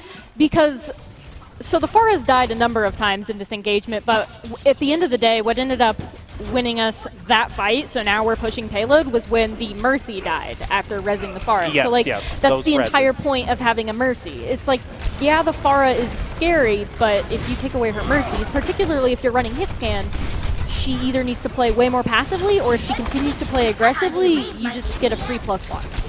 It was a great counter, though, with the Soldier was able to take out the Mercy so effortlessly, which is what, not the Mercy, excuse me, the Farah, and that's what allowed Boise State to get on the point. Right now they are pushing up, coming up to the archway here, and just, a little bit of batting back and forth between the Reinhardts. One comes out on top. You see the Mercy, it looks like she might have been trying to res. Yin is going to be taking out Food, and Isaac's is going to be taken out by Nerdy Bird, so it is going back and forth. But now the Rocket Barrage is going to be able to take out Blue as well. So the Farah, when she is up and she is not taken down immediately by Boise State, she is just being so useful for New Mexico. Yeah, that Farah is definitely turning fights for them because their Reinhardt was by himself, so we got the pick on him, obviously. But then they were able to turn that fight around just because of sustained aerial damage on the Farah, just continuing to do her thing and kill members of Boise State. Boise State going all in on the counter Farah. We're going to see a swap over to McCree as well. So Soldier and McCree have to try and knock that Farah out of the sky before Boise State. Here comes the tactical advisor. You immediately see a great sleep, though, by Pluto. Shuts that down. Longchamp Giddo down in the process. Charging him. Mr. Roboto will take down Saladon, Isaacs, and Mr. Roboto's mech will go down as well. But a great sleep keeps this fight alive for New Mexico. Finally, Mr. Roboto will go down. Giraffe goes down as well. Food is able to get the pick onto the Mercy, and just like that, the payload slowly pushing forward. It looks like Yin might have even immediately just fallen back just to sort of back off. We're going to see Saladon swap over to the Widowmaker, but what a great sleep. Shout out Pluto on that sleep. Yeah, and one really more nice thing is the ult management for Boise State. We were talking about a little bit of ultimates usage. Boise State now has 5 ultimates to their name as they are approaching this checkpoint here. We can see Saladon is going to go on to the middle Widowmaker, and Food with the Deadeye is going to be able to take out the Mercy. If there's one elimination you want, it's the Mercy. Food, unfortunately, is going to go down right after that as the Genji blade comes out. Genji is very low on health, but he still managed to take out Blue and Saladon. He finally goes down now, and Boise State has managed to get the checkpoint here, so now they just have to get to the final point. They have 2 minutes and 30 seconds left to do it. Fortunately, Boise State did use a lot of their ultimates, but they still have the Diva Bomb and the Nano Boost available to them. We probably used more ults than we should have that fight, which again goes into that ult mismanagement. But on the bright side, Farah is not nearly as good on this point. So we won't be struggling with that as much as we would normally. However, a new struggle has been born in the form of Reaper. Yeah. And the swap immediately came out after the payload got And then we have a mirror captured. Reaper. And we do actually Running want full almost mirror, without actually. him. We want the Mei and the Reaper. That's the exact same thing New Mexico picked up as well, getting rid of that Pharah once you get into the castle. A little harder to fly around. We are going to see Mr. Roboto launch the Diva Bomb into the back line. Nobody going to be taken out, though, for Boise State. Great ice wall. Actually, is going to keep Boise State alive there just for a little bit. Blue is going to use the Nano on the front line, trying to keep Ice Axe alive. Hey. It's not going to be enough as Ice Axe goes down to Salad on Maisky. As Boise State doing a fantastic job pushing forward here. Not much New Mexico can do, really. Once they've lost this far, they've lost a lot of their pushing potential. Pyros does have the ultimate available. Saladon dropping very, very low as well. Pluto does have the Nano now. We'll see if they can answer with their own Nano after Boise State used theirs. It is going to come out. Here comes the Diva Bomb from Pyros. Gonna pick up one right on the Log Champ. That is a great pick. Walk gonna use the Shatter, gets a two-man stun. Blizzard comes out from Yin as well. Rally from Giraffe. A ton of damage and support from New Mexico trying to keep their payload from pushing. Nerdy Bird dropping very low, but is able to be kept alive. Has the sound barrier as well, and Saladon getting ever so closer to that Death Blossom. He has it now. He wants to use it. He's gonna use it, but gets just stunned just like that. So unfortunately, a wasted ultimate for Boise State. Sound barrier comes out. Blizzard comes out as well from Luke. Nano going to come out as well. That's a two-man freeze on New Mexico. Giraffe goes down. Log Champ goes down. Ice Axe has gone down as well. Boise State picking up the kills. Diva Bomb comes out for Mr. Roboto. Not able to land on anyone. Looks like it got countered out by the Maywall there. So Boise State doing a great job pushing forward. Mr. Roboto and Pluto have both gone down. The Broncos inching closer and closer to this payload, finally being captured. The double Reinhardt stun. Boise State is going to pick up a kill. Unfortunately for them, these respawns just too staggered. They can't get a final push, and they're getting very, very close into overtime where the Broncos can't afford to lose another fight. Pyros is going to use the Diva Bomb, not going to get anything. We're into overtime now, so the Broncos have to be very, very careful. Food's going to pick himself up a double kill. Pluto's going to go down as well. The rally has come out from Giraffe. A double freeze is going to land with the Blizzard from Food. That might be enough for Boise State. They're inching closer, and they get there. No time left on the clock. Wow. Yeah, we went in there with about 2 minutes, and we came out of it with 0-0. And honestly, on points like this, you can expect some pretty heavy stalls unless you get one big consolidated push, which we weren't quite able to put together, which is why they were able to stall that out for so long. That was such a battle of attrition right there. It's so when your respawns are that close to the fight, you're just trying to do whatever you can to get picks on their side. And if you're pushing the payload, it's really important that nobody dies, because you have a full 30 seconds of them walking back before they're able to actively engage in the fight. Let's hold them, Boise, indeed. We certainly have people in the arena and on Twitch chat cheering our Broncos on. Now, here's an interesting question I want to pose, because every time when Kings Row has been picked, we've always said that one of the things about Boise State is we like to practice other maps as well, because everyone practices Kings Row. Everyone has to be good on Kings Row. But when we pick kind of an outside map like Eichenwald, might that play into how the Lobos perform on this one? Because this is such a match. Do you think that they have practiced this as much as they have practiced a map like Kings Row? Regardless of whether or not they've practiced it as much as they practiced a map like Kings Row, they do have a solid Far Mercy comp. They have a competent Mercy. They have a competent Pharah, and that's going to get you far on a map like Eichenwald. Honestly, Kings Row would have been the better map to counter their Pharma pick, even though I personally don't like the map as much. Yeah, I'm glad to see anything but else, no, okay? I would say that this map doesn't actually give Boise State any advantages, which is what we're looking for when we say don't pick Kings Row.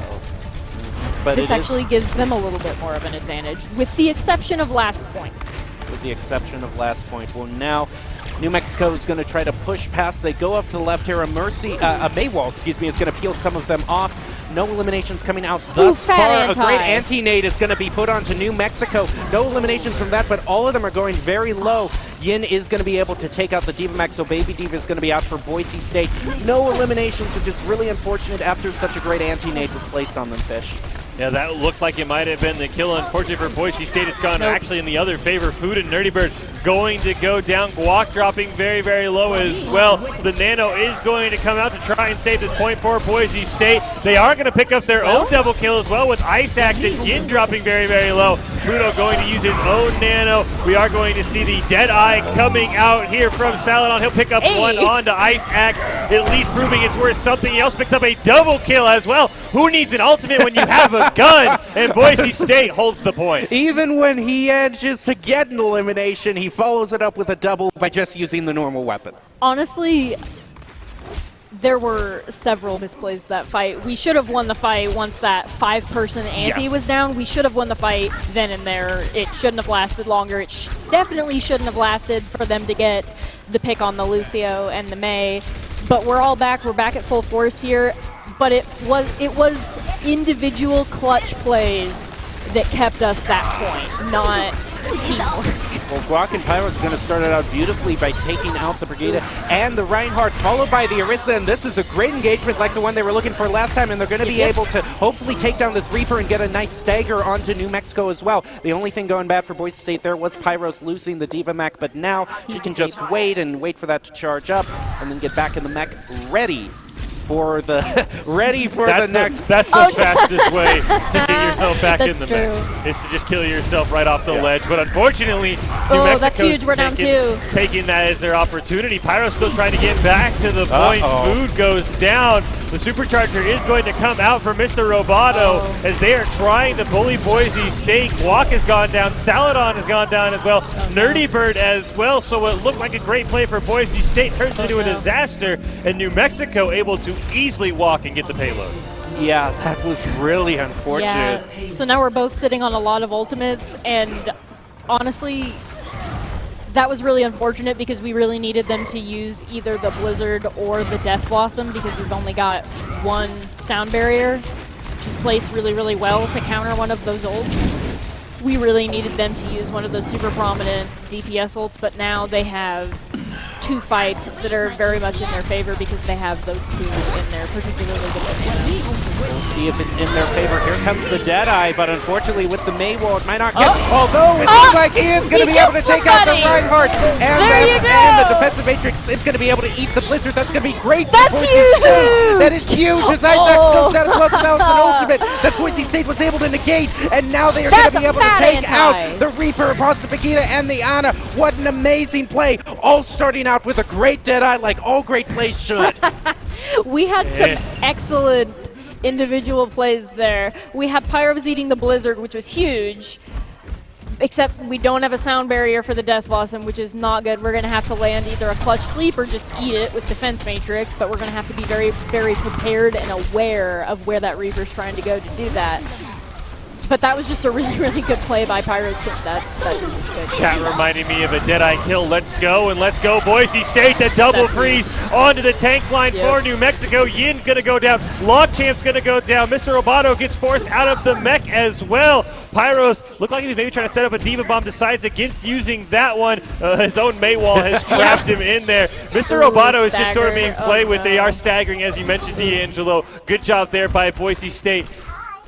I think we might be getting Deadeye a little bit too much credit. Let's calm down, people. Boise State has found a really, really good plan here.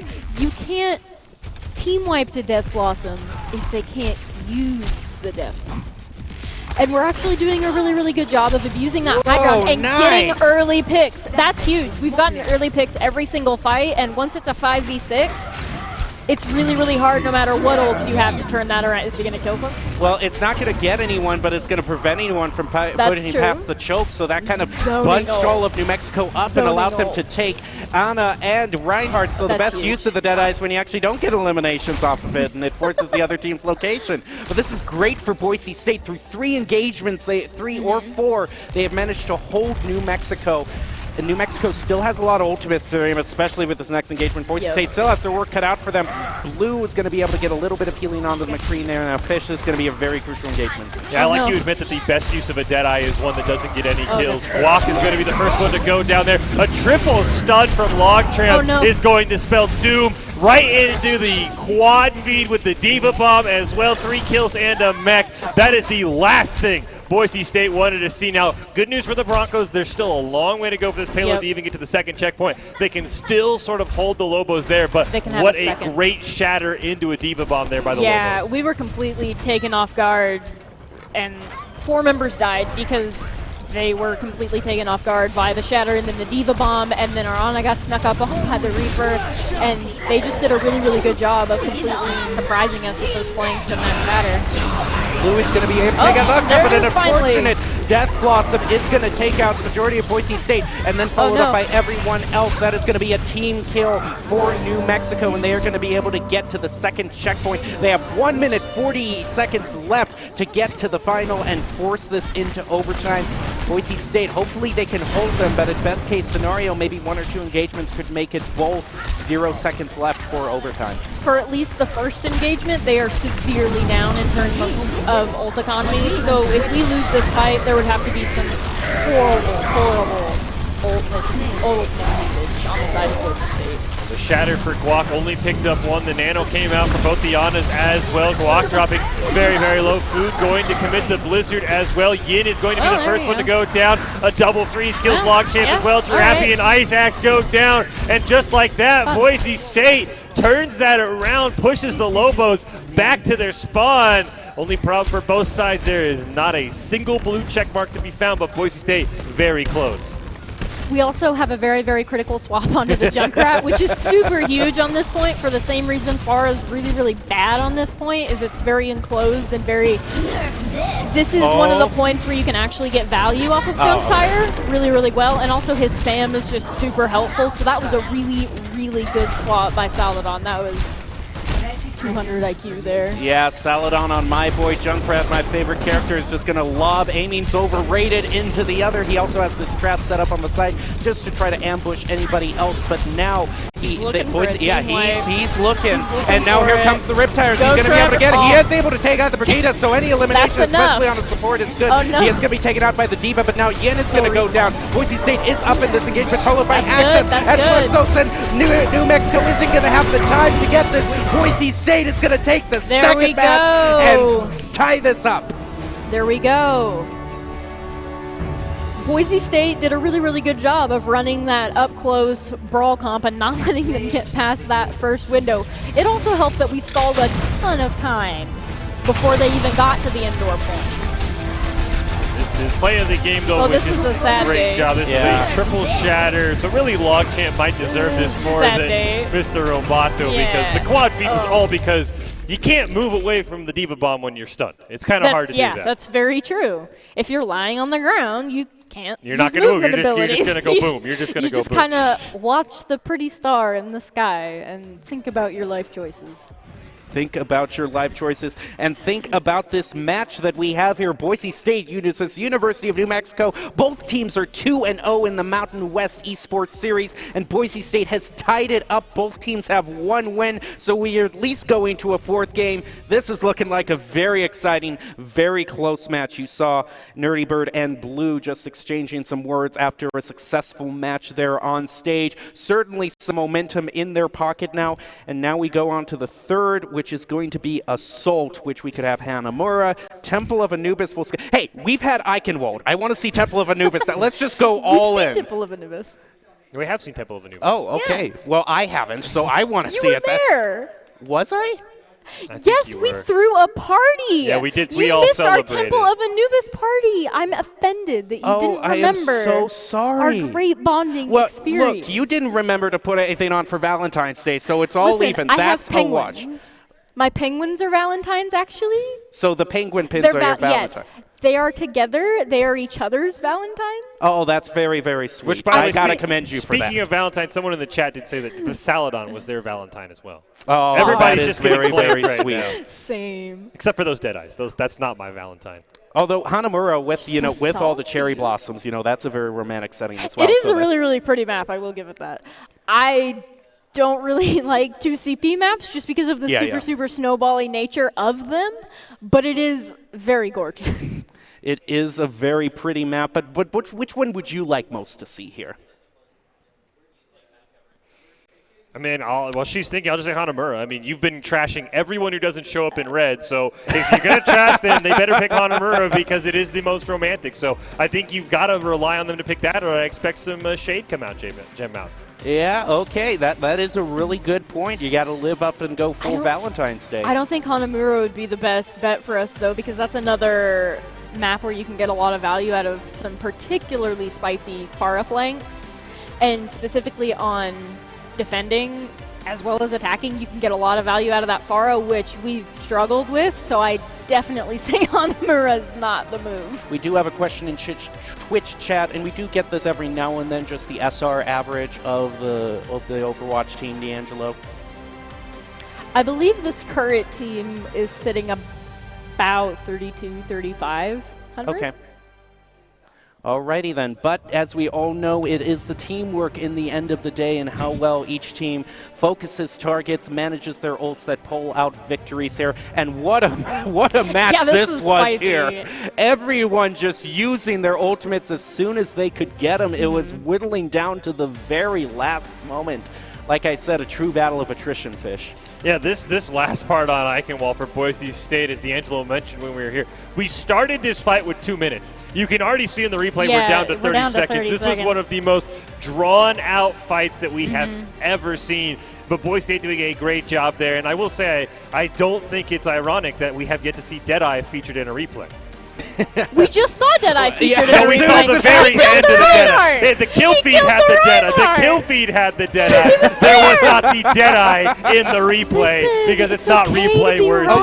Okay, you cannot. It's okay you to be wrong. I'm not wrong. I am not wrong. You cannot criticize me for the Temple of Anubis forgetting right now, because when it's on the screen in front of you, It had just ended. It had just ended. I saw the replay. It was not there. Okay, Temple of well, Anubis is also going to be a rough match if we decide to play that one, because that's like far ahead. But it's that's not also us. Widowmaker It is- heaven. Thank you for showing me the Deadeye replay where he gets 1 kill. Thank you. I appreciate it. Okay, We let- actually let's do have get a pretty down to- dominant Widowmaker, so actually that might...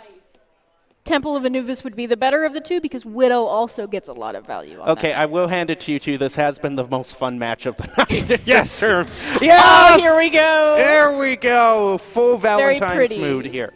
But what really matters is if Boise This State might be can pull unfortunate. at the victory. Now, we have seen there was a great play where the other team tried kind of a sneaky Symmetra play. Sneaky, Boise sneaky. Yeah, not quite as sneaky, because Boise State was just able to use the May to freeze everyone. We are pretty prepared. Thank you. Thanks, Denver. You probably hit the nail on the head there. It's Valentine's Day. There's no such thing as too many cookies on Valentine's Day. Like I said, with the first 2 matches, I had to drown my sorrow in sugar. I'm ready for the discount candy tomorrow. Ah, That's true. that's what I'm ready for. Alrighty, we are now on Hanamura. Both teams are tied up 1-1. The Lobos chose this map, and Boise State, they certainly have some momentum, but they need to pull out and make it 2-1 for the night here. And honestly, from what I've seen from this team, I think this is definitely going to be the map that's most advantageous to them. So,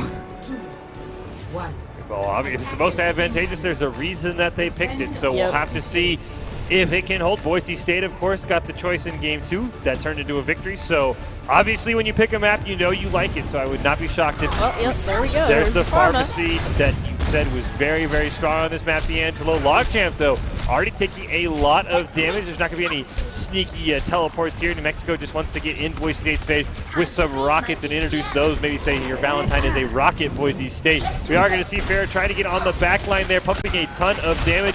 Using that hut, though, very well for Boise State, avoiding a lot of that rocket damage, but it does mean that New Mexico is already on the point. Yeah, we're Pyros just and kinda having to run Food away dropping there. very Get low. him! Saladin's Get him! going to get Get out him! there, try and get the pick. He Yes! Don't let her res! Don't do it! He also picks up Logjamp in the process. Mr. Roboto dropping very, very low. There Giraffe we going go. down. So Boise State, the reason McCree is played sometimes, it's not for the Deadeye, it's for the ability to pick off the Pharah and the Mercy, and that's exactly what happened. Which was really, really good. It was also super helpful that we killed the monkey at about the same time we killed the Pharah, because if we hadn't done that, I'm pretty confident that Mercy would have gotten a good res off there. But we are going into this next fight with a reasonable ult advantage, except that Nano Blade is really scary because we're not even close to a sound barrier yet. So that's a little bit scary coming up, probably this fight, if the Genji doesn't have poke damage. Well, we'll see how it works. We saw Celadon trying to get the Pharah as he did last time. Isn't going to be able to pick it up. The Diva is going to go up onto the roof. No eliminations. They're going to try to charge the point again as Boise State lays damage onto them. The Valkyrie is going to be popped for the Mercy. Celadon is going to go very low. Blizzard is going to come out from Food. And now the Barrage is going to take out Food and Celadon. Walk is able to take out Logchamp. New Mexico is up 1 in this engagement right now. Pyro's using the missiles here to try to pick up some sort of elimination. He is going to take out the Diva mech. Mr. Roboto, Ice Accent, where she is going to take out Blue. Trying to get the Mercy here, is going to be able to pick up that elimination. Unfortunately, Guac and Nerdy Bird, with them going down, it's going to have to be only a small consolation here.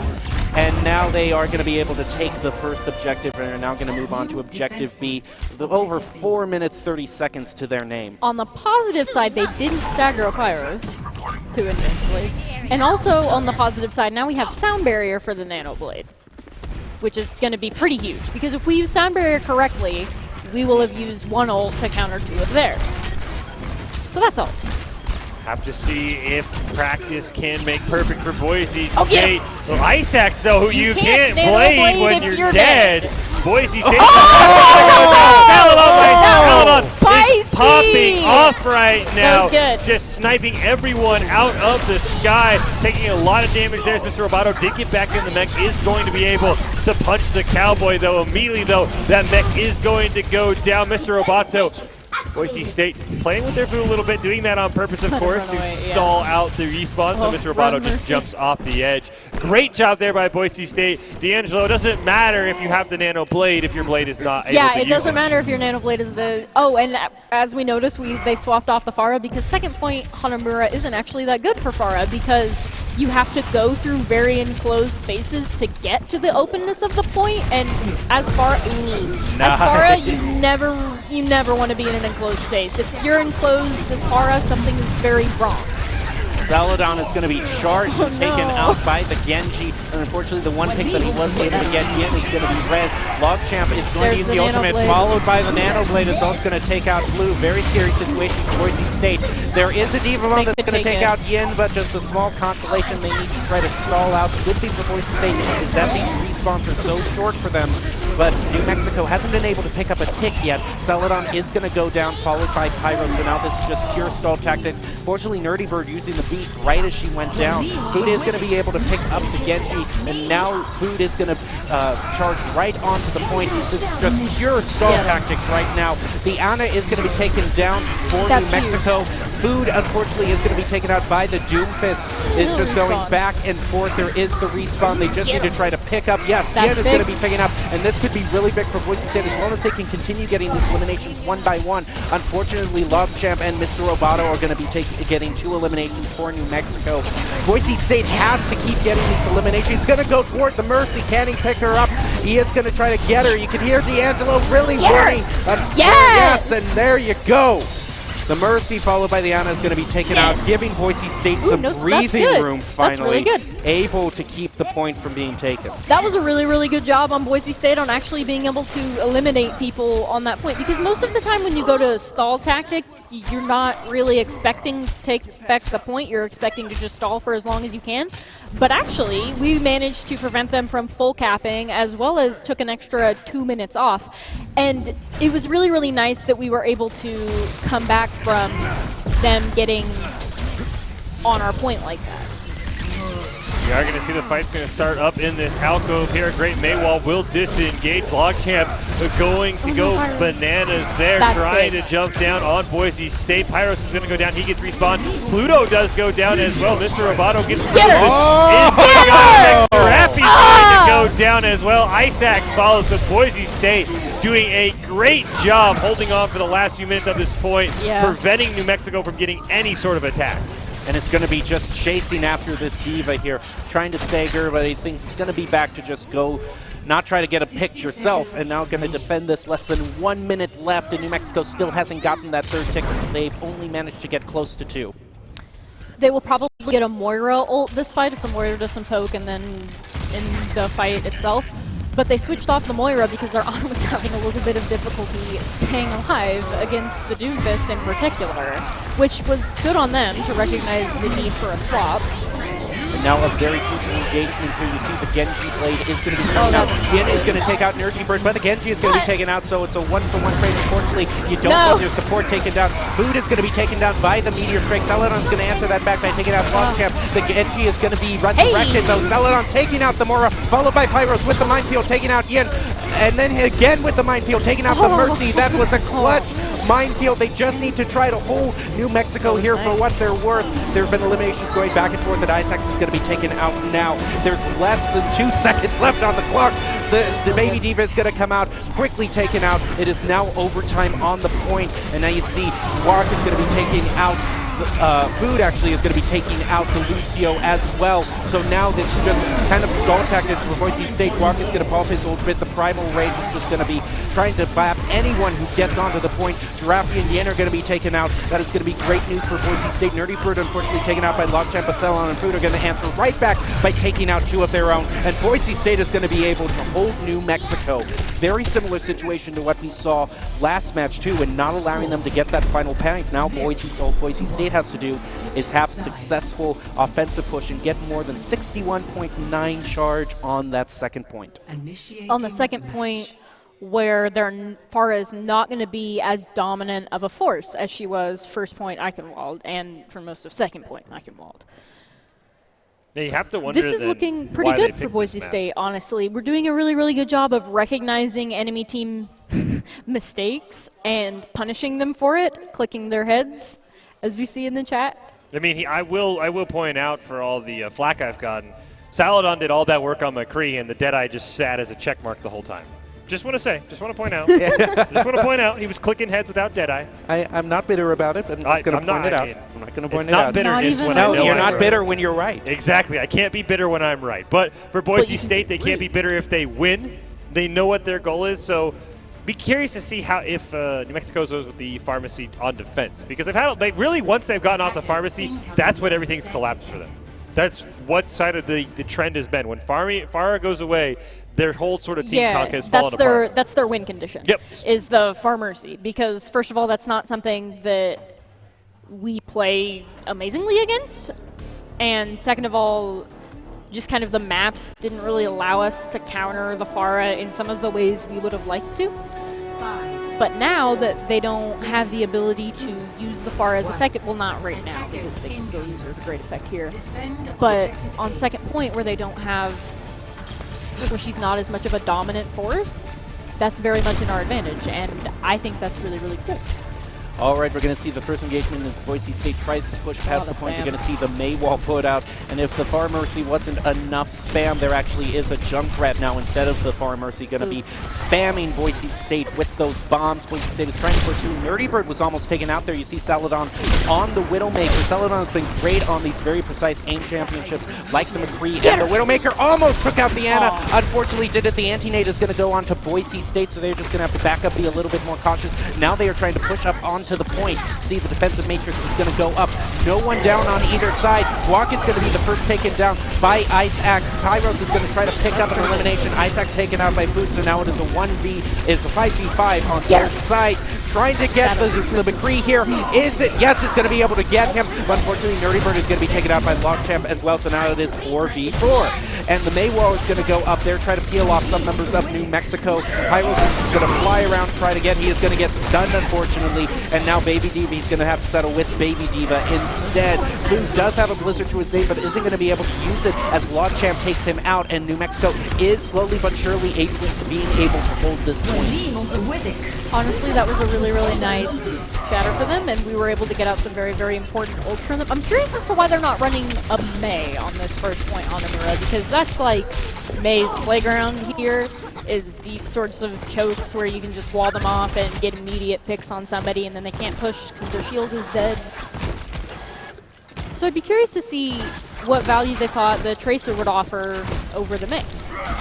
Yeah, well, they really started with a McCree, and then once McCree died, Yin switched over to the Tracer, so clearly did not like the McCree. We're going to see Celadon use the Infrared Sight. No. Food immediately gets eliminated, though, so now Boise State might just want to try and regroup. The Supercharger did come out for Mr. Roboto. Giraffe going to be the first one taken down, so no res available for New Mexico. Now they're going to have to hop right onto the point. We do see the Riptire is available if Isaac wants to use it. The Shatter is going to land on two. Pluto is going to go down. Riptire is going to come out from Isaac. We are going to see Logchamp taken down as well, so Boise State, once they got that Mercy out of the way, really had their way with the point, jumping all over New Mexico. They have found Isaacs in the back line as well, but those grenade spams a little bit too much for Boise State to deal with right now. Doesn't matter, though, as the Broncos take Objective A. Honestly, we should have lost that fight. We lost our May, our win condition in that, but then we got the huge pick on the Mercy, which was really, really good that we were able to capitalize on that positional mistake and win that point. Now we'll see if we can pull something similar, get a really good the Diva's going to try to take out this Anna. The Sleep Dart is going to go onto him now. The Blizzard is going to come out. Guac is going to take out Logchamp. Unfortunately, our Anna was taken out, but their Anna is going to be taken out. Unfortunately, Logchamp is rezzed by the Mercy, and Nerdy Bird is going to go down. So now Boise State not quite in the position they wanted here. Now Boise State only needs 61.9 charge on this, and they are going to opt for a reset instead. But the good thing for them is that their ult management has been pretty good here, as New Mexico has nothing to their name. They are going to have a nano boost, but Boise State is going to have a lot more for this next engagement. Which is really, really good. They also swapped onto a Moira. So they swapped onto a Moira. They swapped onto a Moira. What do you think about that, Fish? I mean, it's a good idea. I mean, we've seen the power of Moira, but I mean, it is sort of, as we talked about, their win condition has been the Pharah and the Mercy. When the Mercy went down in the last fight, even though food was down, Boise State was able to turn around. The Nano is going to come out onto Mr. Roboto. The Nano from Boise State comes out as well. Pyros is going to pick up one with the Diva Bomb as well. Sound Barrier is going to land, not enough to save Guac, though, unfortunately. Yin going to fall down. The Blizzard is going to come out from Food, going to get a freeze on the Logchamp as well, so Boise State might be able to at least get one take here. Food dropping very, very low. Now Boise State going to try and jump in onto Ice Axe, trying to eliminate that Reaper. Unfortunately, not quite enough. It does look like Boise State once again has to reset, and they aren't quite able to get the first tick on the point. We got a lot of people really low, but didn't get a lot of people really dead. And that was unfortunate, especially on a map like this where they're respawning constantly. So you need to kill them faster than they respawn, not everybody takes an individual 1v1. Especially unfortunate since they had a good amount of ults to their name as they started that engagement. It's great for New Mexico that they were able to hold them off there, because now they're going to spot the infrared site here. They're going to be able to get some information about where Boise State is coming from. No eliminations quite yet, but Nerdy Bird was almost taken down there. You see the Ryan trying to push past here. The Maywall is going to come out trying to peel off some members. New Mexico, the Coalescence is going to be done as well, but Boise State is standing firm. You saw the Shatter be used there. No eliminations. Pyros is going to be the first taken out by Logchamp. Food is going to answer by that, taking out the Moira and the Diva Mech, so now it's only Baby Divas for both teams. Nerdy Bird, unfortunately, taken out by, and he's going to be able to sell it on taking out the Widowmaker. Unfortunately, the Widowmaker was also able to take out Nerdy Bird, but Isaacs is taken out, but it's answered right back by New Mexico. Still another reset for Boise State. There were some promising eliminations there, but they're just going to have to wait and try to do it again. Again, 61.9, the magic number for them. Infrared sight is going to come out, so Boise State has an idea of where New Mexico is. As we tick down under a minute, the Broncos need to at least get to 61.9 to force overtime. Try and get the win here. There are a lot of ultimates up. The flank coming out for Mr. Roboto, trying to put some damage on the back line of Boise State. Now the Broncos are going to go in for a group push here up into this little alcove here. There are a couple of members, Mr. Roboto over to the side, putting some chip damage on the Broncos right now. We do see Saladon trying to get a snipe. Unfortunately for him, no one is in his line of sight. There are a couple of ults up on both sides, but right now neither team is willing to use them. Ice Wall is going to stop Ice Axe from getting into the back line, but Boise State, time is ticking down and they have yet to even get onto the point. Now we're going to get a pick onto Yin, and this might be the opening the Broncos need. We're going to see Pyros jump down first, put a little damage onto Giraffe. Now here comes the Blizzard from Food. The Diva Bomb is going to come out from Mr. Roboto. Nothing to show for it on either side. A Shatter lands onto 4 by Logchamp, and that might be enough. The Diva Bomb isn't able to save anyone. Time starting to tick down. A shatter comes out from Guac. Didn't land on to anyone, and now we are into overtime. Boise State has to try and extend as long as possible. Logchamp trying to do what he can to Pyros. Pyros just sitting there with the Diva Mech, trying to extend overtime as long as possible. We're going to see a Lucio make it back to the point. Blue is dropping very low as Giraffe goes down. Unfortunate for Boise State, they do not have the respawn advantage over New Mexico. Mr. Roboto dropping very low, did get back in the mech. Unfortunately, Sound Barrier didn't come out from Dirty Bird. That might be enough. Logchamp drops really low, but Food goes down. Pyros goes down as well. Nerdy Bird and Blue dropping very low. Both the supports are going to down. Oh, no! And not on the point. Boise State is unable to force overtime to continue. That's awful. Very, very unfortunate. Boise State certainly had the opportunity to take that round, but New Mexico is going to take it as well. South McCree is going to be getting the play of the game, but no Deadeye to see here. Just good old-fashioned clicking on people's heads is going to be able to get it. This was such a great defensive play from him here. Unfortunately, now New Mexico is up 2-1, so Boise State has to win the next 2 games. It is such a close match. Honestly, I don't think we were getting the value we needed to out of the Widow because just purely because of the sightlines that she had looking onto those Hanamura points. He couldn't really click the heads that he needed to because there's a wall there. I'm just glad that it clearly means if you use Deadeye, you won't get play of the game. If you don't use Deadeye, you're going to get play of the game. Alrighty, enough with the Deadeye. We got to move on to round 4. It's not going to be enough until they nerf McCree, which isn't going to happen. We're going to see him every game, and I'm going to have an opportunity to gloat around Deadeye until somebody picks up a 6-man. Alrighty. Well, Boise State needs to pull out a win that they can gloat about, and that is going to come in this 4th match, which is going to be on a payload map. And the choices are Escort or payload map. Dorado or Havana are some options here. What are you looking forward? Yeah, D'Angelo cringing as she heard those names. Havana with that third point. Yeah, not a fan. Havana with that third point. Yeah, Havana third point is not. When it first came out, there was a reason that none of the Overwatch League teams were able to cap third point. It's because there's such an intensive defense advantage, and the offensive doesn't have any advantage whatsoever, and it's just not fun to attack. I mean, luckily both teams have to attack, but it's just not good, productive, fun. Well, what do you think Boise State would choose? Do you think they might go for Dorado instead? It looks like we do have some replays to look at right now as we ponder what Boise State is going to choose for the 4th match. Get 'em. This looks familiar. Yeah, it's almost like we just watched this is the image that plays in Fish's head every night as to why certain moves on the McCree pay off more than others, shall we say. You don't need to use your Q when you can just click on heads. Fish must be salty. I am very salty. He's but a saltwater look fish. at this. Deadeye's up, and look at this. He's just going to get kill after kill without using Deadeye. I can't be salty when I'm right. That is how I have to attack that. See, look, the Deadeye's still up. He doesn't even need it. He does not even need it. He's just going to one fight. It's nice. I It's refuse nice to admit it. It's nice to see. See, you didn't need it there either. Who needs to shoot 1 bullet when you can shoot 6 rapidly? See, didn't need Deadeye there either. He's a Deadeye himself. Was a pretty nice He's a Deadeye night. himself. He doesn't need the added help. I'm willing to bet you that Mercy was completely not expecting it, because I know when I play Mercy and somebody gets a nasty shot like that, I'm like, oh, that was really sad. Thank you, Baratel, for that comment. Always providing your colorful commentary, whether you're on the desk or off, and able to get reactions out of us no matter where you are. So thanks for that, Baratel. That was a good laugh there. All right, Boise State, as we are finishing up these replays from the 3rd match, we move on to the 4th. And man, it's been such a, my brain is already starting to turn to mush because it's been so back and forth in such a high stakes game.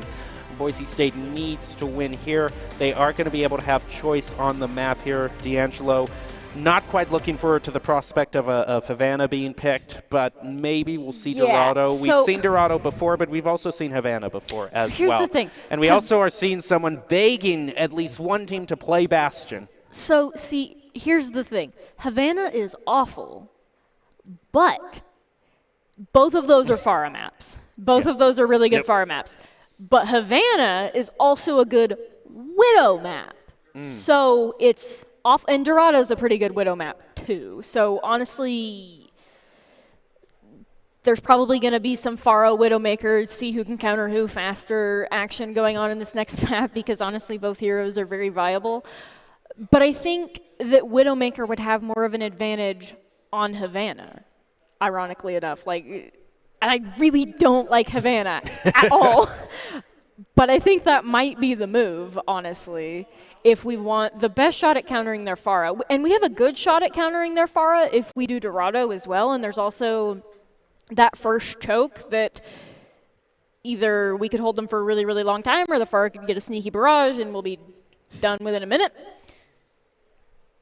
Those are two extremes. Those are really Those are too far. very, We either win on the first point or we all die on the first point. It's one of those is going to happen. We did see someone in the chat, they wanted Havana as well. So the chat's rooting for Havana. And Boise has to hold serve because Havana, but I think it's the move. Both teams that have had the choice to pick, of course, game 1 is Busan, but game 2, Boise State was the loser. They picked, they won. Game 3, New Mexico was the loser. They picked, they won. So if you're Boise State, not only is it match point, you've got to hold serve. You've got to pick a map you think you're going to win on, because so far, losers had the advantage because they've been picking a map that suits their style. Yep. Boise State's certainly giving a lot of thought. They are really pondering this out, trying to pick what map is going to be most likely for us to hold this and push it to a game 5. Is this such a crucial matchup coming? They want to win. Yeah, I know we want to win, but like Everybody I said, does. both of these teams are 2-0 in the Mountain West tournament so far. Whoever wins this is in the driver's seat for the whole division. Yeah, it's super important to pick a map that you think you can win on, and both teams have been doing that really well, obviously, because every map they've picked, they've won. Yeah. That really is something to consider, is every map that the team has picked, they've won on. And so, but that also goes to the thing that if Boise State wins this, oh my goodness, here we go. Here we go. Havana is the 4th map pick. Yeah, you don't mean to brag. I might have called it. Might have called it. Just a little. Well, can you call this? Will any team make it to the 3rd point? I think it's possible. I think the thing that I think Boise State might do first if we're on defense is, I know some of us have a tendency to want to do a really, really close hold in that blue room before they come out of spawn, right as they come out of spawn, you kill them. And the reason you do that is because once you quickly wipe, once your team is quickly dead, you can usually get about 2 fights before you're done, and then you come back and you get a second fight on first point. It looks like that team is setting up to do that super close hold right now. And you also can't get value out of a Pharah if your entire team's dying out of spawn. So I would expect a successful couple fights here, first hold, because it's not usually something that people are particularly expecting. And then we might see, depending on ult economy, we might see a swap onto the Widow if they have a Pharah for the rest of the Boise State going to start out with New Mexico right in their face. The Broncos have done a fantastic job, though. Saladon going to sneak behind the team on the Junkrat. Logchamp going to be the first one to go down. Guac taking very low as well, but Boise State was ready for the sneak attack by New Mexico. Giraffe taking very low. The anti-healing nade is going to make him down as well. Isaac falls, so Boise State, just like that, they say, nice try, New Mexico, and the Lobos run tails behind them. Yeah, well, because that first hold really only works well if you're not expecting it, and clearly with the Junkrat flank pit, we were expecting it. And so we were able to very quickly deal with that, and now they have to kind of switch up their playstyle, but they do still get a second fight, which is why that hold is advantageous, because there's not a ton of risk associated as long as everybody is killed within a short time period. Oh, here comes the Riptide. We're trying to get someone. Unfortunately, it's going to be shot down, so no mileage from that. Rock is going to be taking out Logchamp, followed by Blue taking out Giraffe, plus the Moira is going to go down as well. So Riptide or not, Boise State is just getting eliminations the old-fashioned way, one at a time. Nerdy Bird getting 2 eliminations onto Isaacs and Yin, followed by Mr. Roboto, and Boise State looks like they're just going to be able to cruise into this first checkpoint. Just some cleanup there. They came for the second fight a little bit disorganized and disunified because we did a nice job of kind of spreading out their deaths, and then more importantly, hopping onto them right as the first members are kind of trickling out to get ready for that first fight. We hit them when they weren't ready, And that's really, really good because that's how you win fights. Boise State can take the fight right to the Lobo sound barrier, and Blizzard going to be committed. Both Blizzards actually committed in the rally from Giraffe. Pluto going to be the first one to go down. Ice Axe as well, so Boise State finally going to lose a member. It will be Food, but Logchamp is going to go down the match. That Pyro's dropping very low, but it might not matter. A double kill is going to go to the side of Boise State. Mr. Roboto will take Pyros out of his mech, but it's not enough. Boise State right now on a mission has just not been stopped pushing this payload. Really, really good job. New Mexico is having a really, really unfortunate time in ult economy, trying to swap their comps, I mean, as you should, to try to counter the enemy team. But because of that, they haven't had any ults to come at Boise State with, and Boise State has been using their ults to great effect to win that distance. A great flame strike is going to take out Ice Axe. Giraffe is the next taken out. Yes, by a little bit of a kiss of death. Is going to take out Giraffe. Guac is then going to pick up 2 more. Food is going to also take out the Bongo, which is really unfortunate because Boise State already had the advantage in that, and they just threw down that Bongo, and now that's going to be a waste. And now we come to the mythical 3rd point that Boise State is going to try to get. And they have no ults to come at us on this 3rd point with, and they're fitting that it's a fortified castle. They will have to do some very fancy things to stop this, because what we've done is we won the first fight and then had ult advantage, so we've just kind of been riding that snowball this entire map. And it's up to New Mexico to see whether or not they can stop it. Oh, it's going to try, and Guac is going to take out Giraffe, and the Celadon is going to pick out the Yinju. Unfortunately, the Diva Bomb looked like it was a miss, but Boise State still has 2 eliminations to their names, going to keep pushing this payload forward.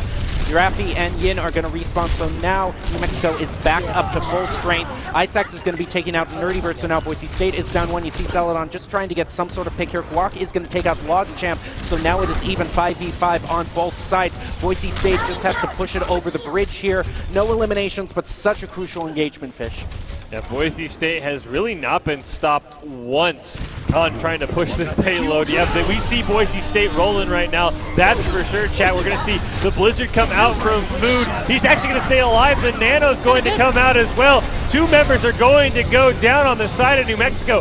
Boise State has been unstoppable right now. Oh, no. The Shatter is going to come out. Unfortunately, from Guac, it will not land on anyone. Logchamp is going to go down. Mr. Roboto comes out of his mech and then immediately hit in the face with a hammer. Guac trying to get on that back line of New Mexico, trying to get on to Yin. The payload just 4.8 meters away from being captured, but Boise State has finally started to stall out. The sound barrier is going to land onto all 5 members that are still alive. Guac being taken very, very low. Logchamp going to use his own Shatter. It's not going to land onto anyone, but he will pick up the kill onto Guac. Another kill is going to go onto Food, and Boise State 4 meters away has to retreat. Yeah, they finally got their footing there, because for a while they didn't, but they were able to stop the snowball there with the initial pick on the Lucia, which was huge, and then they got Guac, and then they got our sniper, which is also huge because that's a lot of damage just being pumped that you can't contest really if you have to contest the point, which they had to, but they were able to get that really good shot off and then killed Guac, and at that point pushed it over. Right now you see the Diva coming out here. Is going to be able to get anyone. It is going to be a get 1, and then the Moira is going to be taken down as well. They are only 1 meter away. They just need a few more eliminations. If Guac is going to get down, but the Ana is going to go down as well. Boise State just needs to finish what they started, taking out the Doomfist as well, followed by the Monkey. Another Diva Bomb is going to come out, but it's not going to take out anyone, and Boise State is going to take the 3rd point with 2 minutes and 16 seconds left. They were able to stop us off the snowball, but we came back and won the 2nd fight, and that was really, really good. Because that pick on the Hanzo by the Diva Bomb was really, really good because he was the one that was pumping a lot of damage and ultimately cost us the last fight. So it'll be quite a bit of an uphill battle for New Mexico to try to do a similar thing, but it's definitely possible because the teams are at such similar skill levels. Whatever one can do, the other can also do. Whew. Just need to take a breather after that one. Boise State was so dominant, really only losing 1 engagement. Every single other one, they came out on top. Now they just need to make sure to hold. And what would your advice be to Boise State to succeed on defense where specifically New Mexico failed? Honestly, chat said Bastion, you could run a Bastion. that is where this is viable. You could put him on that little balcony right there, and they can't do a whole lot against your Bastion because they can't reach him. And as long as he has a shield with him, it would be great. Will we see anyone full cap? Yes, we did. That would actually be. That is a move. Another move is this, again, the super close hold, so that you get not one fight but two on first point, Havana, because it's a lot of space to push the payload, but there's not really a lot of really good places to hold except for that very close hold and then right before the next one. Not only is this a 2-0 match for both teams trying to decide who will lead in Mountain West, Shifty's also watching as well. No front, no straight at all. But right now, this first engagement, they are going to try to keep New Mexico from getting on the payload right now. Saladon is going very low, and he's going to be the first to be taken out by the Diva. Right now, as Pyros turns around trying to get elimination, Isaacs is going to go down, so a little bit of a better engagement than New Mexico first set against Boise State. Pyros is now going to go down. Food is going to try to freeze this Reinhardt. The Diva, the Maywall is going to go up, preventing the Ana from coming out there, but now Boise State is going to be pushed back little by little. New Mexico isn't quite on the point yet, and now two eliminations are going to force Boise State back on a reset and allow New Mexico to start pushing this payload. You look at a little picture at that spray there while Boise State waits for everybody. Play Orn. Yeah, wrong game. Be fun. It'd be a lot of fun, but wrong game, unfortunately, for Boise State. He'd probably be banned away. I want to see a Call of the Forge God go out on this. He'd probably be banned away anyway. Great pick there by Saladon onto Yin, taking that sniper down. Food gonna walk right into Mr. Roboto. He's gonna get the freeze, the ice wall as well. Bully Perfect that fourth Diva into Baby Diva for him there. Boise State also going to use the infrared sight, so they know exactly what a snipe by Yin onto Food, though, to stop the Broncos' aggressive push. Saladon's going to answer right back. He's going to take out Giraffe. So after an early one fight for New Mexico, the Lobos have had no success. Yeah, Boise State having a much better time defending than New Mexico did. Remember, Boise State won every engagement except the one at the third point, and New Mexico's using the Valkyrie and the infrared sights as well, so two ultimates at once, trying to get some sort of advantage. Here comes the Diva Bomb, but no one taken out by it. Boise State is going to answer with the Blizzard and the Shatter as well. Pluto is going to be taken out, followed by Logchamp, and another great engagement for Boise State, and unfortunately the Riptide is going to take out Nerdy Bird, but Boise State does have 3 eliminations to their name, so they are up in this engagement, trying to take out anyone else. The Maywall is able to take out the Junkrat, peel off the Junkrat, but is not going to be able to get the elimination. But another great engagement from Boise State. They were doing such a better job holding this point. Yeah, I think whatever team gets the Baron, thank you, chat, that will be the determining factor. You should use all of your ultimates on the Baron here. Boise State not able to get an early pick on this one, so they'll have to fight at full strength. We are going to see the Nano is available if either team wants to use it. They're both holding on to it for now. You also have the Shatter up for Logchamp, so Boise State has to be very careful of stacking up. There's it is, and just like that, as a 4-man Shatter, 3 members are down. Guac goes down as well, and just like that, New Mexico answers right back. That was the most blockable thing I've ever seen in my life. Oh, that was sad. Well, so what lost New Mexico the last fight was they horribly misused their ults, but they came back with a really, really good ult usage, taking advantage of a misplay on the side of Boise State, and I think they have a good shot at capping this first point right here. I mean, they need to capture the Baron, get the hat trick, and play Leroy Jenkins at the end to bring out the victory here. Saladon instead is going to pick up 2 of his own. Pyros is going to use the Diva Bomb as well as the beat coming out. No one taken out by the Diva Bomb, but they are able to hold New Mexico before they get to the checkpoint here. Logchamp is going to take out Nerdy Bird and Food, but they are just whittling down the time that New Mexico has to play with. Guac is coming back on to fight another day. He does have the Shatter, but he's not going to use it quite right now. Graffy is going to use the Valkyrie to give him a little bit of extra utility, flying around, healing up the people he needs to. Walk in blue, and now Pyros is mech, and then Pyros is going to be taken down.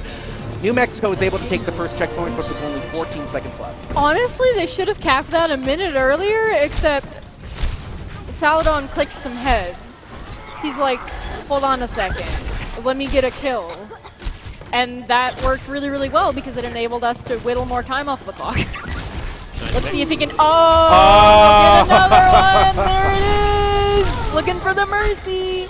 Mercy's going to go down thanks to Pyro. So just like that, the Lobos get 1 point. They get some confidence and immediately are forced to retreat. Tail between their legs. Pyros picks up another one as well. Boise State immediately regroups and just sort of puts that payload right in park. Yeah, see, this is what we can do with a Widow if they have good sight lines. Completely get picks before the team fights and just completely shut down enemy pushes as long as you have line of sight with your Widow. That's like her entire point as a character, is getting those picks in between fights so that you can win the next ensuing. You're going to see just like that, New Mexico must be listening in. They tried to jump in onto Saladon. Riptire is going to pick up Blue. We are going to see a shatter from Block, going to stun a couple. Diva Bomb's going to pick up 2. A third one added for Mr. Roboto. Diva Bomb right back and forth between these two teams. Now the fight starts to stabilize. Giraffe is going to go down. Looks like New Mexico has to reset as their time allows them for maybe 2 more fights. Yeah, that was really even there for a second because support for support and then DPS for DPS, but then once we got that second kill on the Mercy. Again! Saladon just clicking on people's heads, putting a wrench, a constant thorn in New Mexico's side right now. He is going to be able to get Boise State the pick they need to hopefully hold this point right now. The Brigetta is a little bit down, but Mr. Roboto has to worry a little bit as he was down low on his health. Now is going to come out. Logchamp is the first taken out by Saladon, again being such a clutch play for Boise State. Yes, clicking on the heads is exactly what you want to do with the Widowmaker right here. Only 30 seconds left for New Mexico if they want to try. It's going to be do or die for this engagement for them right here. They do have the Nano Boost, but Food also does have the Blizzard. So now it is going to come down to this. What is going to be the outcome of this battle? The Blizzard comes out. Food, unfortunately, is taken out by Yin, so now New Mexico might be having the engagement that they need. The Brigida is taken out. That's going to be a crucial support, but Guac is also taken out as well as Blue, but Isaacs is answered right back. And just like last time, it might be the engagement that New Mexico needs to keep this match alive, but they are completely in overtime. Boise State just needs to get a couple of picks there, Unable, he finally is able to take out Mr. Roboto. Saladon is going to go down. It doesn't matter. And now Boise State just needs to keep them from getting to the second checkpoint. We do have a recontest here if we get everybody there. And they have the ult advantage going into this but we do have B. So a well-placed B is what's gonna determine whether or not we save this or not. Infrared sight is going to come up from Saladon. The shatter, unfortunately, from Guac is not going to land onto anybody. The Nano is going to come up from Pluto. Nerdybird is going to use the sound barrier onto 5 members of Boise State. Giraffe is the first one to go down. Mr. Roboto dropping very low, but Pyros is going to pick up a kill with the Diva Bomb after dying. Nothing picked up on the side of New Mexico with their own Diva Bomb. Nerdybird going to go down. Logchamp goes down as well. New Mexico losing members. We do see Saladon in the back line trying to click on some head shields and ice blocks, preventing that for now. But right now, Logchamp and Mr. Roboto are down. Yin goes down as well, and just like that, Boise State is going to force Game 5. Honestly, that was kind of a food clutch there, killing all the people, because that Blizzard very much turned it in their favor. But then we were able to not only stabilize, but, well, I guess not really stabilize, but kill them. And you don't really have to stabilize if you're up 2. Somebody in chat wanted to see the hat trick. How about 4? I don't even know what they call a hat trick with 4 goals. Because that was a 4-man shatter. That was I cried. A top hat trick. I guess so, but there's your hat trick if you wanted to see one, chat.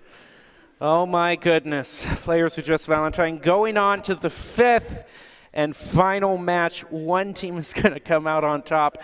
And if you wanted any demonstration right now, as we are looking at this match, Boise State Esports versus University of New Mexico, the Broncos versus the Lobos in the Mountain West Esports Series. It comes down to the final match, and if you want any example of why these two teams are 2-0, look to this match that has gone on to the very final straw. Whoever gets this is going to be 3-0 and in the driver's seat for the Mountain Division of this Mountain West Overwatch tournament.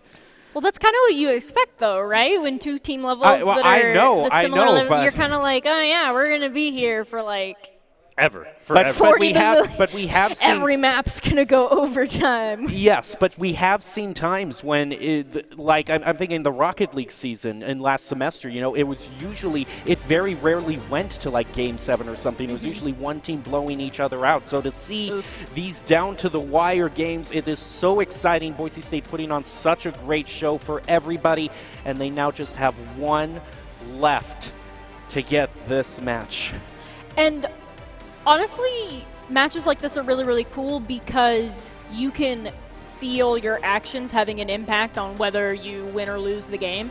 Like, you feel it when you misuse an ultimate and lose a fight and then lose the match. But on the flip side of that, you can feel it when you get 2 kills on overtime at a fight we shouldn't have won. It's really, really cool when you can look specifically at a won or lost game. One is the preferred option. But then be like, I did that thing. I enabled that thing through this small play that I did. I just, again, need to catch my breath. Fish, what do you think the path forward is for Boise State right now going into this final match? Win. Is it that easy? I mean, it's got to be shut down the pharmacy for New Mexico. Obviously, the Lobos having a map choice here means that they picked this map for a reason. There's a lot of open space, especially on this first one here, for the pharmacy to shine through. And really, New Mexico they've seen like 2 different teams. They've seen really good when they have the Pharah and really, really poor when they don't have the Pharah. I actually don't think they're going to run a Pharah because of Saladon's dominance on those heroes. And now I can see their team comp, but when I said that, I didn't. Yeah, right now this first engagement is coming out. No one going down on either side. It looks like Mr. Roboto and Logchamp is going to be the first elimination, so that's going to be a big pickoff for Boise State. Get that Food Mercy. here is going to try to take out the Mercy on the Soldier. Is going to go very low in health himself, but is going to get healed right back up. So the only elimination really is the Reinhardt for New Mexico. Now New Mexico's back at full strength. Pyros is going to be able to take out Yin and Mr. Roboto's mech, followed by Isaacs. That is very crucial for Boise State. It's going to allow them to take the first point and start charging it up. I mean, while everything you said is correct, D'Angelo, about not playing the Pharah, New Mexico has seemed like a different team when they don't have the Pharah. Oh, yeah, no. New Mexico, Pharah like is definitely the move. That is what they're good at. Pharah is what this team is good at. Pharah is their key to victory. And you almost have to you, as a team, you don't run Pharah into a Widowmaker that scares you. You don't. You just don't. And so they're not. And so they're not playing to the greatest of their strengths that they could. Yeah, Tactical Visor picks up 2. Saladon picks up a 3rd, a 4th, a 5th. They're just on baby. Pluto, who was able to retreat. He is saving the team kill. He's going to go down staggered as well. A team kill, unofficial. I think there was a respawn that came in, stopping the nice little team kill from popping up. But Boise State has been all over New Mexico. A great Tactical Visor. No ults up for the Lobos. They are very close on 4 of them, so the Boise State has to be very aware of that as they have 4 ults of their own, all below 50%. Come on. And now as this next engagement comes through, you have to wonder if Boise State wasn't prepping and expecting the Pharah by running the Soldier and the McCree, just 2 very good hit scan champions. Right now, Isaacs is going to be taken about down to half health. No one really down low on Boise State's side. They're just going to try sniping at each other as New Mexico charges. Isaacs is going to use his ultimate in the Genji blade, but Pluto's going to be the first to go down. Nerdy Bird, unfortunately, is going to go down to the Genji blade. The Diva Bomb comes out from Pyros. It's going to take out two. That's going to be great for Boise State. Saladon is going to go down as well. Boise State is keeping this alive. Unfortunately, Logchamp using the Primal Rage is going to take out Fluid. It's going back and forth, but that charge is ticking up past 90 for Boise State. If they can hold this, or at least after this get a good engagement, they are going to be walking away with this first match. And now taking out one at a time. It looks like Boise State is indeed, if they can just keep up these eliminations, is going to take this. There are still some members of New Mexico on. Block, unfortunately, going to be taken out by Mr. Roboto. So Boise State isn't where they want to be. And now finally this is going to have to be a reset for Boise State, but they have 99% charge. We're going to see a couple of stragglers picked up there for Boise State, so the Broncos will have to concede the point to New Mexico, but the great thing is they are at 99% and the Lobos just now starting off at 5%, so Boise State can feel free to take a couple of fights, build their ultimates up, and then really unleash one mega fight on New Mexico. Not gonna lie, that fight should have been won when Boise State had about 70% because they had Nano Blade and we didn't have Beat yet. Like, that's a big deal. That is a team wipe right there. But you can't team wipe when you die to the Genji, or the Diva Bomb. So honestly, that completely saved them.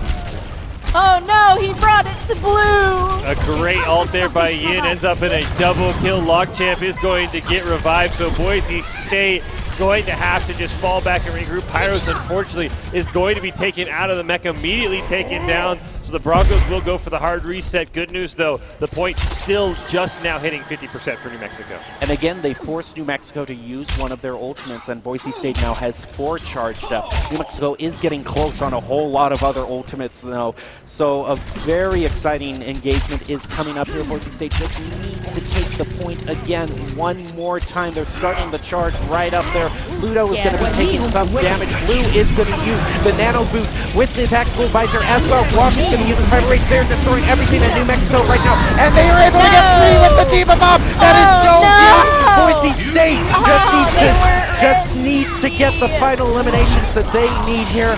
Primal Rage is going to be used by Logchamp as well. But Boise State, they have been in this situation before. The Diva Bomb getting some good eliminations, but not able to drive it home. But now Boise State is going to be able to capture the point. It is now to overtime. All they need to do is keep getting the eliminations on New Mexico, which is now coming in one by one staggered. Pyros is going to be able to suit up again. The Mercy is going to be taken out, followed by Mr. Roboto and Pluto as well. Boise State did use the beat there from the Lucio, giving them some extra survivability. It is just one after the other. New Mexico is just trying to stall this out by any means necessary, but Isaacs, Yins, and Logjam are going to be taken down as well. Boise State getting a very crucial win there. They just need one more, and that will be the end to what has been an incredible match so far. Honestly, Diva Bombs won them that map because the Diva Bomb won them the push when we didn't have beat for Nano Blade, and then it won them the second when we didn't have beat for Nano Blade again. Like, they were already down 3, at which point you don't Nano Blade because you're down 3. So Pyros did a really, really good job of not letting them get that win condition off. That's what Shifty always tells us about, like, what's their win condition? Well, Nano Blade's their win condition. How do we not do that? We kill the Genji with a Diva Bomb. We kill the rest of the team with a Diva Bomb. They're just, like, not ready for Pyro's Diva Bomb, it seems. We are going to start out the fight here. Boise State knows what's in front of them. The Immortality Field's going to come out. Not enough to save Logchamp there. Great target there by Boise State. Giraffe is going to go down as well. A support and a takedown means Boise State can try and jump in on the back line. The Maywall is going to stall it out for just a little bit, but Mr. Roboto and Pluto go down as well. Yin and Isaacs get staggered. Boise State all over the Lobos in that first fight. That was clean. That was a clean fight. We killed the Ryan, and then we one-shot the Brig, and then we all hit the same thing, and that was clean. That was really well executed by Boise State. They are going to have a shatter to their name for this next engagement. No one really on New Mexico is that close on there. A Maywall is just going to stop him right there. Go around, another Maywall comes up. Walk is going to be using the shatter, and it's going to allow him to pick up just one after the other. What a great shatter and a team kill just on the end for Boise State. That is going to be an amazing engagement for them. They are now over 30 on their charge. So we used Shatter Nano that fight, but we're still even in ult economy because we have the rest of these super important team-winning ults. We almost have Freeze online, and we have the Beat Drop for their own Freeze or their own Refill, whatever they need to use. Just like that, once again, same result for New Mexico. Logchamp going to go down, Immortality Field. Giraffe is going to go down. Pluto follows just like that. Yin goes down, and now we're going to see Mr. Roboto off the edge. Boise State third fight, same result. It's Groundhog's Day for New Mexico. Yeah, that was they executed basically the same thing that they did first fight. They melted the Rhine, and then immediately after, the Brig was gotten. Okay, good. Somebody hit the Windows tab. That was probably New Mexico. They were trying to erase this from our memories. trying to erase it from their memories, but maybe they can change their memories. A great Mayroll is going to peel off some members as Boise State comes going in. Pluto is going to be taken out first. Boise State is out. He's going to try to pick up their menu. Longchamp goes down as well. Unfortunately, Blue is going to be taken out by Mr. Romano, but they're using so many ultimates to their name. The Demon Bomb is also going to pick up the end, but Tyrant's going to be taken out as well. A great Death Blossom from New Mexico is going to keep this alive, but he is going to go down by Walk as well. New Mexico is able to take the point, but Boise is a 95% charge, and Saladon just keeping the fight alive on the point. Unfortunately, he and Guak are going to go down as well. That's going to be a reset for Boise State. A very similar situation to what we saw last match now, but New Mexico used everything they had, and they are so low on all their ultimate charges. I am pretty confident just about everybody pressed Q that fight, and provided we use our ultimates correctly, that's going to cost them this next fight. They overcommitted. Here comes Boise State. Shatter is going to come out, land on a Giraffe. Immortality field to keep him alive for just a little bit. It's not enough, though. Ice Axe is able to escape. Pluto's going to go down as well. Ice Axe follows, so does Yin. Mr. Roboto, and after one fight, Boise State says, not today, New Mexico. Longchamp goes down, team kill, and the Broncos right back where they started with the point, and it's already at 99%. It's at 99% into overtime. Giraffe is going to be taken down as well. New Mexico's now in desperation. Texas try to stall this out. Yin is going to be taken out by the Blizzard. Pluto following that. The Diva's trying to charge forward, but the May is saying, no, you don't. You are going to get frozen instead. Isaac goes down as well. Boise State just needs to hold that. The Hammond is on the point. He is going to get mowed down as well. One after the other. The overtime is ticking down. Cheer them in chat. Bring the cowbells in the arena. And Broncos, pat yourselves on the back. You are 3-0 in the Mountain Division. That was pretty impressive by Boise State. I mean, this game has been back and forth. The first 4 maps were all back and forth. And Boise State here in map 5 just really took it to Mexico. This Shatter, there's your hat trick once again. Great. I mean, Boise State looked like a whole different team in that last map. I mean, they didn't even look like these two teams were even equal in skill after what we'd seen the first form. A great job finishing by Boise State. That's the beauty of like this program. It teaches you how to learn from what you're doing wrong.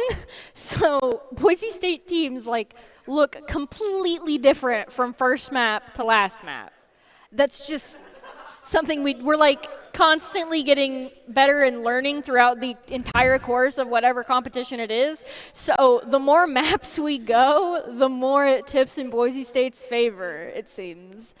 It certainly seemed that way. Boise State was more and more dominant with each match. This has been Boise State versus New Mexico in the third match of the Mountain West Overwatch Esports Series, and Boise State delivering a clutch victory, putting them in the indisputable lead of the Mountain Division, 3-0. They have got to be proud of that. What an amazing match.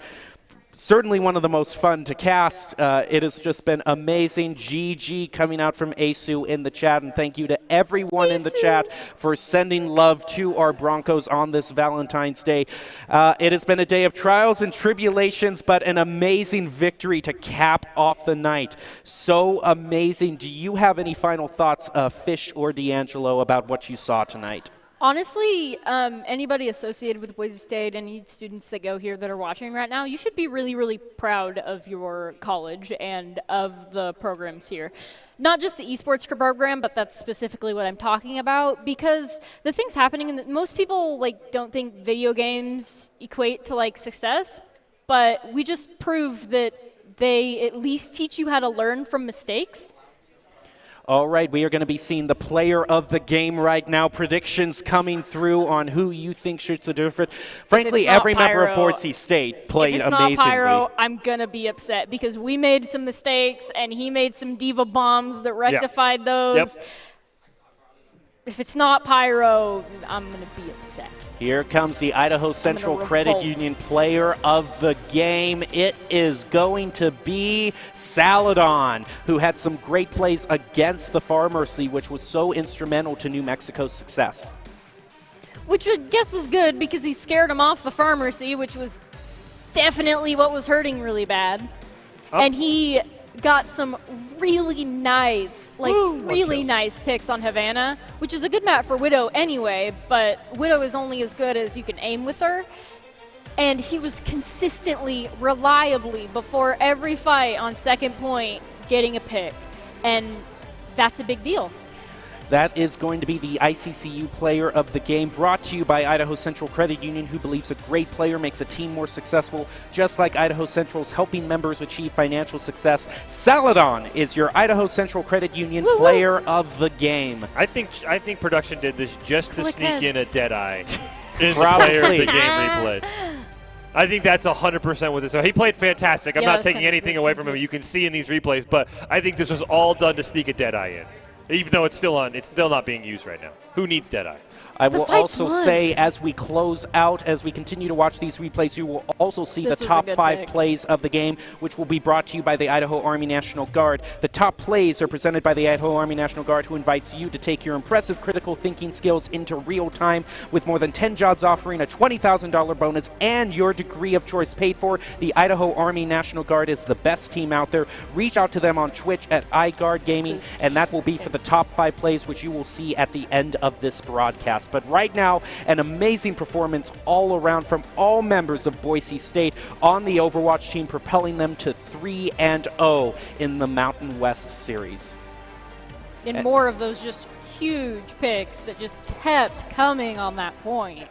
Well, what an amazing night we have seen from everyone here. I want to thank you two on the desk. I want to thank all of you out in Twitch chat, all in the arena, for cheering the Broncos on. And, of course, I want to thank our Broncos for putting on such an amazing performance. Happy Valentine's Day, everybody. That's going to do it for us tonight. This is Jacob Jim Mountain Palmer signing off. Join us again tomorrow. Have a good one.